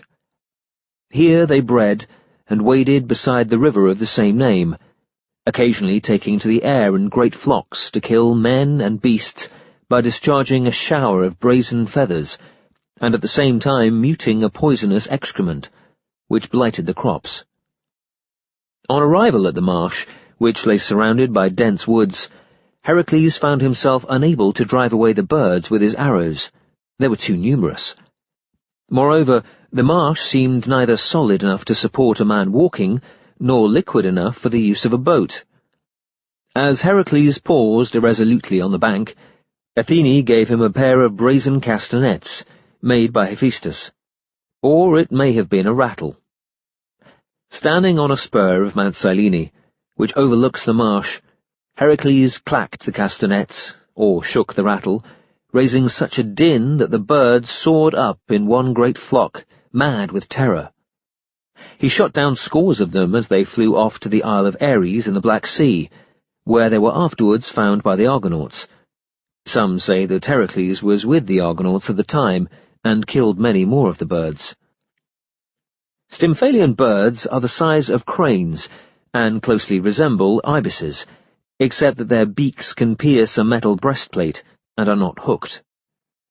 They also breed in the Arabian desert, and there cause more trouble even than lions or leopards, by flying at travellers' breasts and transfixing them. Arabian hunters have learned to wear protective cuirasses of plaited bark, which entangle those deadly beaks and enable them to seize and wring the necks of their assailants. It may be that a flock of these birds migrated from Arabia to Stymphalus, and gave their name to the whole breed. According to some accounts, the so-called Stymphalian birds were women, daughters of Stymphalus and Ornis, whom Heracles killed because they refused him hospitality. At Stymphalus, in the ancient temple of Stymphalian Artemis, images of these birds are hung from the roof, and behind the building stand statues of maidens with birds' legs. Here also Temenus, a son of Pelasgus, founded 3 shrines in Hera's honour. In the first she was worshipped as a child, because Temenus had reared her; in the second as bride, because she had married Zeus; and in the third as widow, because she had repudiated Zeus and retired to Stymphalus. Chapter 129. The Seventh Labour, the Cretan Bull. Eurystheus ordered Heracles, as his seventh labour, to capture the Cretan bull, but it is much disputed whether this was the bull sent by Zeus, which ferried Europe across to Crete, or the one withheld by Minos from sacrifice to Poseidon, which sired the Minotaur on Pasiphae.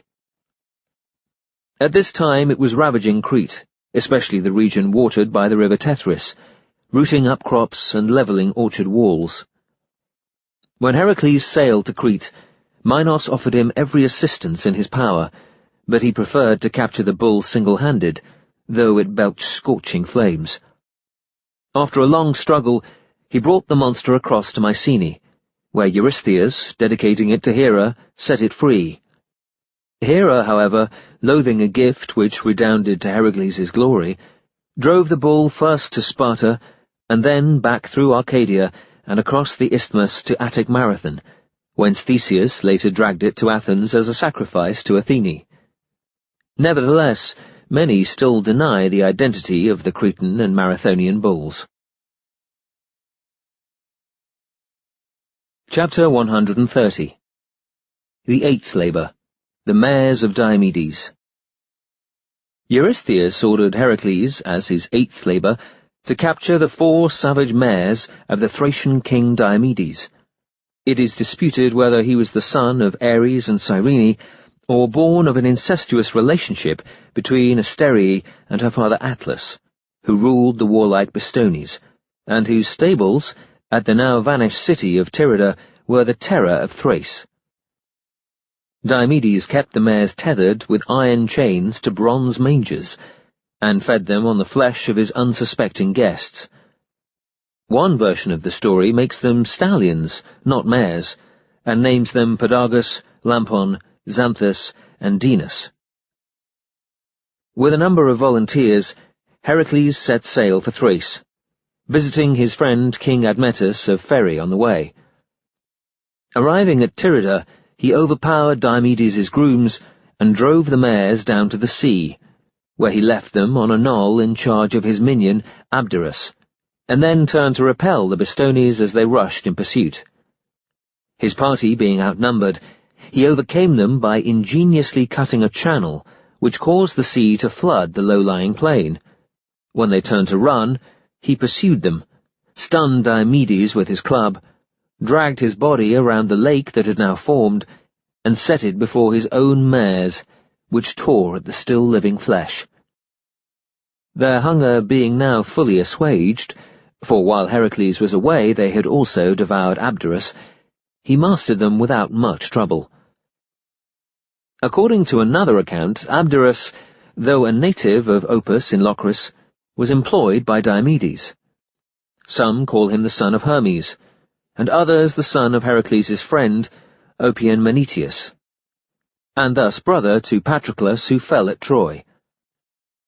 After founding the city of Abdera beside Abderus' tomb, Heracles took Diomedes' chariot and harnessed the mares to it, though hitherto they had never known bit or bridle. He drove them speedily back across the mountains, until he reached Mycenae, where Eurystheus dedicated them to Hera and set them free on Mount Olympus. They were eventually destroyed by wild beasts, yet it is claimed that their descendants survived until the Trojan War, and even until the time of Alexander the Great. The ruins of Diomedes' palace are shown at Cartaracome, and at Abdera athletic games are still celebrated in honor of Abderus. They include all the usual contests except chariot racing, which accounts for the story that Abderus was killed when the man-eating mares wrecked a chariot to which he had harnessed them. Chapter 131. The Ninth Labour, Hippolyte's Girdle. Heracles' ninth labour was to fetch for Eurystheus' daughter Admete the golden girdle of Ares, worn by the Amazonian queen Hippolyte.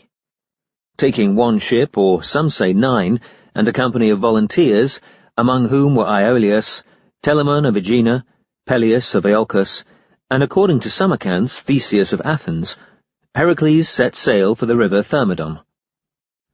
The Amazons were children of Ares by the naiad Harmonia, born in the glens of Phrygian Acmonia, but some call their mother Aphrodite, or Atriri, daughter of Ares. At first they lived beside the river Amazon, now named after Tanais, a son of the Amazon Lysippe, who offended Aphrodite by his scorn of marriage and his devotion to war. In revenge, Aphrodite caused Tanais to fall in love with his mother, but rather than yield to an incestuous passion, he flung himself into the river and drowned. To escape the reproaches of his ghost, Lysippe then led her daughters around the Black Sea coast, to a plain by the river Thermodon, which rises in the lofty Amazonian mountains. There they formed 3 tribes, each of which founded a city. Then, as now, the Amazons reckoned descent only through the mother, and Lysippe had laid it down that the men must perform all household tasks, while the women fought and governed. The arms and legs of infant boys were therefore broken to incapacitate them for war or travel. These unnatural women, who the Scythians called Eopata, showed no regard for justice or decency, but were famous warriors, being the first to employ cavalry. They carried brazen bows and short shields shaped like a half-moon. Their helmets, clothes, and girdles were made from the skins of wild beasts. Lysippe, before she fell in battle, built the great city of Themyscira, and defeated every tribe as far as the river Tanais. With the spoils of her campaigns, she raised temples to Ares, and others to Artemis Tauropolis, whose worship she established. Her descendants extended the Amazonian Empire westward, across the river Tanais to Thrace, and again on the southern coast, westward across the Thermodon to Phrygia. 3 famous Amazonian queens, Marpesia, Lampardo, and Hippo, seized a great part of Asia Minor and Syria, and founded the cities of Ephesus, Smyrna, Cyrene, and Myrene. Other Amazonian foundations are Theba and Sinope. At Ephesus, they set up an image of Artemis under a beech tree, where Hippo offered sacrifices, after which her followers performed first a shield dance, and then a round dance, with rattling quivers, beating the ground in unison to the accompaniment of pipes, for Athene had not yet invented the flute. The temple of Ephesian Artemis, later built around this image, and unrivaled in magnificence even by that of Delphic Apollo, is included among the 7 wonders of the world. 2 streams, both called Selinus, and flowing in opposite directions, surround it. It was on this expedition that the Amazons captured Troy, Priam being then still a child. But while detachments of the Amazonian army went home laden with vast quantities of spoil, the rest, staying to consolidate their power in Asia Minor, were driven out by an alliance of barbarian tribes, and lost their queen Marpesia. By the time that Heracles came to visit the Amazons, they had all returned to the river Thermodon, and their 3 cities were ruled by Hippolyte, Antiope, and Melanippe. On his way, he put in at the island of Paros, famous for its marble, which King Rhadamanthus had bequeathed to one Alcaeus, son of Androgeus. But 4 of Minos' sons, Eurymedon, Chryses, Nephalion, and Philolaus, had also settled there. When a couple of Heracles' crew, landing to fetch water, were murdered by Minos' sons, he indignantly killed all 4 of them, and pressed the Parians so hard that they sent envoys offering, in requital for the dead sailors, any 2 men whom he might choose to be his slaves. Satisfied by this proposal, Heracles raised the siege and chose King Alcaeus and his brother Sthenelus, whom he took aboard his ship. Next, he sailed through the Hellespont and Bosphorus to Mariandyni in Mysia, where he was entertained by King Lycus the Paphlagonian, son of Dascylus and grandson of Tantalus.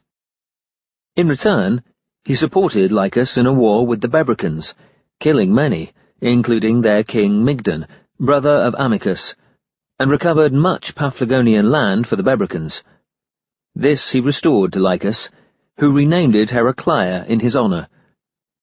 Later, Heraclea was colonized by Megarians and Tanagrans on the advice of the Pythoness at Delphi, who told them to plant a colony beside the Black Sea in a region dedicated to Heracles. Arrived at the mouth of the river Thermodon, Heracles cast anchor in the harbour of Themyscira, where Hippolyte paid him a visit and, attracted by his muscular body, offered him Ares' girdle as a love gift. But Hera had meanwhile gone about, disguised in Amazon dress, spreading a rumour that these strangers planned to abduct Hippolyte, whereupon the incensed warrior women mounted their horses and charged down on the ship. Heracles, suspecting treachery, killed Hippolyte off-hand, removed her girdle, seized her axe and other weapons, and prepared to defend himself. He killed each of the Amazon leaders in turn, putting their army to flight after great slaughter. Some, however, say that Melanippe was ambushed and ransomed by Hippolyte at the price of the girdle, or contrariwise, or that Theseus captured Hippolyte and presented her girdle to Heracles, who, in return, allowed him to make Antiope his slave, or that Hippolyte refused to give Heracles the girdle, and that they fought a pitched battle. She was thrown off her horse, and he stood over her, club in hand, offering quarter, but she chose to die rather than yield. It is even said that the girdle belonged to a daughter of Briareus, the 100-handed one. On his return from Themyscira, Heracles came again to Mariandyni, and competed in the funeral games of King Lycus's brother Priolus, who had been killed by the Mysians, and for whom dirges are still sung. Heracles boxed against the Myrmidonian champion Tityus, knocked out all his teeth, and killed him with a blow to the temple. In proof of his regret for this accident, he subdued the Mysians and the Phrygians on Dascylus's behalf, but he also subdued the Bithynians, as far as the mouth of the river Rebus, and the summit of Mount Colone, and claimed their kingdom for himself. Pelops's Paphlagonians voluntarily surrendered to him. However, no sooner had Heracles departed than the Bebricans, under Amycus, son of Poseidon, once more robbed Lycus of his land, extending their frontier to the river Hippias. Sailing thence to Troy, Heracles rescued Hesione from a sea monster, and continued his voyage to Thracian Aenus, where he was entertained by Poltis. And just as he was putting to sea again, shot and killed on the Aenean beach Poltis's insolent brother Sarpedon, a son of Poseidon. Next, he subjugated the Thracians who had settled in Thasos, and bestowed the island on the sons of Androgeus, whom he had carried off from Paros, and at Torone was challenged to a wrestling match by Polygonus and Telegonus, sons of Proteus, both of whom he killed. Returning to Mycenae at last, Heracles handed the girdle to Eurystheus, who gave it to Admete. As for the other spoil taken from the Amazons, he presented their rich robes to the temple of Apollo at Delphi, and Hippolyte's axe to Queen Omphale, who included it among the sacred regalia of the Lydian kings. Eventually, it was taken to a Carian temple of Labradian Zeus, and placed in the hand of his divine image. Amazons are still to be found in Albania, near Colchis, having been driven there from Themyscira at the same time as their neighbours, the Gargarensians. When they reached the safety of the Albanian mountains, the two peoples separated, the Amazons settling at the foot of the Caucasian mountains, around the river Myrmidas, and the Gargarensians immediately to the north. On an appointed day every spring, parties of young Amazons and young Gargarensians meet at the summit of the mountain which separates their territories, and after performing a joint sacrifice, spend 2 months together, enjoying promiscuous intercourse under the cover of night. As soon as an Amazon finds herself pregnant, she returns home. Whatever girl children are born become Amazons, and the boys are sent to the Gargarensians, who, because they have no means of ascertaining their paternity, distribute them by lot among their huts. In recent times, the Amazon queen Minatheia set out from her Albanian court to meet Alexander the Great in tiger-haunted Hyrcania, and there enjoyed his company for 13 days, hoping to have offspring by him, but died childless soon afterwards. These Amazons of the Black Sea must be distinguished from Dionysus's Libyan allies, who once inhabited Hespera, an island in Lake Tritonis, which was so rich in fruit-bearing trees, sheep, and goats, that they found no need to grow corn. After capturing all the cities in the island, except Holy Mene, the home of the Ethiopian fish-eaters, who mine emeralds, rubies, topazes, and sard, they defeated their neighbouring Libyans and nomads, and founded the great city of Chersonesus, so called because it was built on a peninsula. From this base they attacked the Atlanteans, the most civilized nation west of the Nile, whose capital is on the Atlantic city of Cerni. Myrene, the Amazonian queen, raised a force of 30,000 cavalry and 3,000 infantry. All of them carried bows with which, when retreating, they used to shoot accurately at their pursuers, and were armed with the skins of the almost unbelievably large Libyan serpents. Invading the land of the Atlanteans, Myrene defeated them decisively, and crossing over to Cerni, captured the city. She then put every man to the sword, enslaved the women and children, and razed the city walls. When the remaining Atlanteans agreed to surrender, she treated them fairly, made friends with them, and, in compensation for their loss of Cerni, built the new city of Myrene, where she settled the captives and all others desirous of living there. Since the Atlanteans now offered to pay her divine honours, Myrene protected them against the neighbouring tribe of Gorgons, of whom she killed a great many in a pitched battle, besides taking no less than 3,000 prisoners. That night, however, while the Amazons were holding a victory banquet, the prisoners stole their swords, and, at a signal, the main body of Gorgons who had rallied and hidden in an oak wood poured down from all sides to massacre Myrene's followers. Myrene contrived to escape. Her dead lie buried under 3 huge mounds, still called the Mounds of the Amazons, and after traversing most of Libya, entered Egypt with a new army, befriended King Horus, the son of Isis, and passed on to the invasion of Arabia. Some hold that it was these Libyan Amazons, not those from the Black Sea, who conquered Asia Minor, and that Myrene, after selecting the most suitable sites in her new empire, founded a number of coastal cities, including Myrene, Simi, Pitani, Priene, and others farther inland.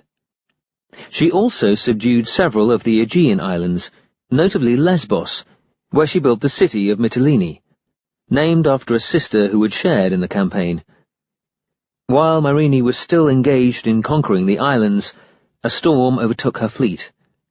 But the Mother of the Gods bore every ship safely to Samothrace, then uninhabited, which Myrene consecrated to her, founding altars and offering splendid sacrifices. Myrene then crossed over to the Thracian mainland, where King Mopsus and his ally, the Scythian Sipylus, worsted her in fair fight, and she was killed. The Amazon army never recovered from this setback.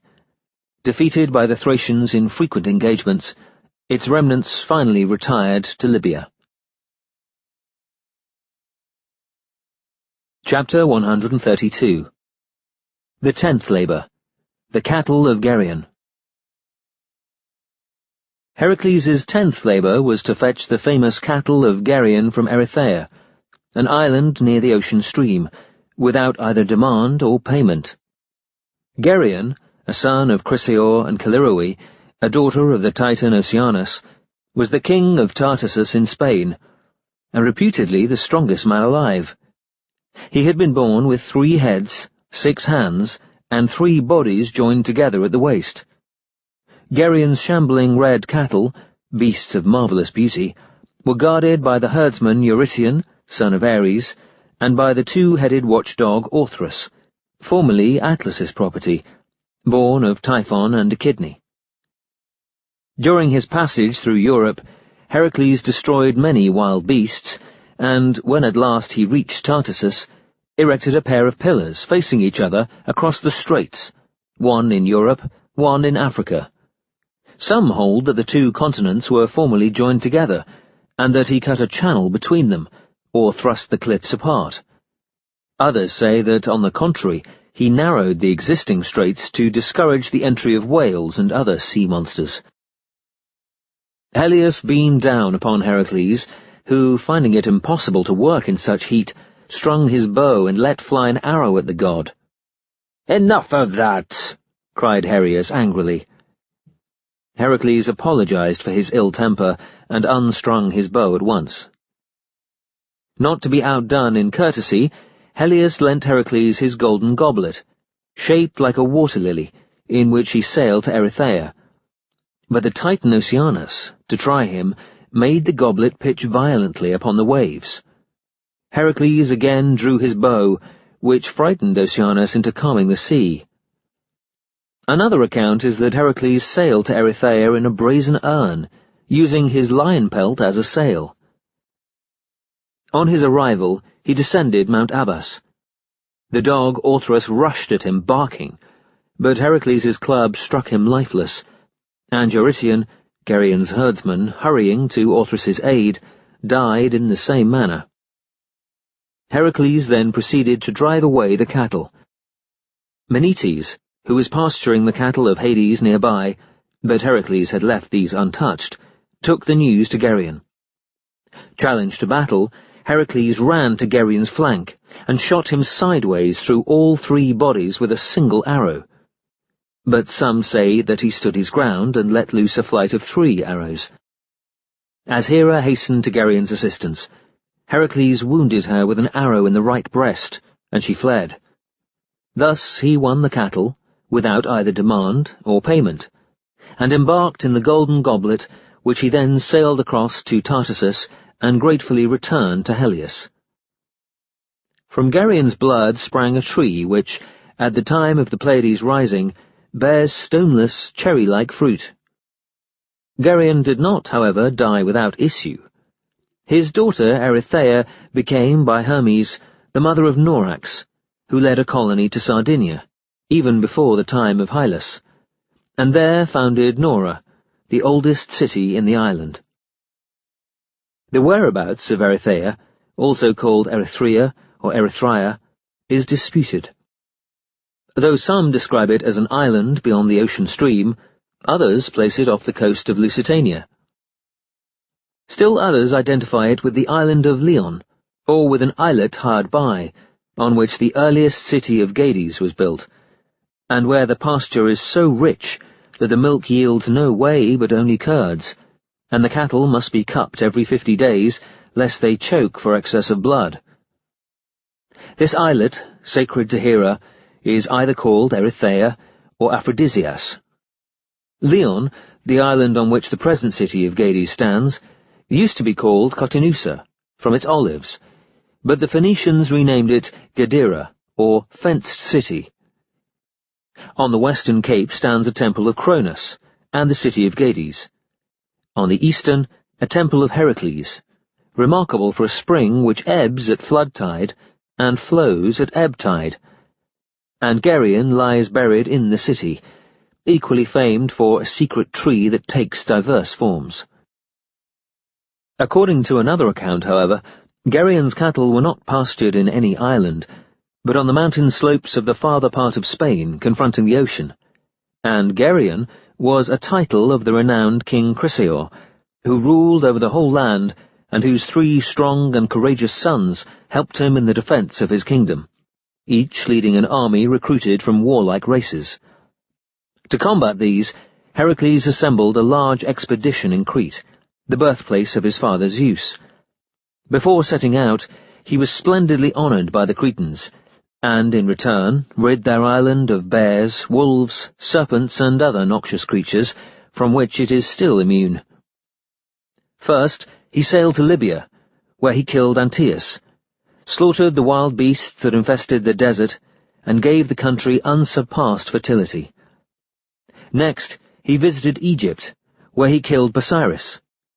Then he marched westward, across North Africa, annihilating the Gorgons and the Libyan Amazons as he went, founded the city of Hecatompylus, now Capsa, in southern Numidia, and reached the ocean near Gades. There he set up pillars on either side of the straits, and, ferrying his army across to Spain, found that the sons of Chrysaor, with their 3 armies, were encamped at some distance from one another. He conquered and killed them, each in turn, and finally drove off Geryon's famous herds, leaving the government of Spain to the most worthy of the surviving inhabitants. The Pillars of Hercules are usually identified with Mount Calpe in Europe, and Abele or Abelix in Africa. Others make them the islets near Gades, of which the larger is sacred to Hera. All Spaniards and Libyans, however, take the word pillars literally, and place them at Gades, where brazen columns are consecrated to Heracles, 8 cubits high, and inscribed with the cost of their building. Here, sailors offer sacrifices whenever they return safely from a voyage. According to the people of Gades themselves, the king of Tyre was ordered by an oracle to found a colony near the Pillars of Hercules, and sent out 3 successive parties of exploration. The first party, thinking that the oracle had referred to Abele and Calpe, landed inside the straits, where the city of Exitani now stands. The second sailed about 200 miles beyond the straits, to an island sacred to Heracles, opposite the Spanish city of Onaba, but both were discouraged by unfavourable omens when they offered sacrifices and returned home. The third party reached Gades, where they raised a temple to Heracles on the eastern cape and successfully founded the city of Gades on the western. Some, however, denied that it was Heracles who set up these pillars, and assert that Abele and Calpe were first named the Pillars of Cronus, and afterwards the Pillars of Briareus, a giant whose power extended thus far. But that the memory of Briareus, who is also called Aegean, having faded, they were renamed in honour of Heracles. perhaps because the city of Tartessus, which stands only 5 miles from Calpe, was founded by him, and used to be known as Heraclea. Vast ancient walls and ship sheds are still shown there. But it must be remembered that the earliest Heracles had also been called Briareus. The number of Heracles' pillars is usually given as 2, but some speak of 3 or 4. So-called pillars of Heracles are also reported from the northern coast of Germany, from the Black Sea, from the western extremity of Gaul, and from India. A temple of Heracles stands on the sacred promontory in Lusitania, the most westerly point of the world. Visitants are forbidden to enter the precinct by night, the time when the gods take up their abode in it. Perhaps when Heracles set up his pillars to mark the utmost limits of legitimate seafaring, this was the site he chose. How he then drove the cattle into Mycenae is much disputed. Some say that he forced Abili and Calpe into temporary union, and went across the resultant bridge into Libya. But according to a more probable account, he passed through the territory of what is now Abdera, a Phoenician settlement, and then through Spain, leaving behind some of his followers as colonists. In the Pyrenees, he courted and buried the Bebrycan princess Pyrene, from whom this mountain range takes its name. The river Danube is said to have its source there, near a city also named in her honour. He then visited Gaul, where he abolished a barbarous native custom of killing strangers, and won so many hearts by his generous deeds that he was able to found a large city, to which he gave the name Elysia, or Wandering, in commemoration of his travels. The Gauls to this day honour Elysia as the hearth and mother city of their whole land. It was unconquered until Caligula's reign, and claimed descent from Heracles' union with a tall princess named Galata, who chose him as her lover and bred that warlike people.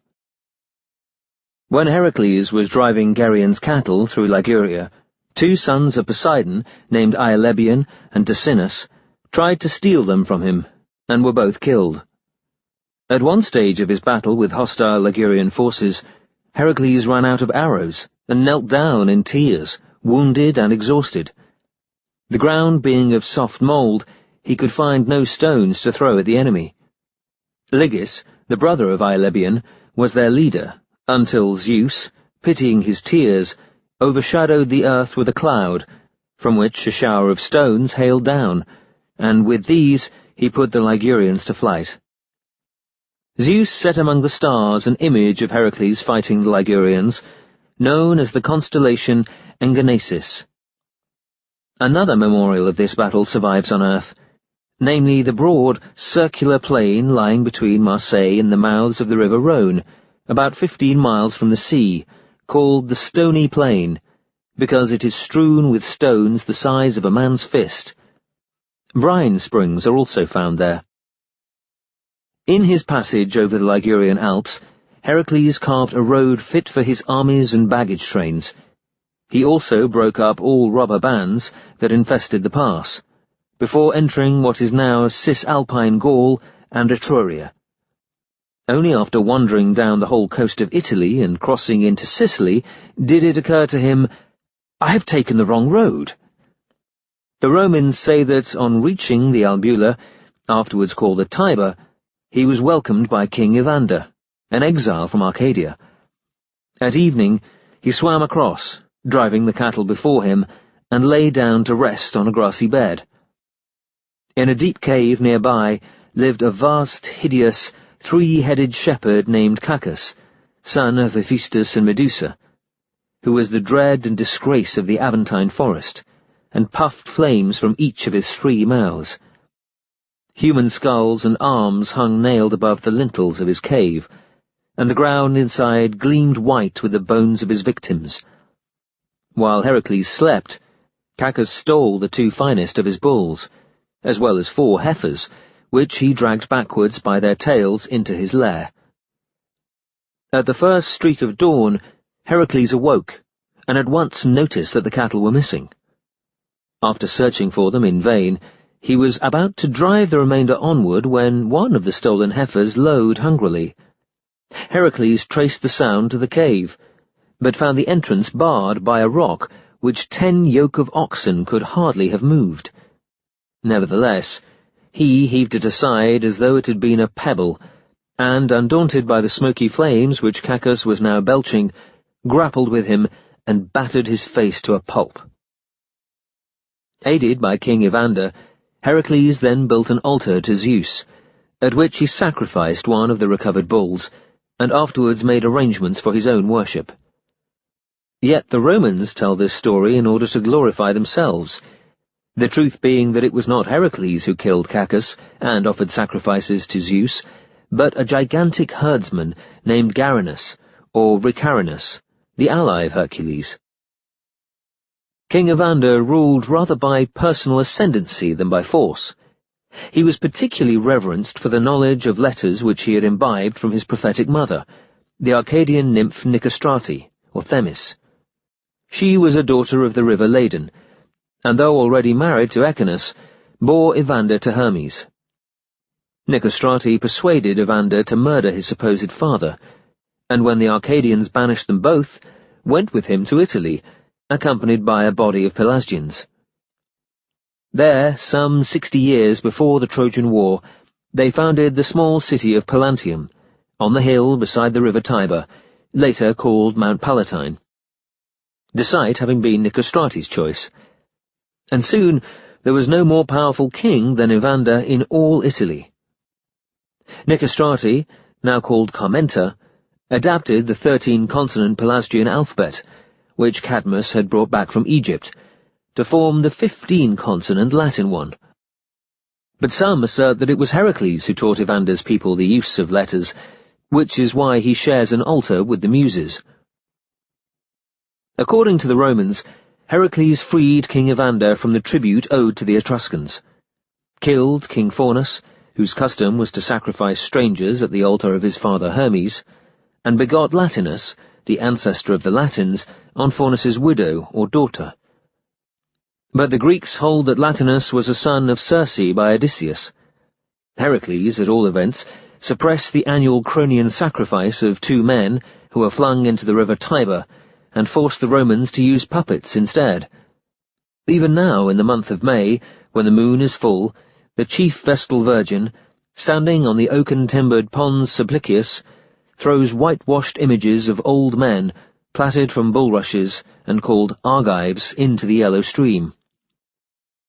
Heracles is also believed to have founded Pompeii and Herculaneum, to have fought giants on the Phlegrean plain of Cumae, and to have built a causeway 1 mile long across the Lucrine Gulf, now called the Heraclean Road, down which he drove Gerion's cattle. It is further said that he lay down to rest near the frontier of Rhegium and the Epizephyrian Locris, and being much disturbed by cicadas, begged the gods to silence them. His prayer was immediately granted, and cicadas have never been heard on the Rhegian side of the river Alisi, although they sing lustily on the Locrian side. That day a bull broke away from the herd, and, plunging into the sea, swam over to Sicily. Heracles, going in pursuit, found it concealed among the herds of Eryx, king of the Elements, a son of Aphrodite by Butes. Eryx, who was a wrestler and a boxer, challenged him to a 5-fold contest. Heracles accepted the challenge, on condition that Eryx would stake his kingdom against the runaway bull, and won the first 4 events. Finally, in the wrestling match, he lifted Eryx high into the air, dashed him to the ground, and killed him, which taught the Sicilians that not everyone born of a goddess is necessarily immortal. In this manner, Heracles won Eryx's kingdom, which he left the inhabitants to enjoy until one of his own descendants should come to claim it. Some say that Eryx, whose wrestling ground is still shown, had a daughter named Sophis, who bore Heracles 2 sons, Echrophon and Promachus. Having been reared in Erymanthus, they renamed it Sophis after their mother, and there built a shrine to Erycinian Aphrodite, of which today only the ruins remain. The hero shrines of Echephron and Promachus have long since lost their importance, and Sophis is usually regarded as a daughter of Xanthus, the grandson of Arcas. Continuing on his way through Sicily, Heracles came to the site where now stands the city of Syracuse.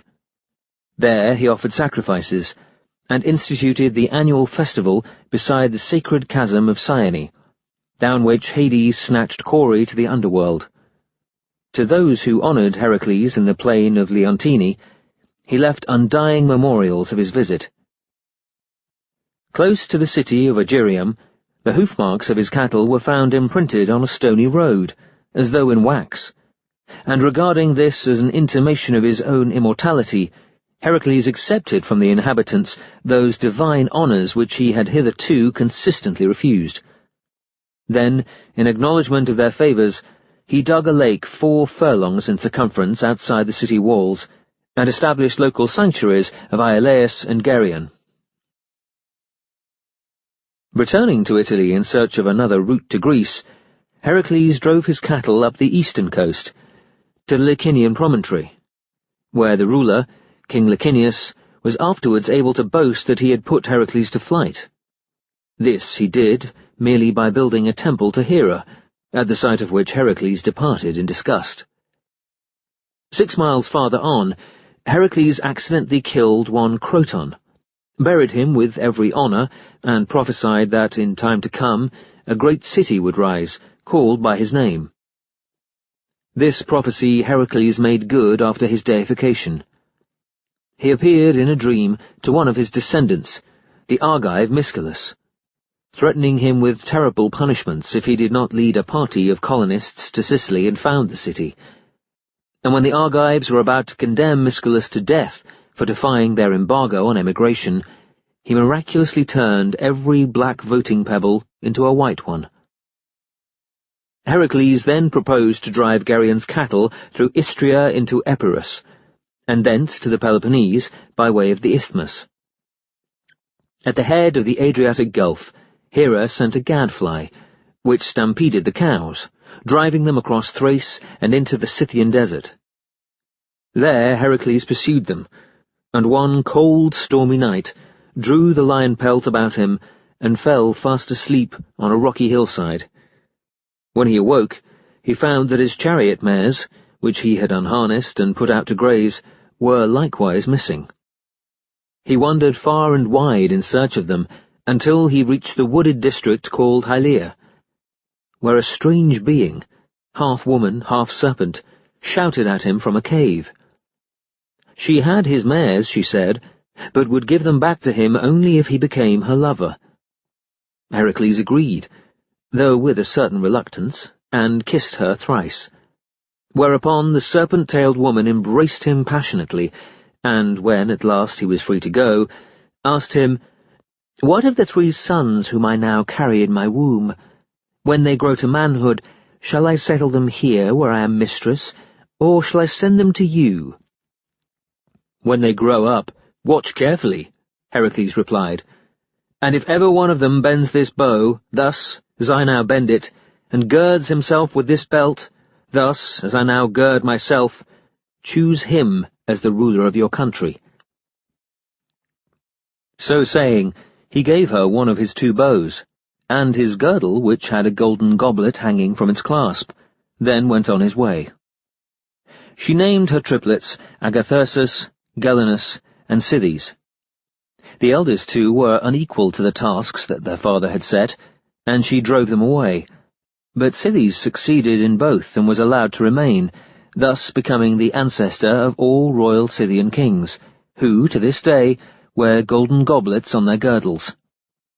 Others, however, say that it was Zeus, not Heracles, who lay with the serpent-tailed woman, and that when his 3 sons by her were still ruling the land, there fell from the sky 4 golden implements, a plough, a yoke, a battle-axe, and a cup. Agathyrsus first ran to recover them, but as he came close, the gold flamed up and burned his hands. Gelenus was similarly rejected. However, when Sithes, the youngest, approached, the fire died down at once, whereupon he carried home the 4 golden treasures, and the elder brothers agreed to yield him the kingdom. Heracles, having recovered his mares and most of the strayed cattle, drove them back across the river Strymon, which he dammed with stones for the purpose, and encountered no further adventures until the giant herdsman, Alcyoneus, having taken possession of the Corinthian isthmus, hurled a rock at the army which once more followed Heracles, crushing no less than 12 chariots and double that number of horsemen. This was the same Alcyoneus who twice stole Helios's sacred cattle, from Erythea and from the citadel of Corinth. He now ran forward, picked up the rock again, and this time hurled it at Heracles, who banded it back with his club and so killed the giant. The very rock is still shown on the isthmus. Chapter 133. The 11th Labour. The Apples of the Hesperides. Heracles had performed these 10 labours in the space of 8 years and 1 month, but Eurystheus, discounting the 2nd and the 5th, set him 2 more. The 11th labour was to fetch fruit from the golden apple tree, Mother Earth's wedding gift to Hera, with which she had been so delighted that she planted it in her own divine garden. This garden lay on the slopes of Mount Atlas, where the panting chariot horses of the sun complete their journey, and where Atlas's sheep and cattle, 1,000 herds of each, wander over their undisputed pastures. When Hera found, one day, that Atlas's daughters, the Hesperides, to whom she had entrusted the tree, were pilfering the apples, she set the ever-watchful dragon Ladon to coil around the tree as its guardian. Some say that Ladon was the offspring of Typhon and Echidna, others that he was the youngest born of Ceto and Phorcys, others again that he was the Parthagenous son of Mother Earth. He had 100 heads, and spoke with diverse tongues. It is equally disputed whether the Hesperides lived on Mount Atlas in the land of the Hyperboreans, or on Mount Atlas in Mauritania, or somewhere beyond the ocean stream, or on 2 islands near the promontory called the Western Horn, which lies close to the Ethiopian Hesperii, on the borders of Africa. Though the apples were Hera's, Atlas took a gardener's pride in them, and when Themis warned him, "1 day long hence, Titan, your tree shall be stripped of its gold by a son of Zeus," Atlas, who had not then been punished with his terrible task of supporting the celestial globe upon his shoulders, built solid walls around the orchard, and expelled all strangers from his land. It may well have been he who set Ladon to guard the apples. Heracles, not knowing in what direction the garden of the Hesperides lay, marched through Illyria to the river Po, the home of the oracular sea-god Nereus. On the way, he crossed the Echedorus, a small Macedonian stream, where Cycnus, the son of Ares and Pyrene, challenged him to a duel. Ares acted as Cycnus's second, and marshalled the combatants, but Zeus hurled a thunderbolt between them, and they broke off the fight. When at last Heracles came to the Po, the river nymphs, daughters of Zeus and Themis, showed him Nereus asleep. He seized the hoary old sea-god, and, clinging to him despite his many protean changes, forced him to prophesy how the golden apples could be won. Some say, however, that Heracles went to Prometheus for this information. Nereus had advised Heracles not to pluck the apples himself, but to employ Atlas as his agent, meanwhile relieving him of his fantastic burden. Therefore, on arriving at the garden of the Hesperides, he asked Atlas to do him this favour. Atlas would have undertaken almost any task for the sake of an hour's respite, but he feared Ladon, whom Heracles thereupon killed with an arrow shot over the garden wall. Heracles now bent his back to receive the weight of the celestial globe, and Atlas walked away, returning presently with 3 apples plucked by his daughters. He found the sense of freedom delicious. "I will take these apples to Eurystheus myself without fail," he said, "if you hold up the heavens for a few months longer." Heracles pretended to agree, but, having been warned by Nereus not to accept any such offer, begged Atlas to support the globe for only 1 moment more, while he put a pad on his head. Atlas, easily deceived, laid the apples on the ground and resumed his burden, whereupon Heracles picked them up and went away with an ironical farewell. After some months, Heracles brought the apples to Eurystheus, who handed them back to him. He then gave them to Athene, and she returned them to the nymphs, since it was unlawful that Hera's property should pass from their hands.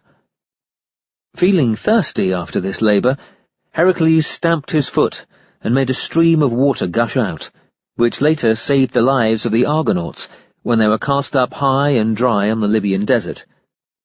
Meanwhile Hera, weeping for Ladon, set his image among the stars as the constellation of the Serpent. Heracles did not return to Mycenae by a direct route. He first traversed Libya, whose king Antaeus, son of Poseidon and Mother Earth, was in the habit of forcing strangers to wrestle with him until they were exhausted, whereupon he killed them. For not only was he a strong and skillful athlete, but whenever he touched the earth, his strength revived. He saved the skulls of his victims to roof a temple of Poseidon. It is not known whether Heracles, who was determined to end this barbarous practice, challenged Antaeus, or was challenged by him. Antaeus, however, proved no easy victim, being a giant who lived in a cave beneath a towering cliff, where he feasted on the flesh of lions, and slept on the bare ground in order to conserve and increase his already colossal strength. Mother Earth, not yet sterile after her birth of the giant, had conceived Antaeus in a Libyan cave, and found more reason to boast of him than even of her monstrous elder children, Typhon, Tityus, and Briareus. It would have gone ill with the Olympians if he had fought against them on the plains of Phlegra. In preparation for the wrestling match, both combatants cast off their lion pelts, but while Heracles rubbed himself with oil in the Olympian fashion, Antaeus poured hot sand over his limbs, lest contact with the earth through the soles of his feet alone should prove insufficient. Heracles planned to preserve his strength and wear Antaeus down, but after tossing him full length on the ground, he was amazed to see the giant's muscles swell and a healthy flush suffuse his limbs as Mother Earth revived him. The combatants grappled again, and presently Antaeus flung himself down of his own accord, not waiting to be thrown, upon which Heracles, realizing what he was at, lifted him high into the air, then cracked his ribs, and despite the hollow groans of Mother Earth, held him aloft until he died. Some say that this conflict took place at Lixus, a small Mauritanian city some 50 miles from Tangier, near the sea, where a hillock is shown as Antaeus's tomb. If a few baskets full of soil are taken from this hillock, the natives believe, rain will fall and continue to fall until they are replaced. It is also claimed that the gardens of the Hesperides were the nearby island, on which stands an altar of Heracles. But except for a few wild olive trees, no trace of the orchard now remains. When Sertorius took Tangier, he opened the tomb to see whether Antaeus's skeleton were as large as tradition described it. To his astonishment, it measured 60 cubits, so he at once closed up the tomb and offered Antaeus heroic sacrifices. It is said locally either that Antaeus founded Tangier, formerly called Tingis, or that Sophax, whom Tinga, Antaeus's widow, bore to Heracles, reigned over that country, and gave his mother's name to the city. Sophax's son, Diodorus, subdued many African nations with a Greek army recruited from the Mycenaean colonists, whom Heracles had settled there. The Mauritanians are of Eastern origin, and, like the Pharisee, descended from certain Persians who accompanied Heracles to Africa. But some hold that they are descendants of those Canaanites whom Joshua the Israelite expelled from their country. Next, Heracles visited the oracle at Ammon, where he asked for an interview with his father Zeus. But Zeus was loath to reveal himself, and when Heracles persisted, flayed a ram, put on the fleece with the ram's head hiding his own, and issued certain instructions. Hence the Egyptians give their images of Zeus Ammon a ram's face. The Thebans sacrifice rams only once a year, when, at the end of Zeus's festival, they slay a single ram and use its fleece to cover Zeus's image, after which the worshippers beat their breasts in mourning for the victim, and bury it in a sacred tomb. Heracles then struck south, and founded 100-gated city, named Thebes in honor of his birthplace. But some say that Osiris had already founded it. All this time, the king of Egypt was Antaeus' brother, Busiris, a son of Poseidon by Lysianassa, the daughter of Epiphus, or, as others say, by Anippe, a daughter of the river Nile. Now, Busiris' kingdom had once been visited with drought and famine for 8 or 9 years, and he had sent for Greek augurs to give him advice. His nephew, a learned Cyprian seer named Thracius or Theseus, son of Pygmalion, announced that the famine would cease if every year one stranger were sacrificed in honor of Zeus. Busiris began with Thracius himself, and afterwards sacrificed other chance guests, until the arrival of Heracles, who let the priests hale him off to the altar. They bound his hair with a fillet, and Busiris, calling upon the gods, was about to raise the sacrificial axe, when Heracles burst his bonds and slew Busiris, Busiris' son, Amphidamas, and all the priestly attendants. Next, Heracles traversed Asia, and put in at Thermidri, the harbour of Rhodian Lindus, where he unyoked one of the bullocks from a farmer's cart, sacrificed it, and feasted on its flesh, while the owner stood upon a certain mountain and cursed him from afar. Hence the Lydians still utter curses when they sacrifice to Heracles. Finally, he reached the Caucasus Mountains, where Prometheus had been fettered for 30 years, or 1,000 or 30,000 years, while every day a griffin vulture, born of Typhon and Echidna, tore at his liver. Zeus had long repented of his punishment, because Prometheus had since sent him a kindly warning not to marry Thetis, lest he might beget one greater than himself, and now, when Heracles pleaded for Prometheus's pardon, granted this without demur. Having once, however, condemned him to everlasting punishment, Zeus stipulated that, in order still to appear a prisoner, he must wear a ring made from his chains and set with Caucasian stone, and this was the first ring ever to contain a setting. But Prometheus's sufferings were destined to last until some immortal should voluntarily go into Tartarus in his stead, so Heracles reminded Zeus of Chiron, who was longing to resign the gift of immortality ever since he had suffered his incurable wound. Thus no further impediment remained, and Heracles, invoking Hunter Apollo, shot the griffin vulture through the heart and set Prometheus free. Mankind now began to wear rings in Prometheus's honor, and also wreaths, because when released, Prometheus was ordered to crown himself with a willow wreath, and Heracles, to keep him company, assumed one of wild olive. Almighty Zeus set the arrow among the stars as the constellation Sagitta, and to this day the inhabitants of the Caucasus Mountains regard the griffin vulture as the enemy of mankind. They burn out its nests with flaming darts, and set snares for it to avenge Prometheus's suffering. Chapter 134. The 12th Labour. The Capture of Cerberus. Heracles' last and most difficult labour was to bring the dog Cerberus up from Tartarus. As a preliminary, he went to Eleusis, where he asked to partake of the mysteries and wear the myrtle wreath. Nowadays, any Greek of good repute may be initiated at Eleusis, but since in Heracles' day Athenians alone were admitted, Theseus suggested that a certain Peleus should adopt him. This Peleus did, and when Heracles had been purified for his slaughter of the centaurs, because no one with blood-stained hands could view the mysteries, he was duly initiated by Orpheus's son, Musaeus, Theseus acting as his sponsor. However, Eumolpus, the founder of the greater mysteries, had decreed that no foreigners should be admitted, and therefore the Eleusinians, loath to refuse Heracles' request, yet doubtful whether his adoption by Peleus would qualify him as a true Athenian, established the lesser mysteries on his account. Others say that Demeter herself honoured him by founding the lesser mysteries on this occasion. Every year, 2 sets of Eleusinian mysteries are held, the greater in honour of Demeter and Kore, and the lesser in honour of Kore alone. These lesser mysteries, a preparation for the greater, are a dramatic reminder of Dionysus's fate, performed by the Eleusinians at Agri on the river Ilissus in the month Anthesterion.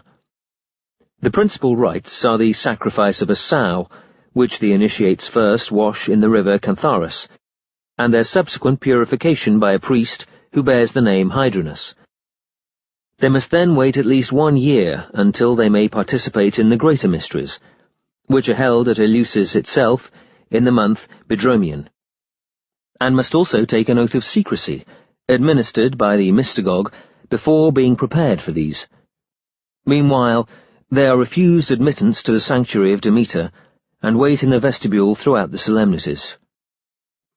Thus cleansed and prepared, Heracles descended to Tartarus from Laconian Tinarum, or some say from the Acherusian peninsula near Heraclea on the Black Sea, where marks of his descent are still shown at a great depth. He was guided by Athene and Hermes, for whenever, exhausted by his labours, he cried out in despair to Zeus, Athene always came hastening down to comfort him. Terrified by Heracles' scowl, Charon ferried him across the river Styx without demur, in punishment of which irregularity he was fettered by Hades for 1 entire year. As Heracles stepped ashore from the crazy boat, all the ghosts fled, except Meleager and the Gorgon Medusa. At the sight of Medusa he drew his sword, but Hermes reassured him that she was only a phantom, and when he aimed an arrow at Meleager, who was wearing bright armour, Meleager laughed. "You have nothing to fear from the dead," he said. And they chatted amicably for a while, Heracles offering in the end to marry Meleager's sister, Deianeira. Near the gates of Tartarus, Heracles found his friends Theseus and Pirithous fastened to cruel chairs, and wrenched Theseus free, but was obliged to leave Pirithous behind. Next, he rolled away the stone under which Demeter had imprisoned Ascalaphus, and then, wishing to gratify the ghosts with a gift of warm blood, slaughtered one of Hades' cattle. Their herdsman, Menetes or Menetius, the son of Cuthonimus, challenged him to a wrestling match, but was seized around the middle and had his ribs crushed. At this, Persephone, who came out from her palace and greeted Heracles like a brother, intervened and pleaded for Menetes' life. When Heracles demanded Cerberus, Hades, standing by his wife's side, replied grimly, "He is yours, if you can master him without using your club or your arrows." Heracles found the dog chained to the gates of Acheron, and resolutely gripped him by the throat, from which rose 3 heads, each maned with serpents. The barbed tail flew up to strike, but Heracles, protected by the lion pelt, did not relax his grip until Cerberus choked and yielded. On his way back from Tartarus, Heracles wove himself a wreath from the tree which Hades had planted in the Elysian fields as a memorial to his mistress, the beautiful nymph Leuce. The outer leaves of this wreath remained black, because that is the colour of the underworld, but those next to Heracles' brow were bleached a silver white by his glorious sweat. Hence the white poplar, or aspen, is sacred to him, its colour signifying that he has laboured in both worlds. With Athene's assistance, Heracles recrossed the river Styx in safety, and then half-dragged, half-carried Cerberus up the chasm near Troezen, through which Dionysus had conducted his mother Semele. In the temple of Saviour Artemis, built by Theseus over the mouth of this chasm, altars now stand, sacred to the infernal deities. At Troezen also, a fountain discovered by Heracles and called after him is shown in front of Hippolytus's former palace. According to another account, Heracles dragged Cerberus, bound with adamantine chains, up a subterrane path which leads to the gloomy cave of Ancone, near Myriandone on the Black Sea. As Cerberus resisted, averting his eyes from the sunlight and barking furiously with all 3 mouths, his slaver flew across the green fields and gave birth to the poisonous plant aconite, also called hecateus, because Hecate was the first to use it. Still another account is that Heracles came back to the upper air through Taenarum, famous for its cave-like temple with an image of Poseidon standing before it. But if a road ever led thence to the underworld, it has since been blocked up. Finally, some say that he emerged from the precinct of Lephistian Zeus, on Mount Lephistius, where stands an image of bright-eyed Heracles. Yet all agree, at least, that when Heracles brought Cerberus to Mycenae, Eurystheus, who was offering a sacrifice, handed him a slave's portion, reserving the best cuts for his own kinsmen, and that Heracles showed his just resentment by killing 3 of Eurystheus's sons, Perimedes, Eurybius, and Eurypylus. Besides the aconite, Heracles also discovered the following simples: the all-heel Heracleon, or wild Origanum, the Siderian Heracleon, with its thin stem, red flower, and leaves like the corianders, which grows near lakes and rivers, and is an excellent remedy for all wounds inflicted by iron, and the Hyoscykamos, or henbane, which causes vertigo and insanity. The Nymphaean Heracleon, which has a club-like root, was named after a certain nymph deserted by Heracles, who died of jealousy. It makes men impotent for the space of 12 days.